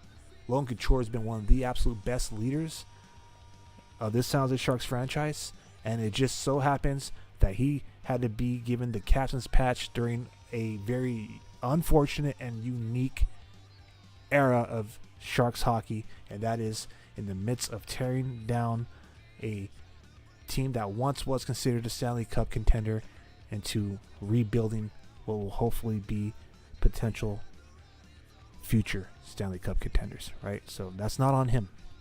All right. Now, with that being said, I really think that Couture either should relinquish the captaincy himself, or head coach Ryan Rosofsky should make that call next season. Because after all, this is the first season with Rosofsky. And I know he's been named the USA hockey coach, just like, before his predecessor with David Quinn, what I mean? And I know, they keep trying to talk about his accolades, and I ain't trying to, I'm not trying to downplay his accomplishments or his success as a coach, but nonetheless, he took over and the results were somewhat the same. It's kind of like Black Panther. Like, I was expecting something different when you were the king, and it seems like it's like much more the same. Right? I'm probably misquoting that, but you get what I'm trying to say. To me, I think it's time to have a new captain. And it doesn't have to be immediately, but it needs to be something that either A, like what they did after Owen Nolan, you have a rotating captain until you find out who it is. That year, we've seen Mike Ritchie, Vincent Donfus, Alan McCauley, and Patrick Marleau, who ended up staying with until Joe Thornton took it after Rob Blake, which I feel some type of way about that too. But point in case is maybe you have an alternating captain. Like, maybe you rotate it. Maybe someone's team captain for a few games. Or, you just go with 4 alternates. Permanent alternates. Because that's the other thing I think Sharks fans are getting a little tiresome of too. Having like 7 or 18 captains that alternate between home and away. Let's just get 4 permanent alternate captains, or I think it's 3, right? Because it technically should be 2 A's and 1 C. I'm not too sure. Y'all let me know in the comment section. But I think it's time for a new captain, especially when our captain is on Instagram unfollowing the San Jose Sharks, purging his pictures of him as a San Jose Shark, and then refollowing the San Jose Sharks. Now, you're going to have some people out there who are revisionists, and they're going to try to rewrite history, but the proof is in the pudding, baby. He had 200, he had whatever and something 91 followers when he unfollowed the Sharks, and then he had whatever something 192. All right, and then he unfollowed someone else after following the Sharks to make it look like the change wasn't there. But you know what? Fans had already noticed. All right, I got notice of this in the Reddit forums following the last Sharks home game. I didn't try to pay attention to it. Then I woke up the next morning on X, and I found out that a lot of people were talking about it. So when I went to go check if this was true, indeed it was. And to me, it reminds me of what's been going on in Bay Area sports of lately. It's not the first time we've seen this. I mean, most recently, wasn't Deebo Samuel unfollowed the 49ers, right? And then he refollowed them. Who knows what's going on there? I think the only reason why a lot of fans took exception to it is A, haven't seen him on the ice, only 6 games in the last 2 years. B, not in the team photo from this last season. C, I think a slot opens up for a buyout next season. D, people are wondering if he's going to retire. And then E, of course, just wondering if there's any kind of fallout or what's going on, because it's kind of a weird thing to do. Now, regardless if he follows the Sharks or not, he did take all his pictures off of his Instagram profile of him in a San Jose Sharks sweater. Again, I stand by my hot take being that maybe it has nothing to do with him in the San Jose Sharks organization. Perhaps Logan Couture knows that it's time to focus on family and focus on health. Maybe. I have no idea. I don't talk to the guy. I don't know him personally. I just, like you as a spectator and the outsider looking in, could only speculate, right? But back to the point is, to me, if anything, it signifies that just on face value, that what's important to him is his family, right? Has 2 new babies, and that's all that is being shown on the profile. So to me, I think it's more or less showing how maybe hockey is a thing of the past, and now what the future is his family and being healthy for that family. We'll have to wait and see. Definitely one of the things that I think Sharks fans will be paying attention to in the offseason. But all that to say is enough of the theatrics, enough of the drama, or as my girl likes to tell me, your novellas. Let's get that captaincy vacant, and let's put it on someone who's going to lead this team. All right. So moving on from that, that's just one of the down things from this last season. I want to make sure I end on a good note here. So the good note, I think, as we jump from the tank to the reef, is the San Jose Barracuda, man. Being the first team to bring hockey back, postseason hockey back to the Bay Area, that's an accomplishment that cannot be overlooked. This is the first time this decade. Now, I think the last time was 2019, 2020, but let's be real. From 2020 to now, 2025, those seasons, this is the first time we've had playoff hockey in almost half a decade, man. So, loving it. Love seeing Luca Caglioni. Shout out to the Barracuda organization for letting us talk to the young man on our flagship podcast, Frosted Bitten. Shout out to Ty Castillo and Mike Kahn too for co-hosting the show. But man, Barracuda, dude, they're on fire, and I think they're only going to get better. I think a lot of fans are anticipating like call-ups to happen immediately next season, but I don't think so. I think we're going to still get some development for Luca Caglioni in the Barracuda. I think Quentin Musty is going to spend a significant amount of time on the Barracuda. As much as I believe Sam Dickinson is NHL ready, I'm sure he'll still have to do the same rite of passage. I mean, I would love nothing more than for every single prospect that we have to be part of the future to start with the San Jose Sharks next season. I mean, can you imagine Mulka Madulin, Dickinson, Caglioni, the run as your top four, and then, you know, your top six forwards, you got Eklund, Celebrini, Smith, Musty, Toffoli, and, you know, pick or choose. You know, pick or choose whoever you want, you know, pipe in there. You know what I mean? Might be a center from the draft. It might be, you know, someone else from the crew that do is fantastic, like Beasted, or, you know, we'll see what goes down with Borlo and Gushin, but, you know, have Askarov start right away, but I still wonder if Askarov needs a little bit more work too. I mean, I imagine he's going to be playing in NHL next season, but, you know, what I'm trying to get at is, you know, the Barracuda are looking great, and I think they're only going to get better. I don't think it's going to be one of those, like, talent transfers where all of a sudden all of the CUDA stars are now Sharks, and now the CUDA are, like, you know, a whole new roster. I think it's going to be a great, I think next season is going to be another great, fantastic season, and we're going to see some of the Sharks prospects kind of, you know, build up their ranks for that main roster spot. Anyways, it was so fun. Andrew Pocholowski this year, man. I mean, who would have guessed? I actually asked Joe Will, general manager Joe Will, that last night because they had a session at Calder's after the game, a Q&A session with general manager Joe Will and head coach John McCarthy of the San Jose Barracuda following fan appreciation night. And I actually asked Joe Will, like, hey, man, like what was the insight? Like, how did you know signing Andrew Pocholowski this offseason would result in him, like, leading the freaking league, dude, in scoring and points goal? I mean, wow, Andrew Pocholowski was ridiculous this year. And anyways, so they did a fantastic job building this CUDA team is all I'm trying to get at. And I'm excited to see them see the guys continue to develop there. And I'm so excited to see exactly how far they could go in the 2025 Calder Cup playoffs. I mean, damn, dude. Anyways, there's been a lot of things to be excited about as a Sharks fan this season, and that extends to the Barracuda. And hey, let's show some love to the Wichita Thunder. Wichita Thunder are beginning their playoffs in the ECHL, and guess what?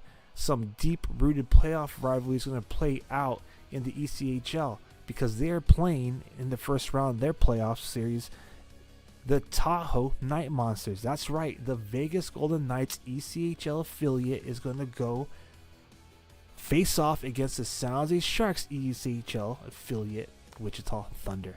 How about that? Anyways, so, you know, some exciting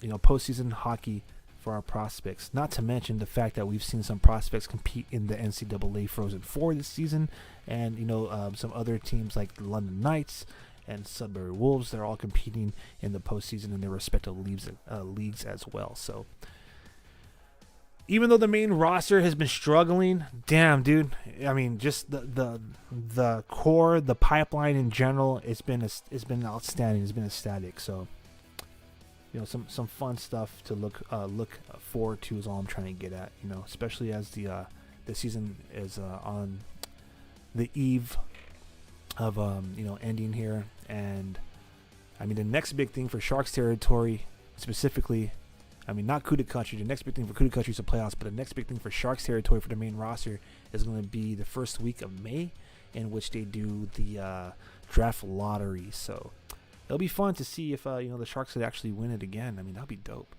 Anyways, and someone answered this question for me: is it technically winning it again since the positioning did not change last season? I know you're only allowed to win it 2 times in a 5-year period, but I think there might be some, like, gray area there.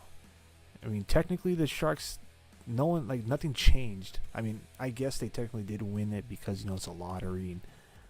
But anyways, it'll be sweet to see them win it again. And people already are saying very, very opinionated about this upcoming draft year. saying they prefer the prospects next season is much stronger. But as a Sharks fan that has just spent a significant amount of time sharing that I want to see this process kind of be expedited, I would love to see the Sharks get that draft lottery and start moving forward here. So give me 1 second.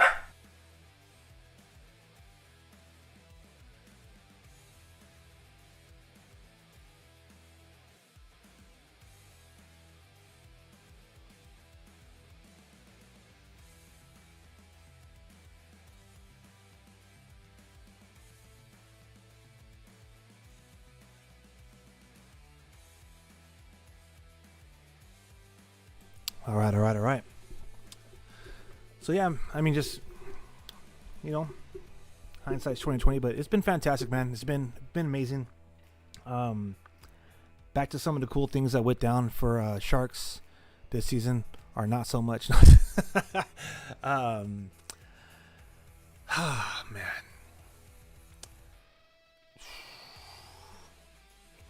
Honestly, if I could be 100 with y'all, like, honestly, like, I know, things are a little bit tight, but I just want to say, I kind of, the Barracuda's promotions this year, in my opinion, they knocked the Sharks out of the water with their promotions. I'd like to see the San Jose Sharks kind of pick up the promotions. I think I'm just going to, again, I'm not trying to steer you in a different direction. For the most part, I'm just sharing my firsthand experience, and this is my experience. Don't let it dictate how you feel or whatever. But I also like to share, a majority of what I'm hearing and reading out there. And a lot of people felt like the fan appreciation this season was a little underwhelming, and I get it. Another thing outside of just promotions, because the Sharks, they've done a lot over the last couple of years. And when you're not filling up that arena, it gets a lot harder to put into the expenses, right? Like, you got to make the team profitable.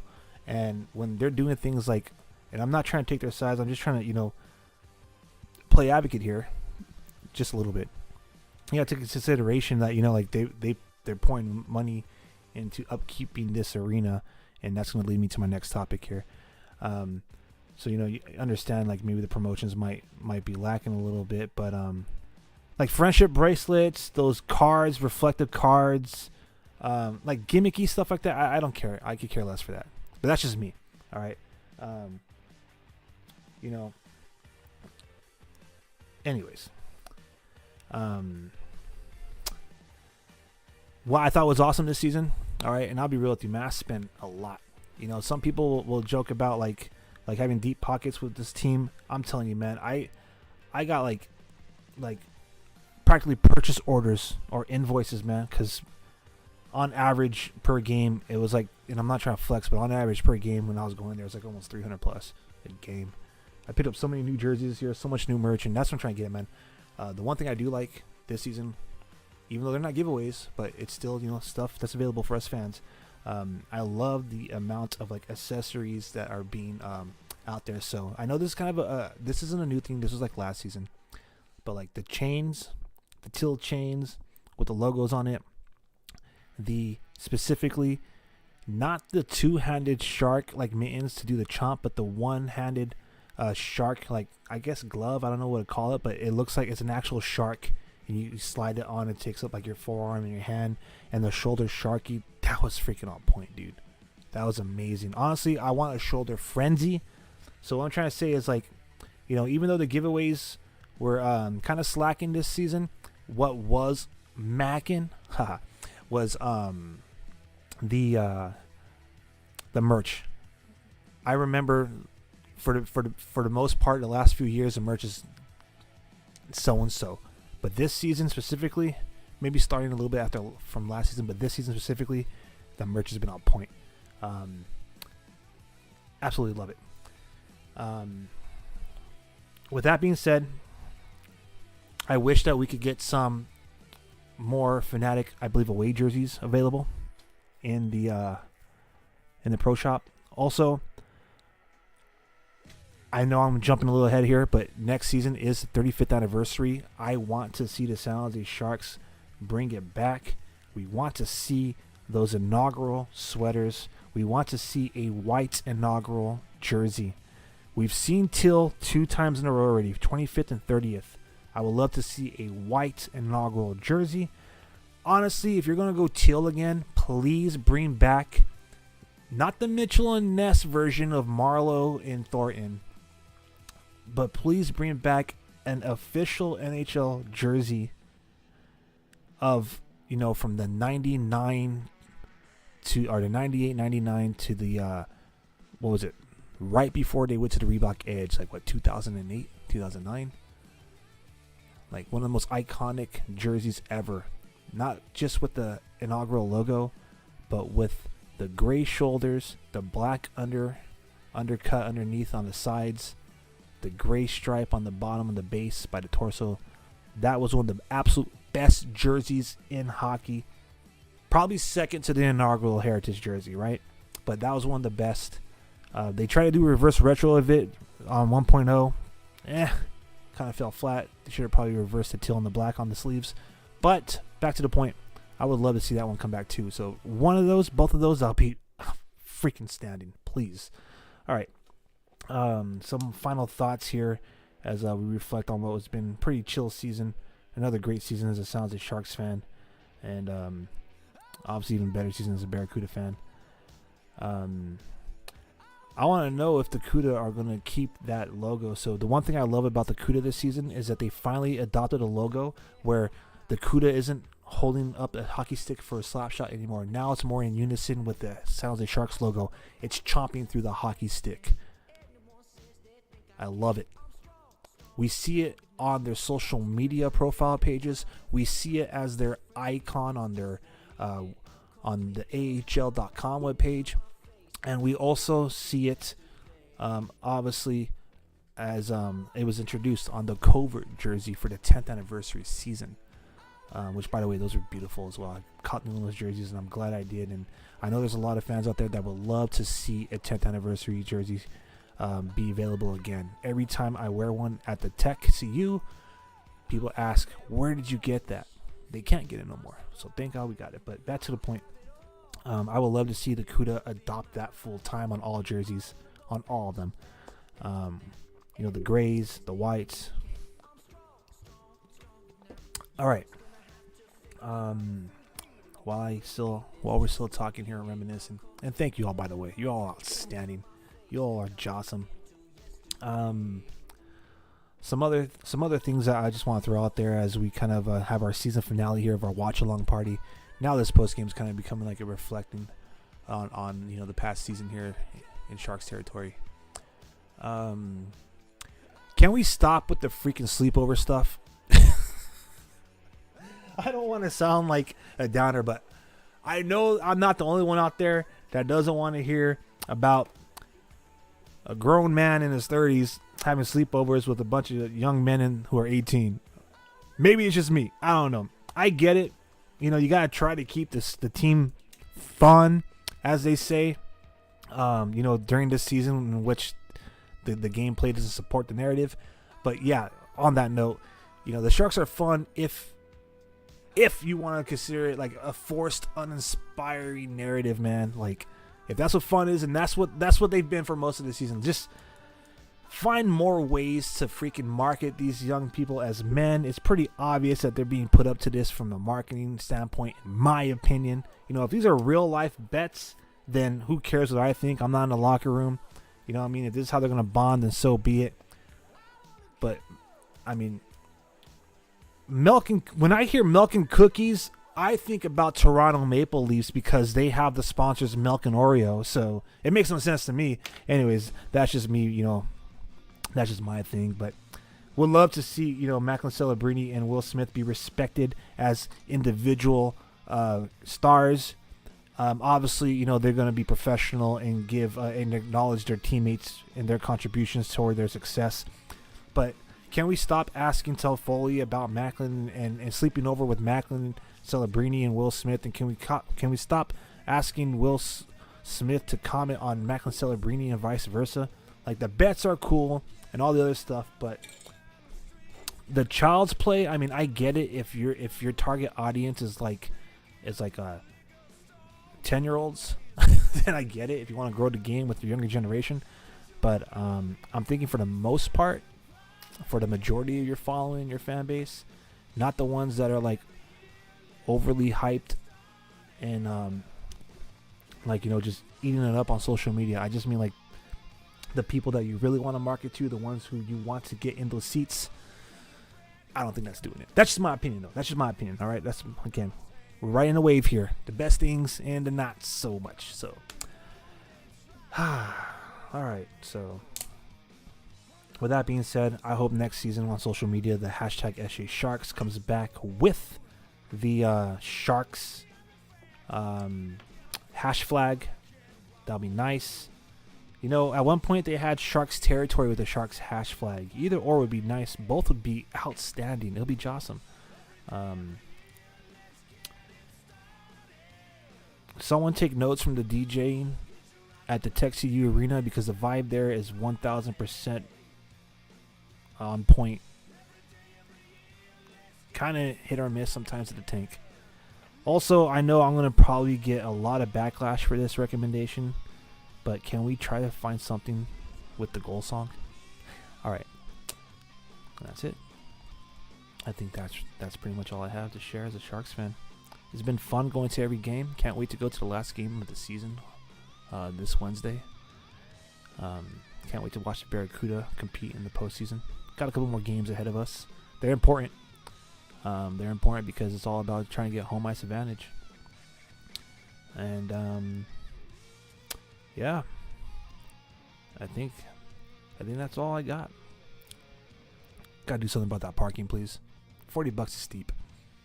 25-30 is honorable. $40 is steep. Only one time, $10 preseason. Only one time in the preseason. Preseason $40 parking is crazy. Anyways, and I'm not usually one to complain. I'm just trying to throw out some ideas there, help grow that game. Anyways, but yeah, that's all I wrote. I'm just having fun with you all at this point. Y'all have a great rest of your Sunday evening. I mean, we've been kicking it for 4 hours and 20 minutes now, and I appreciate every single one of you staring at 97 live viewers at this current moment. Because of all of you out there, the Shark City Hockey Premium live streams continue to be the #1 trending live stream presented by diehard San Jose hockey fans in Sharks territory and Cuda country. This has been our season finale for our San Jose Sharks watch along parties. I have been your host, Aaron James, creative at Shark City Hockey, inviting you to come back in about a week from now. April 23rd, the 2025 Calder Cup playoffs begin, and your San Jose Barracuda are going to be competing for a championship. All right. Also, while you're at it, please consider having a primary assist in our goal of reaching 1,000 subs, as by going to our YouTube channel and following us at Shark City Hockey and subscribing. Like and share this video, of course. And if you're watching on X, like the majority of you are, and you're not following us already, what are you, a Vegas fan? Follow us already. And if you want to get more original, inspirational, influential, fan-led content, follow us at Shark City Hockey on our Instagram account. That's home to our creative hub. That's our creative hub, home to our original creative content. And you'll probably find more relatable Sharks fan content there, for sure. All right, thank you to everybody. I am Aaron James signing off for the evening. Y'all have yourself a great rest of the season. Go Sharks. They're playing tomorrow night in Vancouver. And then the final game of the season at home at the Shark Tank against the Edmonton Oilers. We will not do a watch-along party again until about a week or so from now. And so until then, I'm going to say, let's go Sharks. Probably going to get together for a premium live stream for the draft and the draft lottery. Some of y'all are asking me to come back for the postseason in the NHL. I'll see. I bleed Teal, so it'll be kind of hard for me to cover other teams. But maybe we could coordinate a hangout. We'll see. But for the most part, it just looks like it's going to be Barracuda postseason or playoff hockey, and then the draft lottery, and keeping each other informed and entertained throughout the off season. So I'll see you all in about 10 days or so, depending on when the Barracuda compete in the playoffs. Again, AHL playoffs start April 23rd. So when they release the schedule and who they're going to play against, then I'll let you all know when we'll get together for our Barracuda watch-along party. Thank you all one more time from the bottom of my heart. You have been fantastic. Thank you for letting me into your smart devices, whether that's your television or your smartphone or your tablets or your computer. I really appreciate y'all watching along with me. I'm just talking Teal. So until next time, I'm Aaron James, and let's go Sharks.